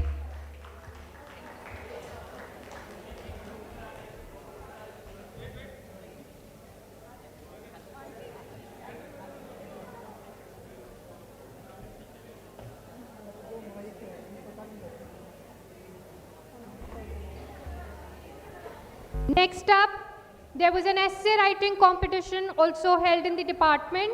First prize goes to Dhruv and the second prize goes to Ria.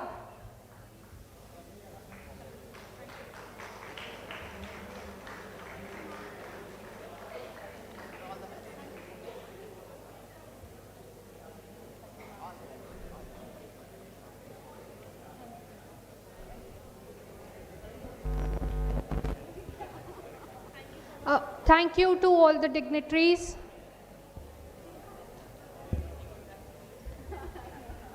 Thank you to all the dignitaries and congratulations to all the winners. Thank you for staying back.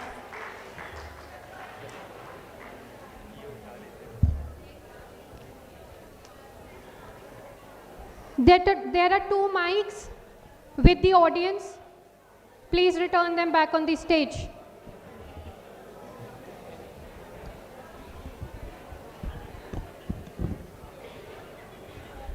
Can I have your attention, please? Before preparing this seminar, a question has arisen in mind. What is youth? Is it age or state of mind or something else? How you classify youth? Exactly. It's not the age, it is the state of the mind, it is your confidence. All your answers, whatever you are thinking lies in this very simple concept. It is purely a state of mind. Thank you so much.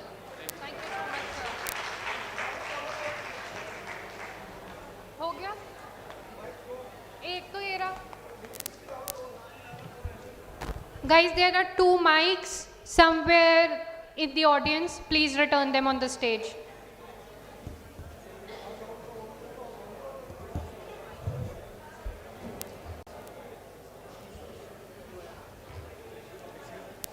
What about those who have come with me from the university? They are from the university. They have got the prizes.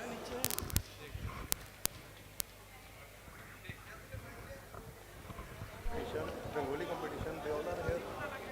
I shall, sir, check it in a minute.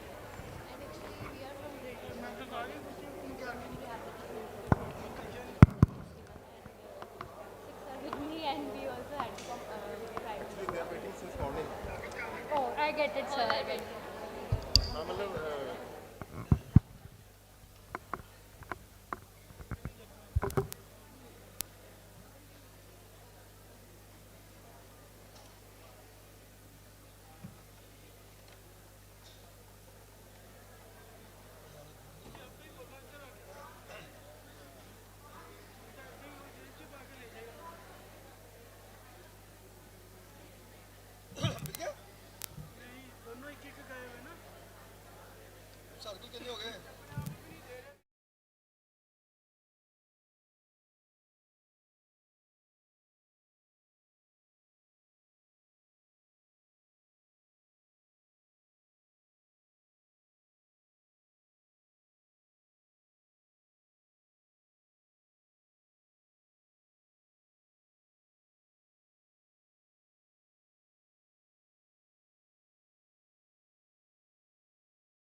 regional centers and trust institutions participated in these run-up activities. They organized one or other activity. More than 250 institutes participated in this celebration, and more than 400 students participated, and roughly 300 students were declared winners in different activities. It's a matter of great pride for Panjab University that we have participated in PU G20 Youth Celebration. Apart from these run-up activities, we have various awareness programs organized in rural areas of Punjab, Haryana and Himachal Pradesh. We collaborated with various institutions. For example, in Punjab, we collaborated with Chandigarh University, where our teams and Nukkad Natak teams went and spread awareness. And this awareness program is still continuing. Yesterday, we had ice-breaking session where speakers and delegates from different countries, they participated, followed by cultural event, and lastly gala dinner. And today, our session begins with inaugural session in the morning, 10 to 11, and then we have 7 parallel sessions of discussion. 4 were before the lunch and 3 were after the lunch. Eminent personalities participated in panel discussion followed by question-answer round. Different moderators were there. An eminent moderator is Dr. Madhumati, the Senior Advisor, United Nations International Seabed Authority.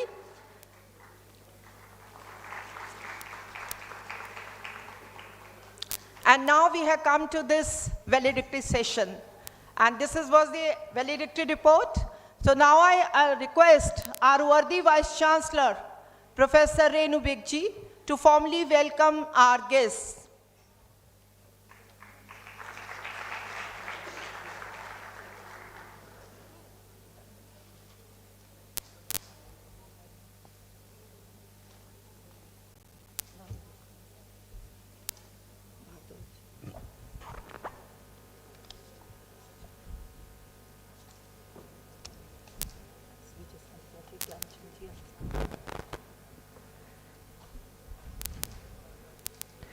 Honorable Mr. Justice Vinod Bhardwaj, Judge Punjab and Haryana High Court, Shri Vijay Samplaji, Chairman of National Commission for Scheduled Caste, Mr. Kartikeya Sharma, Rajya Sabha MP, Professor Jyoti Ratan, Nodal Officer for Youth International Seminar being organized today in Panjab University, and Professor Davinder Singh, Chairperson, Law Department, delegates, participants, students, and faculty of Panjab University, I welcome you all to the valedictory session of Youth International Seminar, which is being organized today here. And we have participants from the departments as well as from affiliated colleges of Panjab University. And we have been carrying out various activities for the past 15 days in different departments as well as in affiliated colleges to create awareness among youth that India has G20 presidency this year. I'm sure the deliberations that have taken place during the day in various panel discussions and in different sessions, they would enable you to face the challenges of life. You know, I always tell my students that the purpose of education is that once the education is completed, you are equipped to earn your livelihood either by taking up a job or through self-employment or by joining a family business or whatever it is. So I tell the students, you know, that you start building your CV from day one. So if you are building your CV from day one, then what will you write in your CV, you know? your name, your personal details, maybe your educational qualifications, but then how your CV is different from the other students. So what you are doing in the classroom, that everybody is doing. What will make you stand out is what you do beyond the curriculum. And for doing things beyond the curriculum, you have to participate in such seminars, other extracurricular activities. You are already, in Panjab University, where you have excellent sports facility, various centers are there, where you can do some certificate courses. There are departments of different languages. We have Department of Sanskrit and many departments of foreign languages which are offering certificate courses. So maybe you can do those certificate courses, or maybe you can, join yoga classes, do meditation, and there are n number of activities that go on in Panjab University every day, and you have to be part of those activities to develop your overall personality. So what you do beyond curriculum is going to help you get a job. And besides these extracurricular activities, you can be involved in project work. Normally what happens is, whatever theory we are learning now, what we study in first semester, we'll forget it in second semester. So आगा दौड़ पीछा चौड़ वाली situation रहती है. But what you do practically with your own hands, that you will not forget all your life. So the learning that will happen once you are doing projects, that will be with you for all your life. And if you want an excellent job, you have to be, excellent learner while you are doing your studies on the campus. So I have seen, you will read in the newspapers that a student has got a job in Google with a package of 50 lakhs. But these are the students, who have been working hard since they joined university to learn one thing or the other, beyond the curriculum, I am saying. So these students, then when the interviews are held, they make an impression and they get excellent jobs. But then everyone cannot get an excellent job, right? But everyone has to do something professionally, to be successful or to be even moderately do well in the life. And for that, in the morning also, Governor Punjab has already said that hard work is the only key. So you have to work hard and hard and hard. And dedication, commitment, these are some other parameters. But you have to have positive attitude. Positivity will create positivity, and negativity will create negativity. So be positive. Even if the other person is negative towards you, you be positive towards him or her, and I am sure the attitude of the other person will also change with time. So be committed, do the right things, don't break the rules, and I am sure you will do well. But above all these things, the most important thing is to be good human being. You must help others in the society who are maybe not as privileged as you are. Once I had a student, he was in first year, and he came to me and he said, "Ma'am, can you get a job for me? Can you help me get me a part-time job?" I said, "Why you want to work? You are only in first year." He says, he told me that his sister has cancer and his father is, earns average amount of money and is spending most of the money on her treatment. And sometimes he doesn't have money even to have 3 meals in a day. So I was shocked. I said, "You don't take 3 meals in a day?" He told me sometimes he doesn't have money for that. And he asked me that if he can get some part-time job so that at least he is able to survive in the hostel and take food regularly. And then I was trying here and there, but then nothing happened. So one day I asked him, he was very worried, I'll have to leave my education and go back, otherwise how I'm going to survive here. So he was admitted in EWS category, so he didn't have to pay fees and all that. So I asked him one day, to survive in a hostel, if you have to have good food 3 times a day, how much money you need? So he thought for a few minutes and he said, ma'am, I need approximately 5,000 rupees every month, you know, to stay comfortably in the hostel. And, you know, I was taken aback because both my daughters have studied in hostels and we were paying the hostel fees, we were paying the mess charges, and what they were taking from us was much more than this 5,000. So, I mean, kids want to go out, they want to see movies, they want to take food in restaurants, and their requirements are much more than this. So, you know, I was thinking that what to do. So finally I told him, I said, look, I'll try to find a job for you, but till the time that happens, I will give you 5,000 rupees and you continue with your studies. And initially he was reluctant, but gradually he accepted. And when he was in 8th semester, he got paid internship and he told me that, ma'am, now I am on my own. I will be earning money. Thank you very much. So, but during the time he was there, one day he asked me, ma'am, आप retire कब हो रहे हो? मैंने कहा क्या हुआ? कह रहे मेरे class fellows कह रहे थे कि मैम तो retire हो जाएंगे, then what will you do? I said, don't worry, I'll be here till you graduate. So what I was trying to say is that if you can help somebody, please help them. Do the hand holding, you know, all are equal, everybody has right to be educated, to do well in life. So if somebody has some hardship and you are in a position to help, you must help others. And that is, you know, I would say that all of us should have that kind of value system. It is very important. It is more important than success and other things in life.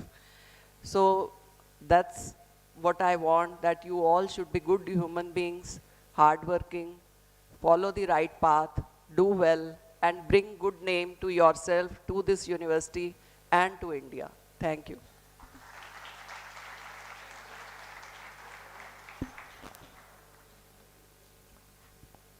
Thank you, ma'am. Thank you for kind words. Yes, absolutely true. हम सभी की help नहीं कर सकते, पर हम उसकी help ज़रूर करें जिसकी हम कर सकते हैं. Thank you, ma'am. Good message you have given. Now it's time for honoring our guest.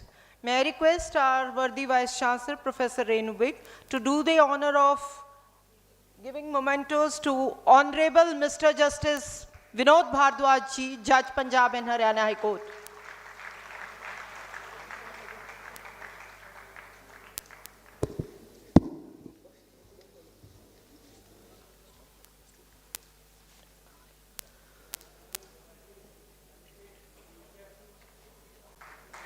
Huge round of applause, please.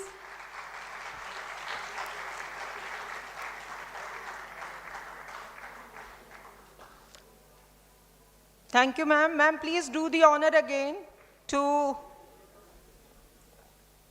give mementos to respected Vijay Samplaji, Chairperson, National Commission for Scheduled Castes.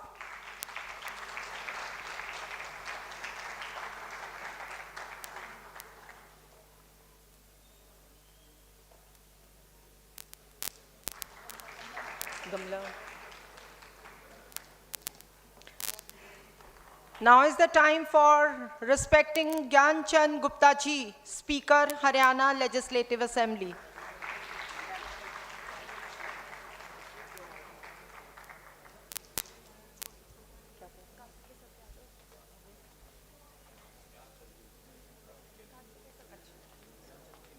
Achha, sorry. I'm really sorry.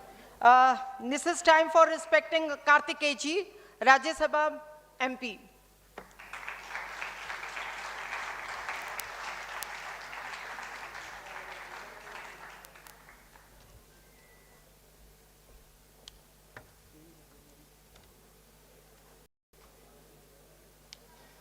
May I request Professor Devinder to do the honor of giving memento to our worthy Vice Chancellor.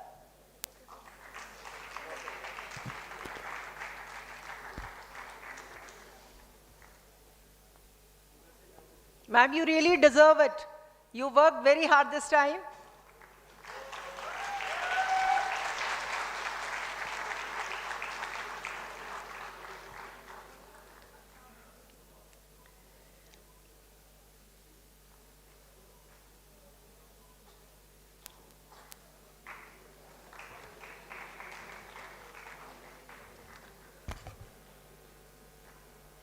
Thank you, Professor Devinder. Now I request Karthik Kechi, Rajya Sabha MP, to interact with our audience.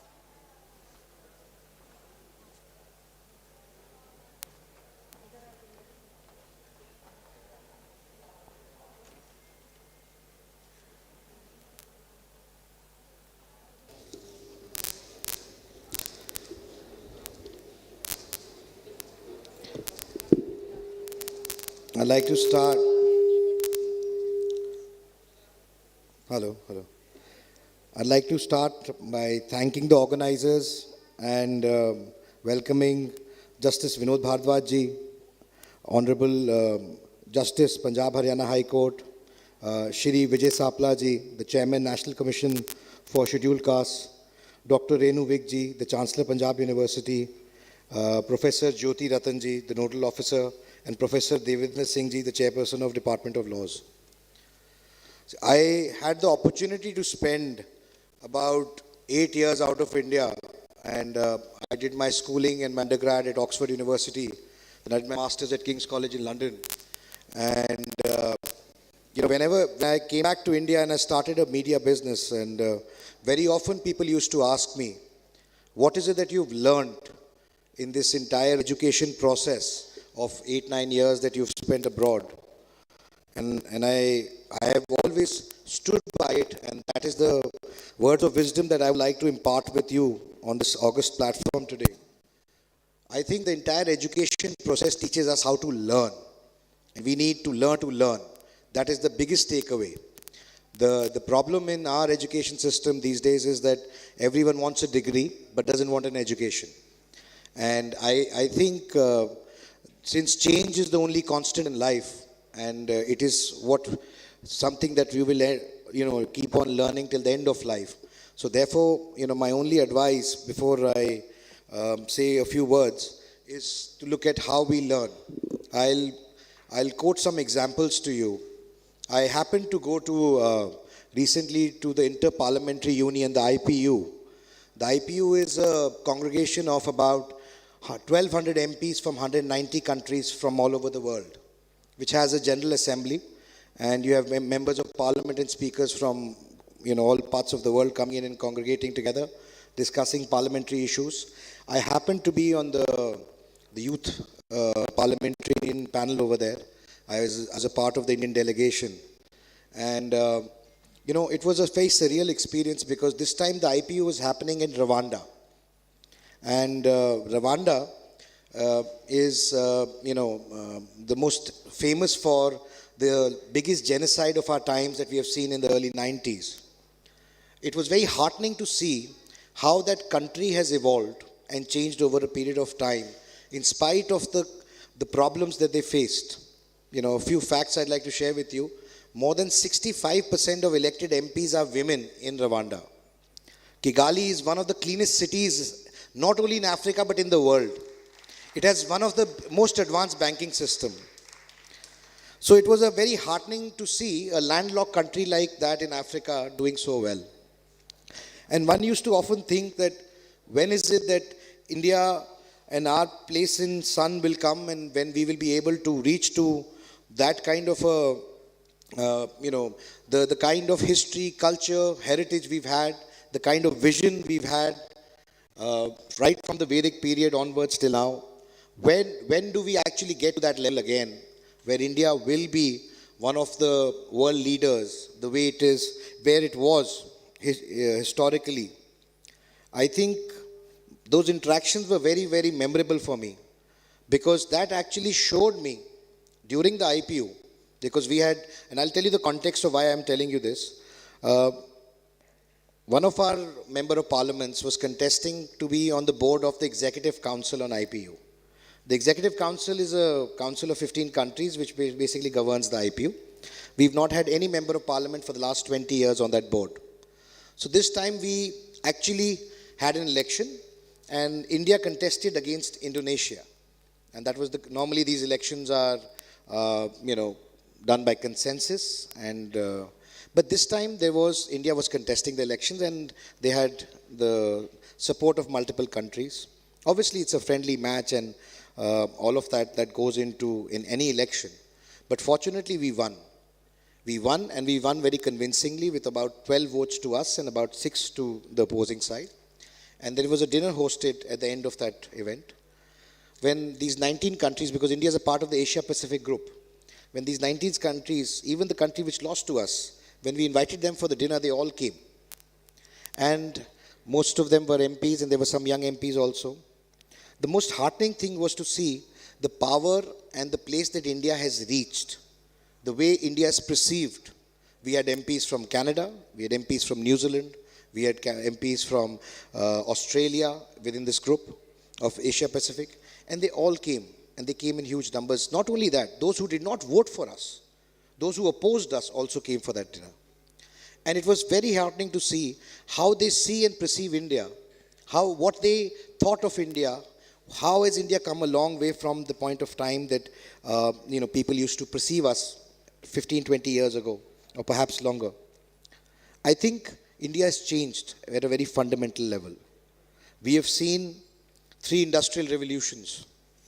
We started in the 1760s with the first one. Then we saw the second industrial revolution almost 100 years after that. Then we saw the third industrial revolution almost 50 years after that. Now we are standing on the cusp of the fourth industrial revolution. And this industrial revolution is going to be powered by the youth of this country. I am very happy to say that the government of India today has taken multiple initiatives in the last 7 to 8 years to be able to be equipped, to be able to handhold and be able to put the youth in the right direction in the years to come. I think a very good example of the direct benefit transfers, the kind of scheme started by the central government, whether it is the Jan Dhan account, the direct benefit transfer, which has led to more than 500 million accounts being opened to, which has stopped the pilferages in the country. It is schemes like that. It is when I told some of my members of parliament, some colleagues of mine, that we have the world's largest national food security program happening in India, where we feed more than 800 people every day for the last 3 years since the corona pandemic has started. They have refused to believe us that something of this size, scale, and magnitude does exist. So the learnings from that event for me were that India is on the takeoff stage. We are in a very different place. People are perceiving us very differently. They are seeing us very differently. Even when you travel with a blue passport, the Indian passport, the way people perceive you has changed. And that is just a testament of the times to come. I think when we look at what is in store for India in the next 25 years, and if we definitely want to become a developed country and a world power, then we must keep on working on the line that we are working on. And the biggest contribution in that process of nation building will be of the youth of this country, because we have the largest young population in the world, and it tantamounts to almost 65%. And nothing succeeds like success when it comes to youth. So I think we have to be able to build a very successful formula for the youth, which we have done under this current administration for the last 7 or 8 years through multiple programs. And I'm very happy to say that if we continue doing that, we will be where we wanted to be, where we wanted India to be. I'll share, another a small instance that I briefly encountered. This is how India is changing and evolving. See, when we talk, I was interacting with some students from MIT and Harvard. They were fellows and PhD students who were on a study tour to India. They reached out to me saying that they wanted to interact with a younger member of parliament.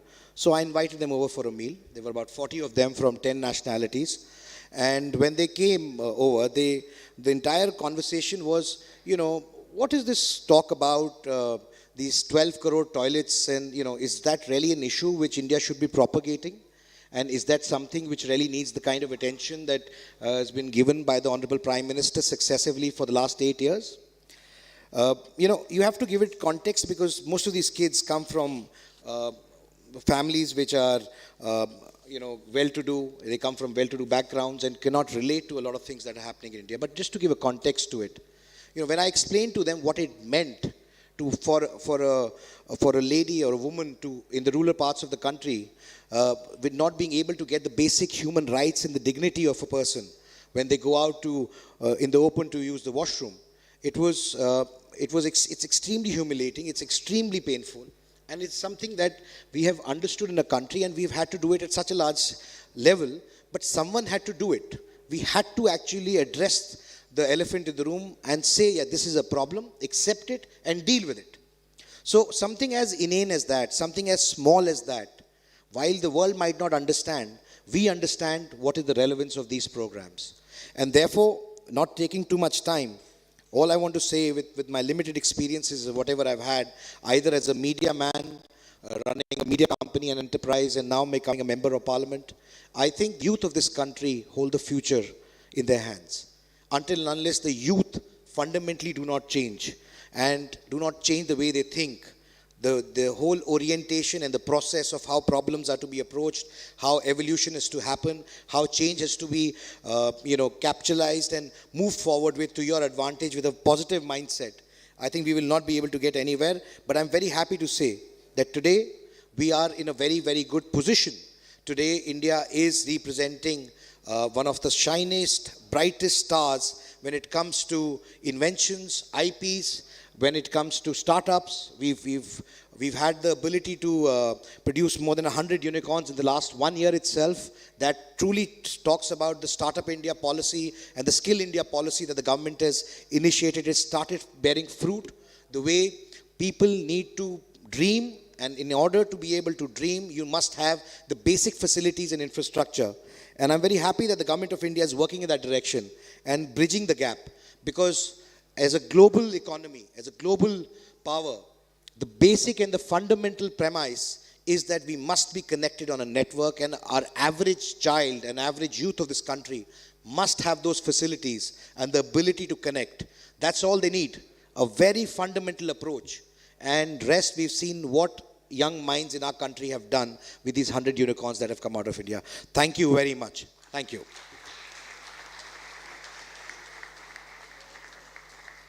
Thank you, Kartikeji. You have rightly pointed out that India is moving in right direction to channelize the energy of youth and providing the basic human rights. Thank you so much. Now I request Vijay Samplachi, Chairperson, National Commission Scheduled Caste, to address our guardians.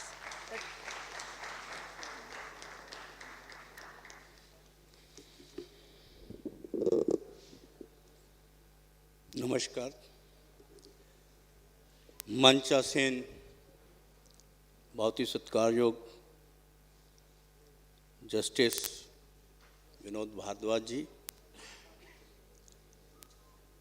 और हमारे राज्यसभा सांसद और media में एक प्रख्यात नाम ऐसे श्री कार्तिकेय जी, इसी यूनिवर्सिटी के वाइस चांसलर रेणुवेद जी, डॉक्टर देवेंद्र जी, मंच संचालन कर रही ज्योति रतन जी और सामने बैठे सभी भाइयों बहनों,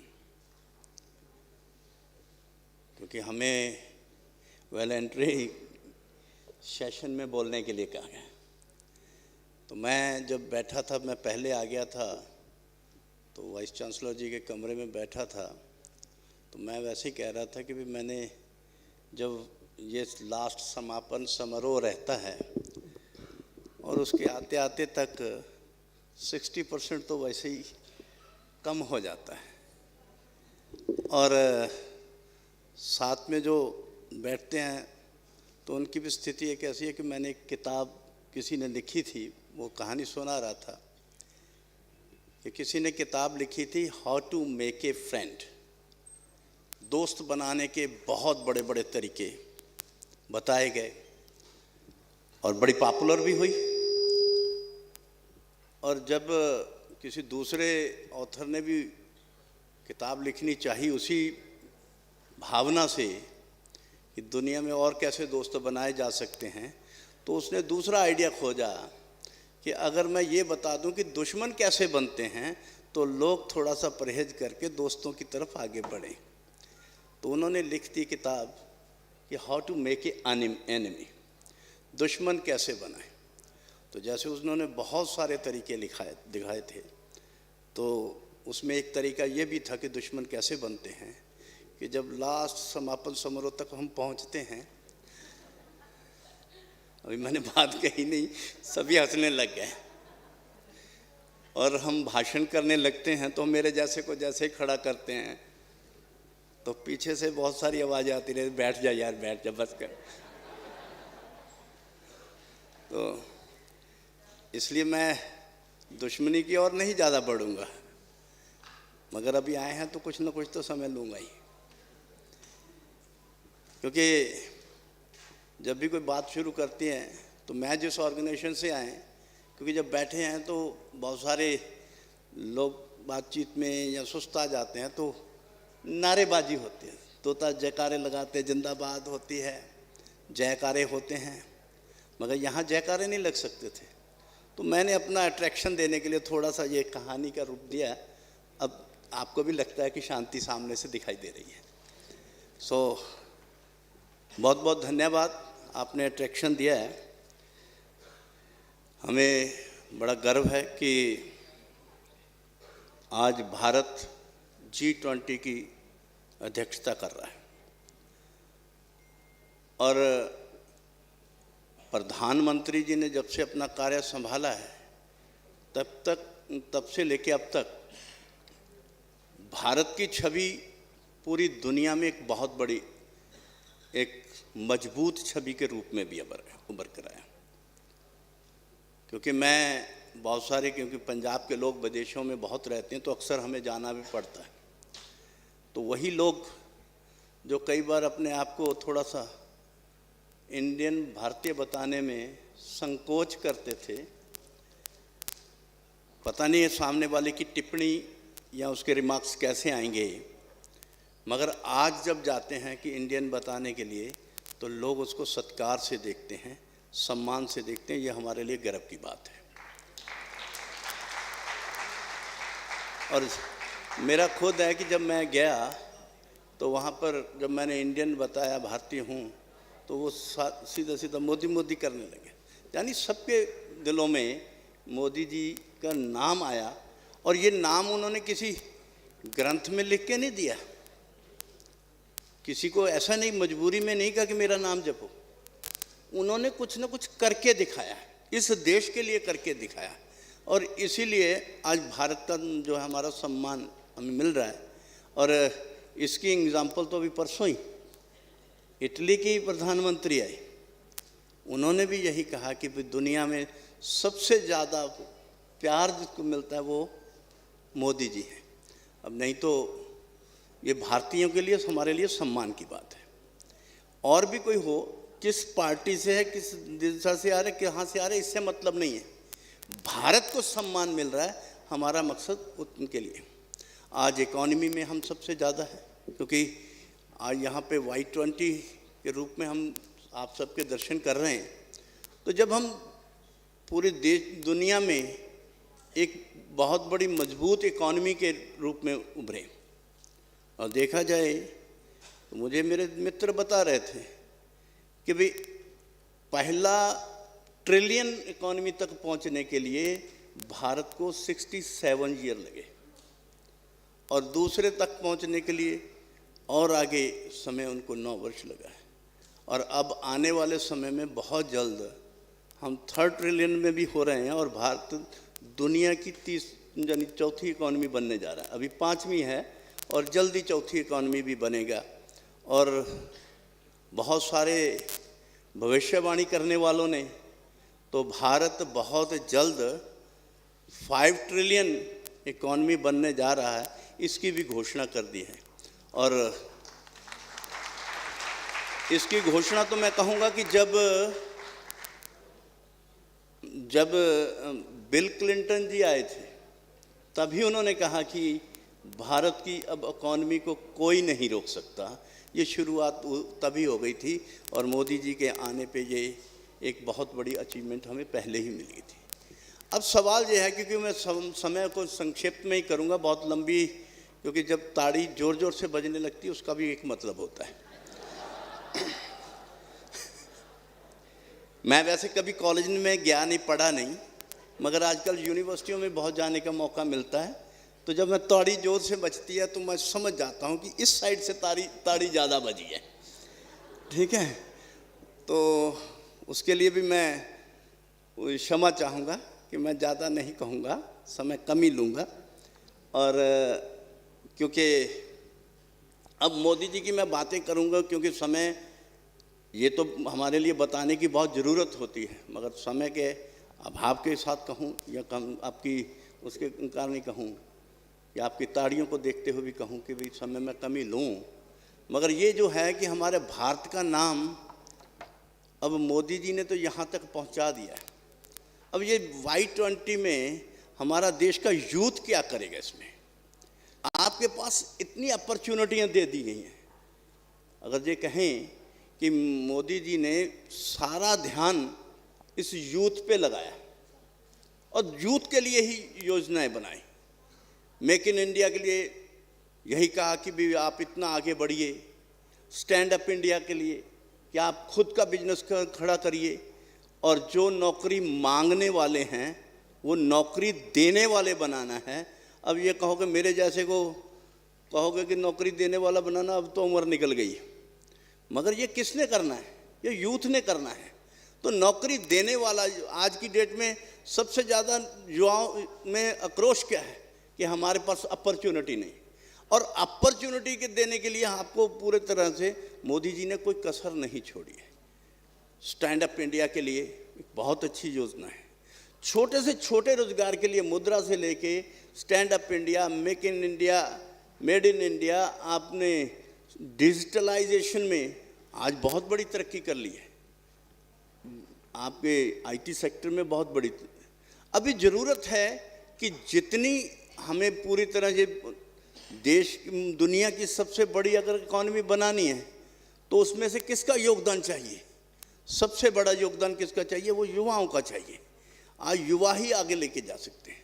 तो इसलिए मैं तो ये कहूँगा कि देश ने आपको इतनी बड़ी अपॉर्चुनिटियाँ दी हैं और आशा करता हूँ कि इन सभी का लाभ भी उठाएंगे, और लाभ उठाकर यहाँ आप अपने आप को तो संपन्न करेंगे, इसमें कोई शक नहीं है कि आप पैसा कमाएंगे, आप आर्थिक रूप से आप सक्षम हो जाएंगे, मगर देश की उन्नति में भी आपका ये योगदान रहेगा, और उससे पूरा देश का नाम रोशन होगा, आपके माँ बाप का रोशन होगा, शहर का होगा, और दुनिया में जहाँ पूरे देश में पहले इंडिया को कहीं और नज़रिए से देखा जाता था, अभी थोड़ा सा रुख बदला है।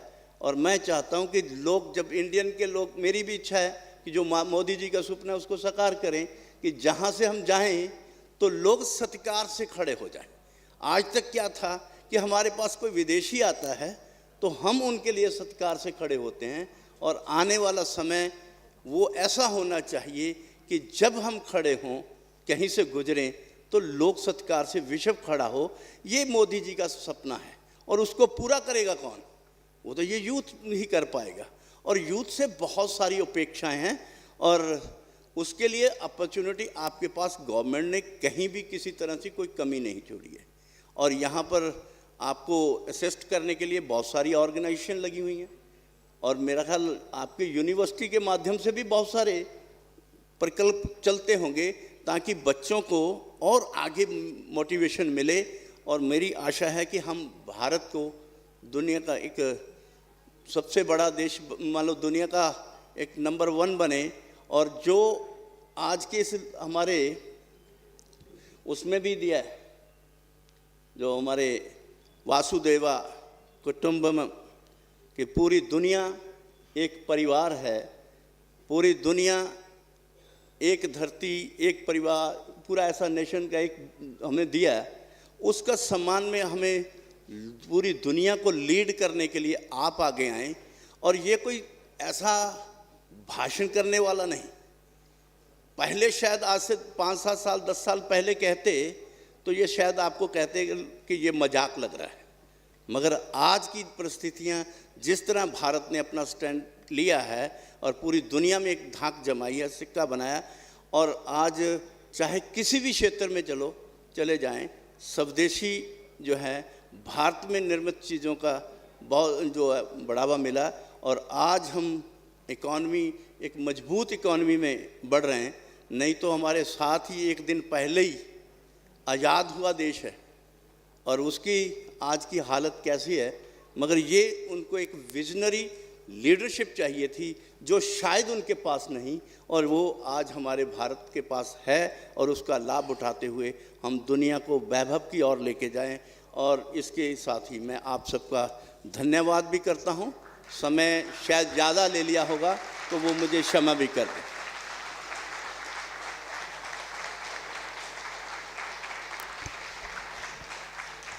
थैंक यू सर, आपने बहुत अच्छा कहा कि मोदी जी ने बहुत स्कीम शुरू करी हैं और अब बर्डन हमारे यूथ के शोल्डर्स पे है कि वो उन स्कीम्स को कैसे इम्प्लीमेंट करें और कैसे अपने देश को आगे लेके जाएं। Thank you sir. Now finally time has come. I won't stand between you and Honorable Mr. Justice Vinod Bhardwaj ji for his presidential address. Huge round of applause for Honorable Mr. Justice Vinod Bhardwaj ji.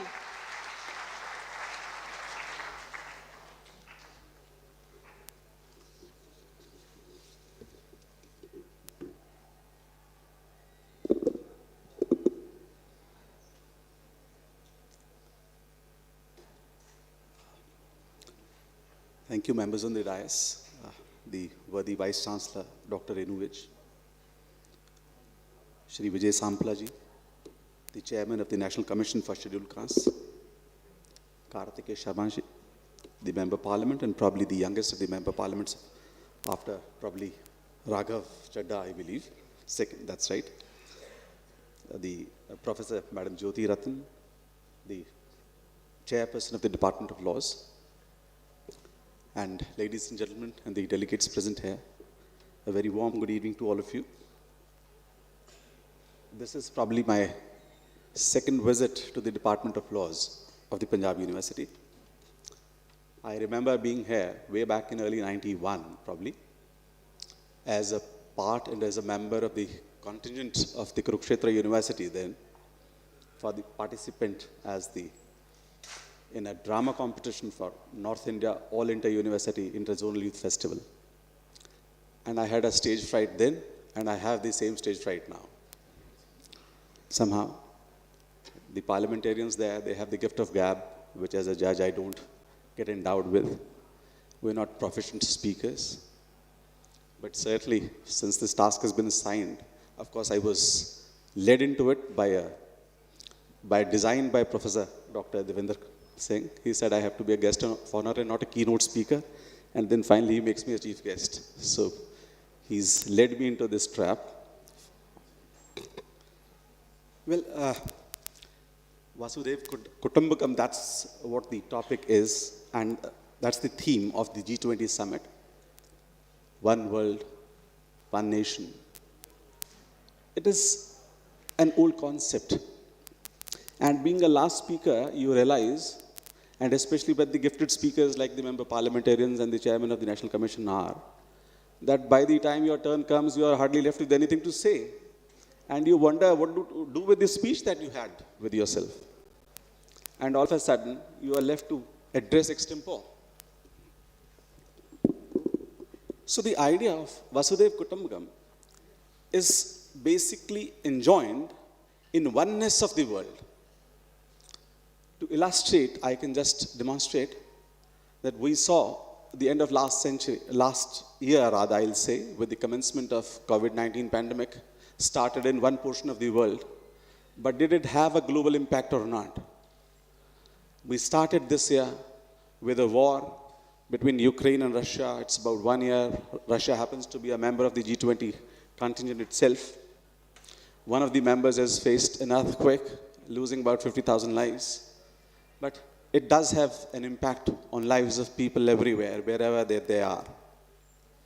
But the issue remains, how do we respond to it? Our response makes it one global world. The reaction to the people's, their miseries, when the country sent, we have been sending out emissaries, we have been sending out helps even in Turkey, on account of the difficulties that are being posed. The NDRF team has reached there. It is just part of one global responsibility that we have. But then, the topic being a consultative process, this is a Youth 20 G20 seminar. I believe that the people here on the dais are the parliamentarians, the executive and the judiciary itself. A consultation process should have involved the participation. And in fact, we are now discoursing. This is what the people there in the audience have actually been receiving from people my age at their homes as well. So we would have preferred to be in the audience and listen to what the aspirations of people, of the youth, of the nation that tomorrow we are going to live with is. I am 50 years of age. Youth is 18 to 35. I know I have to live my rest of life with the vision that is enshrined in the minds of the people that are sitting there in the audience today. The nation as it takes shape tomorrow is your vision, how you want to leave this country to, and who do you want to inherit this country as a future prospect, as a future leader, as a leader of global economy. So we are not putting our expectations, the burden of our expectations of you on you. It is rather the burden is reverse. We are to discharge our duties to fulfill the aspirations that you have from us who are controlling, who are now in the seat of governance, who are in the seat of democracy. The parliamentarians there, I must just give out some figures. Of course, they may not be reflective and they may not be correct. I would have not vouched for the source of it. About 65% of the Indian population today is in the age group of 18 to 35. When I talk of this figure, this is equal to nearly 3 times the total US population that I'm talking to. With this population in force, the parliamentarians are less than 2%. They share in the event of an electorate, they are one biggest class of electorate, but when it comes to a representation, the performance of the representation is dismally low. Where is that leadership gone? Why has it not translated into shaping the future for tomorrow? Similar is the situation when we talk of their participation in governance. About 50% of the youth population that gets passed out or that gets degrees, as Mr. Karthik had pointed out, that the focus is less on education, more on degrees. Only about 50% of the population gets jobs. The dismal figure, of course, it's not to scare you, but it is only to portray the situation that they are and to empower you to look for means beyond securing a government employment. There are only 7% of the jobs that are there in public employment as well as in organized private sector, of which only about 3.54% would be in the public sector. And this includes about 92% of the central government jobs only in 5 ministries, which will include the defense, the railways, the home affairs, and maybe the public works departments and all. But that does not mean that the future is dark. The future is a vision of youth, how you want it to be. And for that, my advice is question yourself, question the leaders, question the system, question the dispensation. Have belief in yourself that you can deliver. And unless that questioning is supported by rationality, that questioning is based upon constructive criticism, the nation would not progress ahead. This questioning is not to criticize anybody. This questioning is for paving way for smoother policies, for policies that adhere to the aspirations of the youth of the country, because it is the policies of today govern their lives for tomorrow. I am reminded of, I would just read a phrase, in fact I had to note it down. Mr. G.M. Trivlin had said at one point of time, never question a youth that he cannot do anything. His potential is immense. My assessment of the power of youth is raw energy. Just as you see a flowing river, In case you channelize the energy, it can give you power. It can quench your thirst. It will give you aid in diverse ways. But the moment you let it loose, it can inundate cities. It can inundate civilizations. Nobody can ever claim that they can master raw energy. You can only channelize them. As members sitting on the dais, as members of the families where we govern and control the families as elders, our job and responsibility is not to control the youth. Our job as institutions of eminence, as heads of families, is only to channelize their energies and let them learn from their mistakes. There's nothing wrong in committing mistakes. It's a learning process. The second mistake, which we ought not to be doing, and of course the Chief Justice of India, Justice D.Y. Chandrachud, said that the mistake of our generation was that we should sit and meet like-minded people.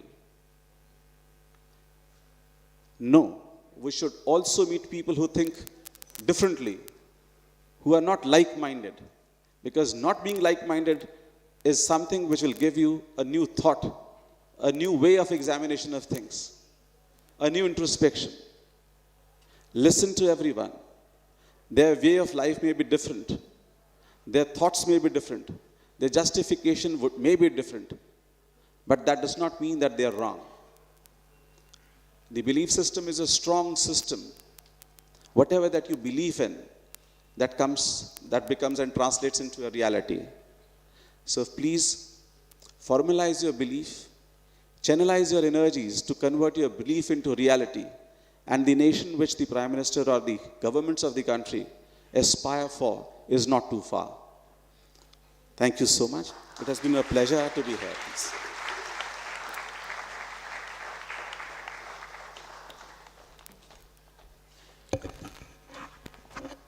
Thank you, sir. We learned one thing today. Don't control youth. Try to channelize their energy. Thank you so much. Now is the time for proposing vote of thanks. May I request Professor Davinder Singh, Chairperson, Department of Laws, Panjab University, to do the honor of proposing vote of thanks.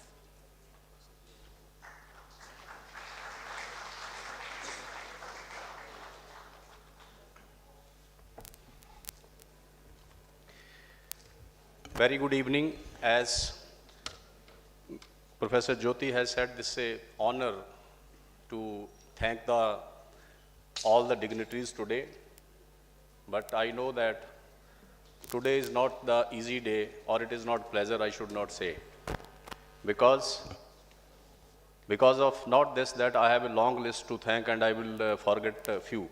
It is not because of that, but it is because of the fact that 1400 registration has taken place today, and we invited all 1400 people, and we were the team of 100 people, and I am pretty sure that we 100 people cannot attend 1400 people. So if I thank everyone, then I have to thank that there are many things which we may not be able to meet your expectations, but you see that this is an extraordinary event today. Ministry has asked us to take an estimate of 400 to 500. And this is crossing 1400, those who have been invited. And I know that if catering service is being asked, they will say 1700. So before I start thanking, so this is burden on Vice Chancellor Madam. 500 is 1700 now. So from that angle, I said that this is a difficult task today. No doubt I have performed it many times, and I said this is a pleasure doing a vote of thanks. It is a bit difficult today. First and foremost, thanks to the Government of India, who believed in the strengths of Panjab University. And without inviting applications for organizing such event, they have chosen us. So we are strong enough, we are mature enough, and we are grown enough that Government of India recognizes us that we are capable of holding such a summit. This responsibility has been given. I am thankful on behalf of Panjab University, the whole team, that this is a really honor for Panjab University by recognizing us to be capable of this. Special thanks to Prime Minister Shri Narendra Modi ji for getting the presidency during his period and envisioning that message should reach the youth of this country, every citizen of this country. So everyone should know that what G20 is. G20 is an economic wheel for the world. So it should be known at the panchayat level that G20 means this, and India is heading this. As far as valedictory session is concerned, we can all understand we have honorable judge, we have chairman of the commission, we have member of Rajya Sabha, we have academician. So it is a blend of everything, and this is being designed as such. And Honorable Justice Shri Vinod Bhardwaj ji is not happen to be chief guest by chance. Sir, it is well designed, and it is we expected you to speak also. It is not like that you are only chief guest, but we expected that we know that you have good ideas, you speak well. So along with chief guest, we always wanted that you should also advise the audience and mainly the students there. Vijay Sampla ji is from Punjab and a special affection for the Panjab University. And the moment we requested him, he's always there. And let me thank for some other occasions during COVID period, I personally and Department of Law has requested, sir, kindly interact with the students, and further no question was there, only question was when to do it. Plan it, fix it, and tell me. So this shows his special affection for the Panjab University. Thank you, sir. Shri Kartikeya Sharma ji, he is elected member, and one of the theme which he actually through his speech has demonstrated that this session is really meant for Panjab University. This is democracy and governance, and it shows the strength of democracy in India. And sir, your speech has motivated all of us. Ministry of Youth and Welfare, they have guided us through. Not only during these 2-3 days early, but when the program was planned 20 days back, then Ministry of Youth and Welfare, Shrimati Meeta Rajiv Lochan ji, Pankaj ji, and whole team has holded our hand and guided us on all occasions. And whatever you see today on stage, that is credit goes to them. They have advised us everything, and we are capable of doing this because of their guidance.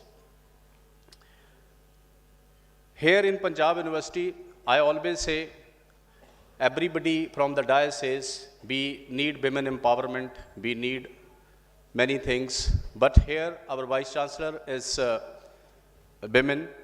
I am considering it for the purpose of gender, otherwise her mettle, her courage is more than that.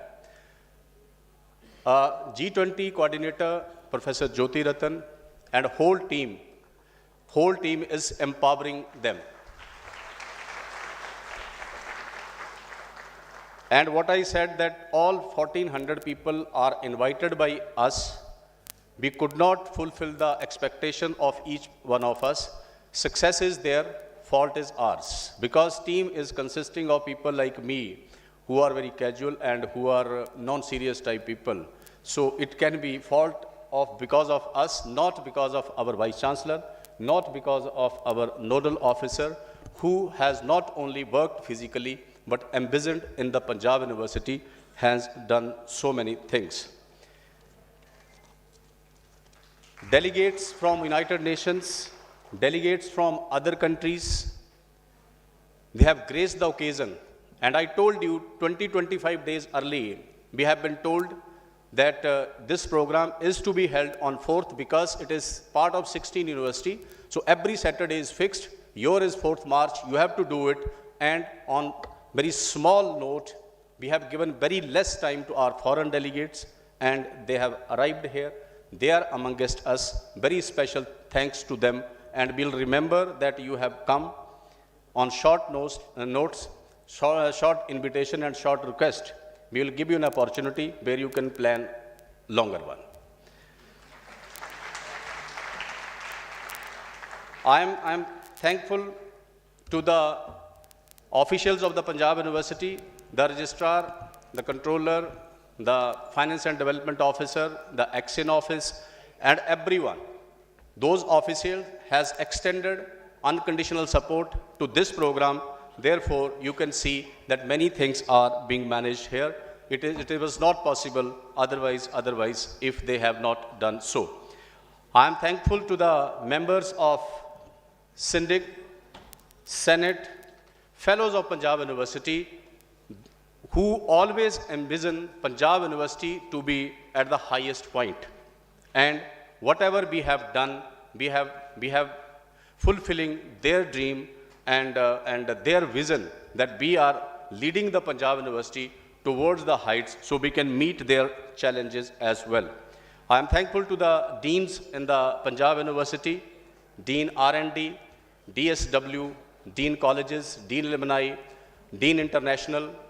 Everyone has contributed a bit, and especially DSW and Dean Colleges. We have seen the list of colleges, 220 colleges, and 410 students awardees has been in this gathering. Those who have organized the activity in colleges, and they have won prizes. So special thank to colleges and the Dean Colleges as such. Thankful to chairpersons, all chairpersons in the university, teachers, student volunteers, delegates from other universities, other parts of the country, speakers from the other parts of the university. Similarly, they are also being given less time and immediately join us. They have come, and same line I will repeat to them that on this time we have invited you on a short notice, but we'll try to invite you on the longer notice as well, longer invitation, longer period here in Panjab University. Industry has supported us, industry people who has come, those who have their own startups, stand-ups, and otherwise they were here as a speaker or as a delegate. We are thankful to them as well. The members of media, no doubt the ministry has chalked out such a program where it's a live streaming is there, recording is there, but nevertheless local media always plays an important role, and our local media has played an important role in this event. I'm thankful to them as well. The students, and especially the student volunteers who has made this program a success. And during the day, no doubt I was also busy in conducting the activities as a panel coordinator. But I have seen students were picking the bottles, empty bottles, and exchanging them with filled up bottles. They have performed this type of duty. And I am 1,000 times clear at my heart, because I have my own kids at home. They don't do this at their home. They have done this in this function. So special thanks to the volunteer students, those who have done this.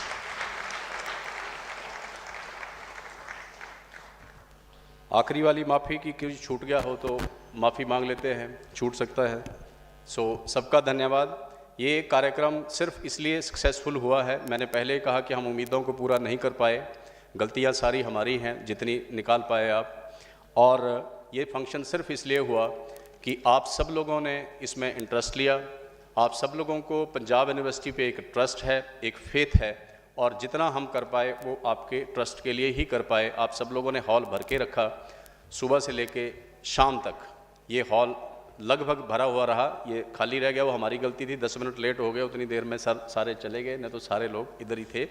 सो जो एक synergy और एक energy invisible आप लोगों ने यहाँ create की, हर चीज़ पे ताली बजाना, हर चीज़ पे मोटिवेशन देना, ये कार्यक्रम उस वजह से सक्सेसफुल हुआ है गलतियां हमारी हैं, अगली बार उनको सुधारेंगे। सबका धन्यवाद।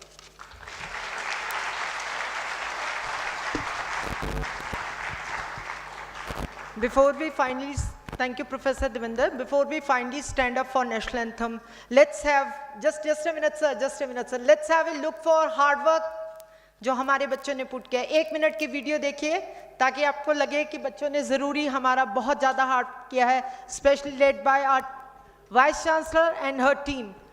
1 minute video, please. Are we ready with the video? जी जी।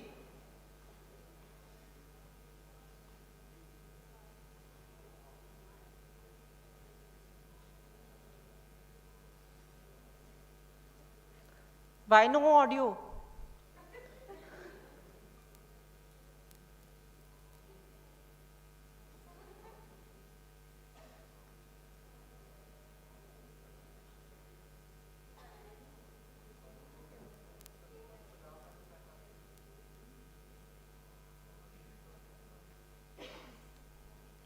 Dr. Douglas is there.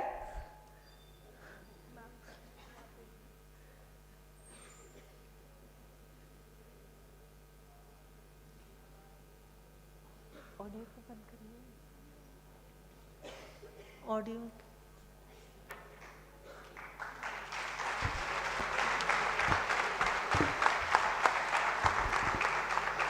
Huge round of applause for my student volunteers, brand ambassador led by Ashmeet, who is the backbone of this show.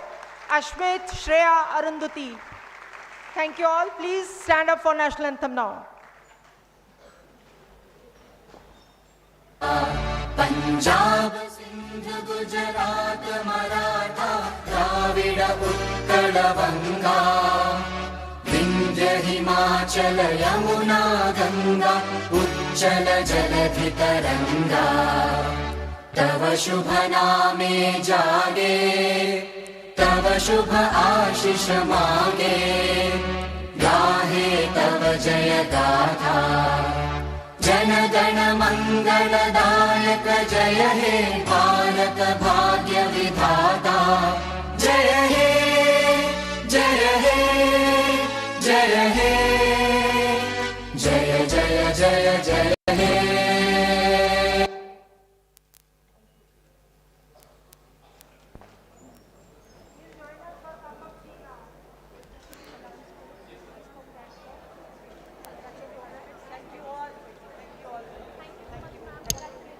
Hello.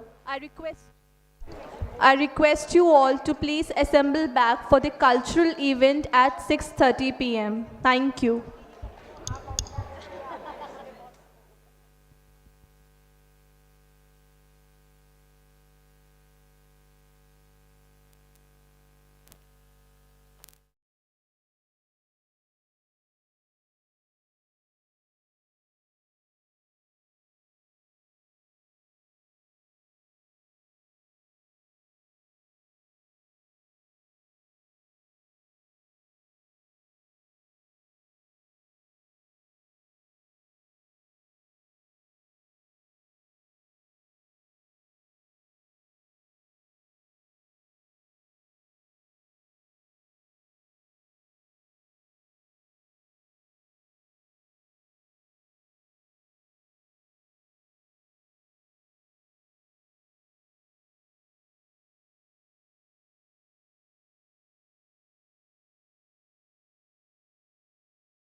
Hello.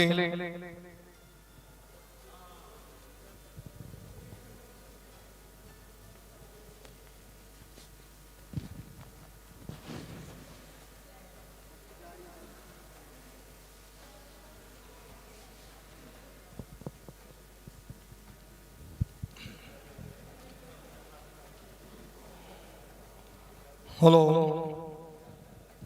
एक Samsung का phone मेरा misplace हो गया, please किसी को मिले तो साउंड सिस्टम के पास दे जाएं।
तुझसे प्यार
grow in different direction, but the roots remain the same.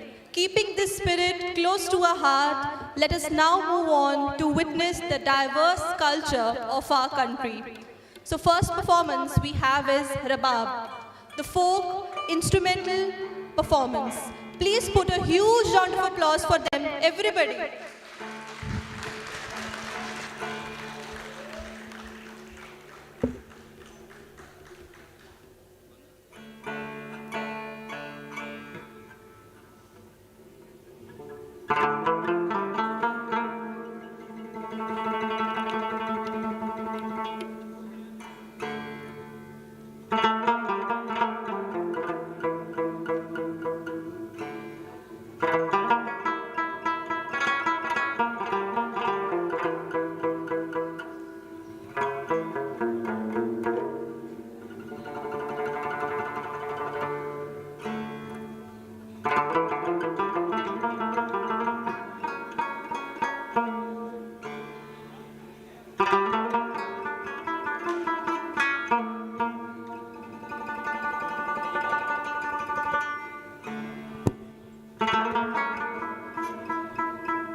One.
Now it's time for Sonia Mutiara, Fulkariya.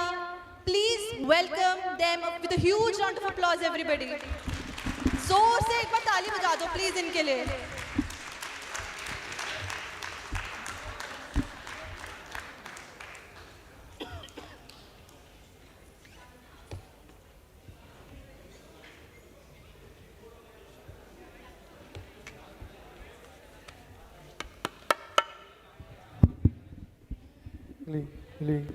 Lee.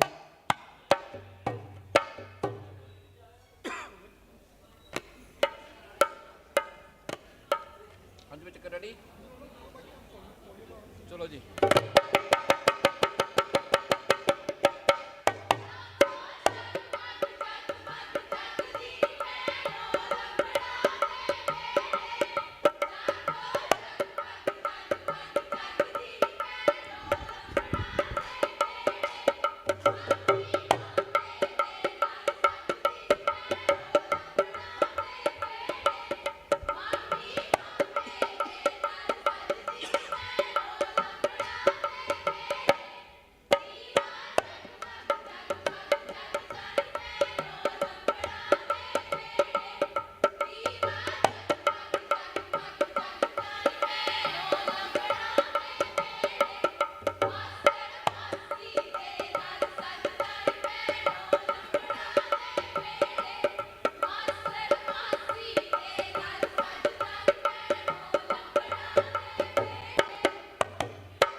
A huge round of applause for our soni mutiara. Huge round of applause everybody. मैं देख रही हूँ कुछ लोग clapping नहीं कर रहे हैं. Very nice.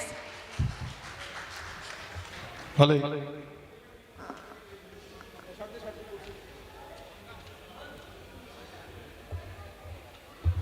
Now let's tune into Y20 FM and welcome our two superstars on the stage for a Bollywood mashup. Taaliyan everybody. Thank you so much.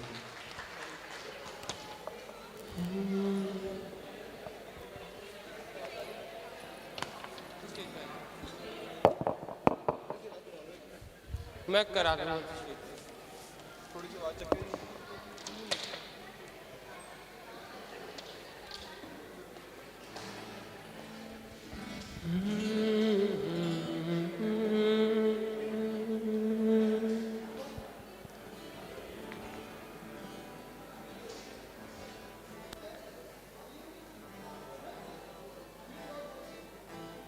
Hilly.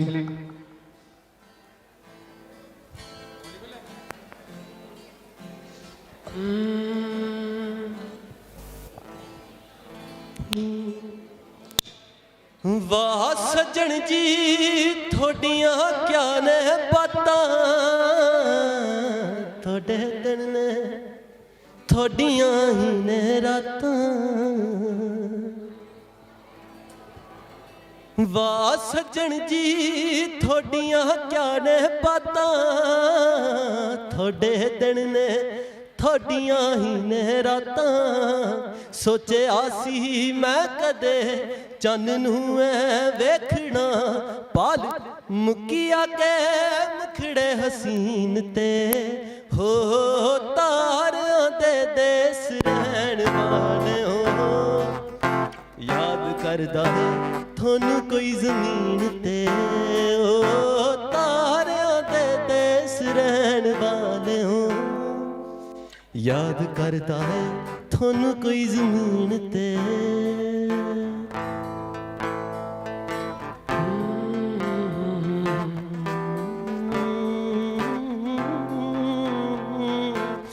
दिल दियां दिल विच सभे दब लैने आ कहना भी चाहिए पर तां भी चुप रहने आ दिल दियां दिल विच सभे दब लैने आ कहना भी चाहिए पर तां भी चुप रहने आ नैना नू लोड़ तेरी दीद दी दूर भी रहना नहीं आंदा है दिल नू तेरे ना किन्ना प्यार है सानू ते कहना भी नहीं आंदा है दिल नू तेरे ना किन्ना प्यार है सानू ते कहना भी नहीं आंदा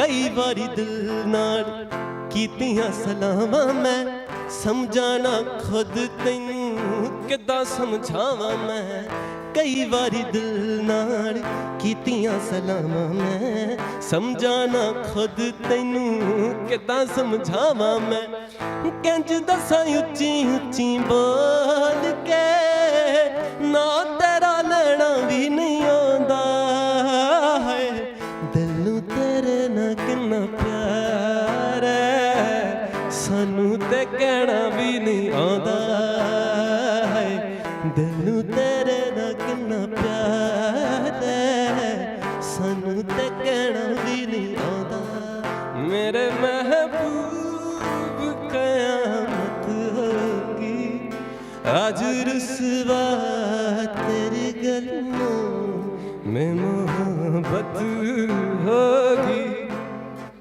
तेरी नजरें तगला करती है मेरे दिल को भी सनम तुझ से शिकायत होगी मेरे महबूब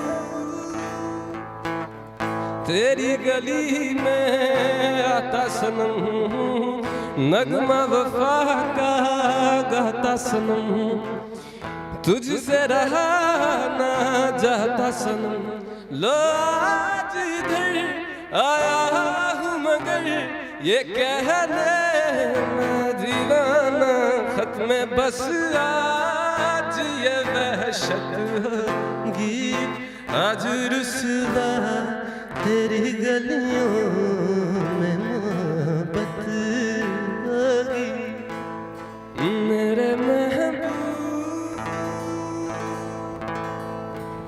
गुलाबी आंखें जो तेरी देखी शराबी है दिल हो गया संभालो मुझको ओ मेरे यारो संभलना मुश्किल हो गया ला ला ला ला ला ला ला ला ला ला ला ला ला ला ला ला ला ला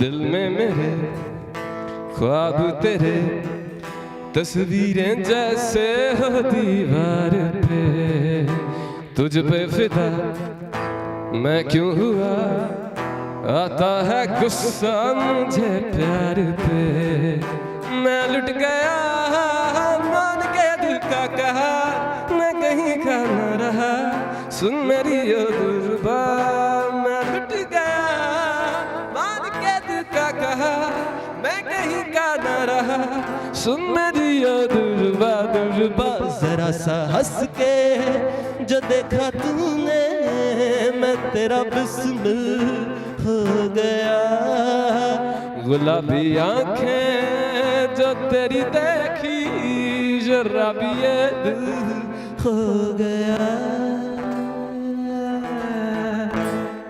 thank you so much What a melodious voice you both have. A huge round of applause, everybody. It is rightly said that the greatest gift you can give to your family is the art of medicine. Wherever the art of medicine is loved, there is also a love for humanity. Let us witness the togetherness of medicine and humanity via a script today, okay? It will take us 5 minutes to set up the stage, so please be patient. Thank you.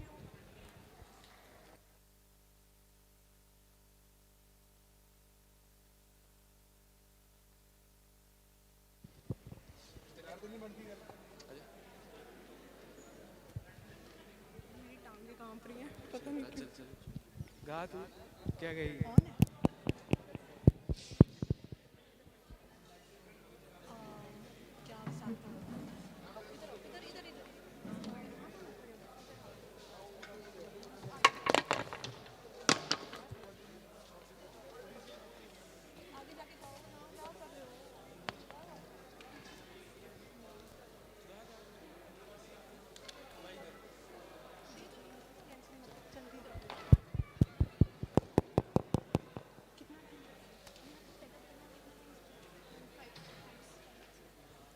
Good evening, everyone. I'm Kritagya. By the time the skit participants maintain everything and just get ready with the setup, I'm here and I'll sing a song. I hope you like it.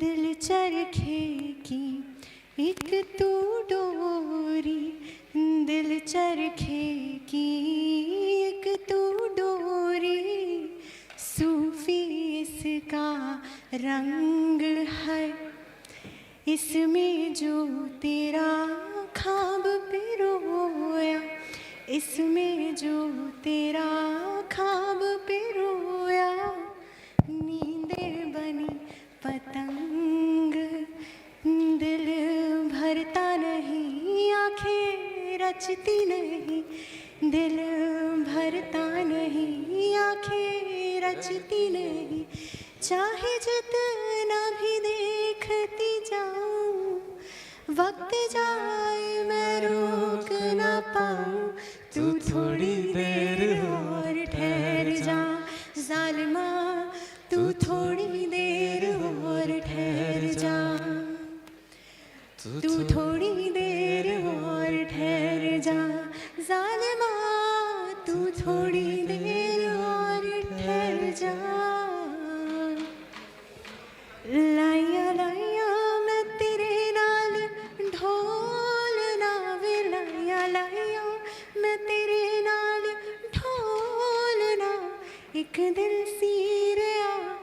मेरे कोल ना वे मैं लुटी गईयां सदरां दे बूहे वे मैं तेरे लई खोले होवी ना तू कदी हुन अखियां तोले तेरे नाल जीना ते तेरे नाल तरना डूब के भी हुन मैं तेरे नाल मरना प्यार मेरा तू तकड़ी च तोलना वे प्यार मेरा तू तकड़ी च तोलना एक दिल सीरिया मेरे कोलना वे मैं लुटी गईयां थैंक यू मैं तेनू समझावा कि ना तेरे बाजू लगदा जी तू की जाने प्यार मेरा मैं करूं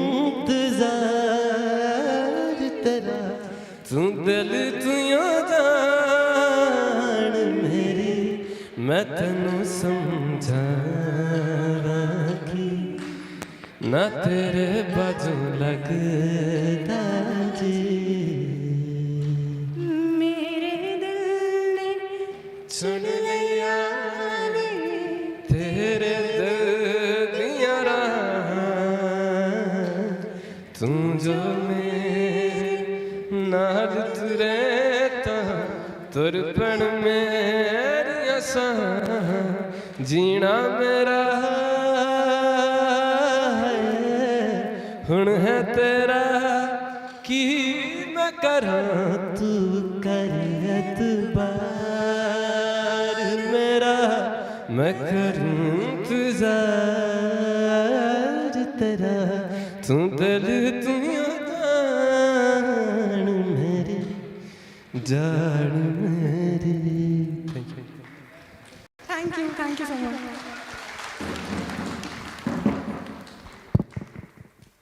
A small request from the technical team. If the audience from this side could shift to this side, we'll be more grateful to you. Thank you so much.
Thank you for settling down here. You may start now.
What a hard reality we witnessed today. When you go back home today, just rethink about the story we heard today. Now it's time for the most awaited performance of the day. Let us welcome the Bhangra boys with a huge round of applause, everybody.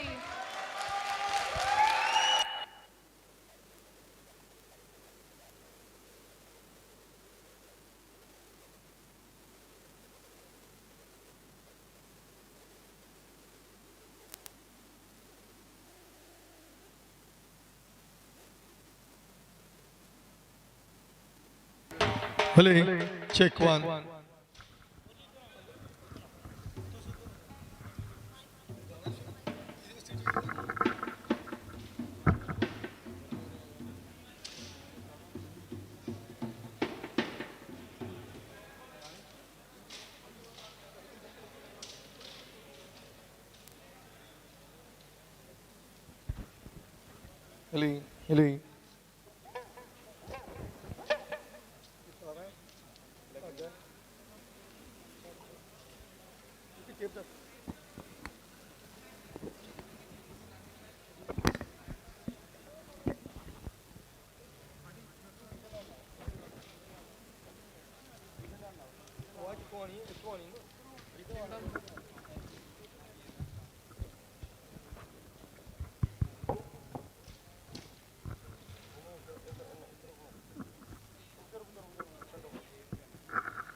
Hello. Hello. Hello.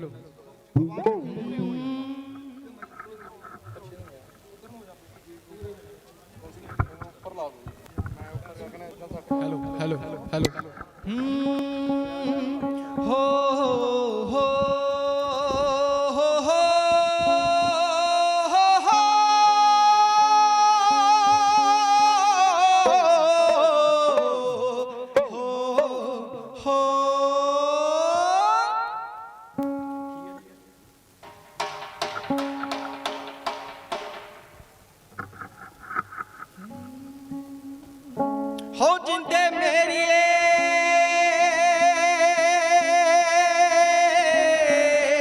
समय दे बोल मड़े ऐ पर होश विच तेरी आवाज कोई ना आ जेड़ा मुर्दियां ताई नचा देवे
ਹੋ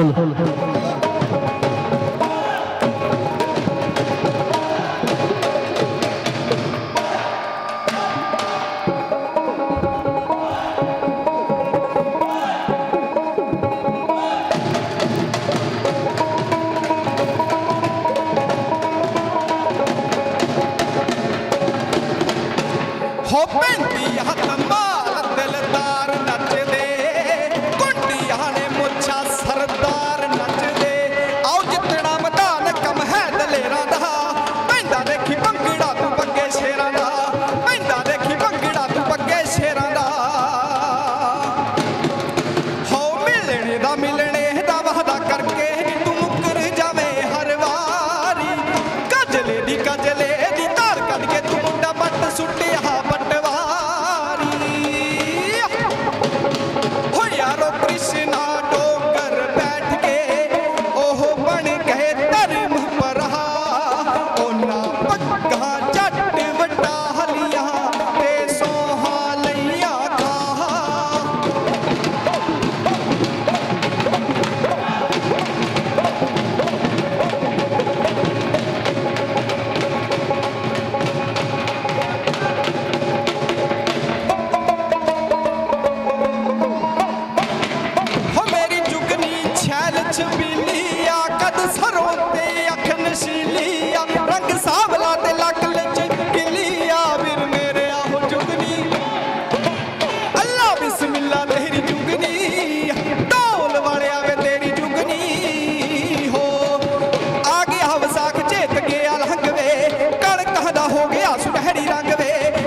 What an energetic performance these Gabrus did today, isn't it? Very nice. Some people see things as they are and say why. Others dream things that they never were and say why not. Dare to dream. Let nothing hold you back from exploring your wildest fantasies, wishes, and aspirations. Don't be afraid to dream big and follow your dreams wherever they may lead you. Open your eyes to their beauty. Open your mind to their magic. Open your heart to their possibilities. Your aspirations are your possibilities. Dare to dream. If you can dream it, you can do it. I formally thank all of you present here for the Youth International Seminar. Until we meet next time, thank you so much. Request है एक informal song है गाने का, अगर आप सुनना चाहें please thank you.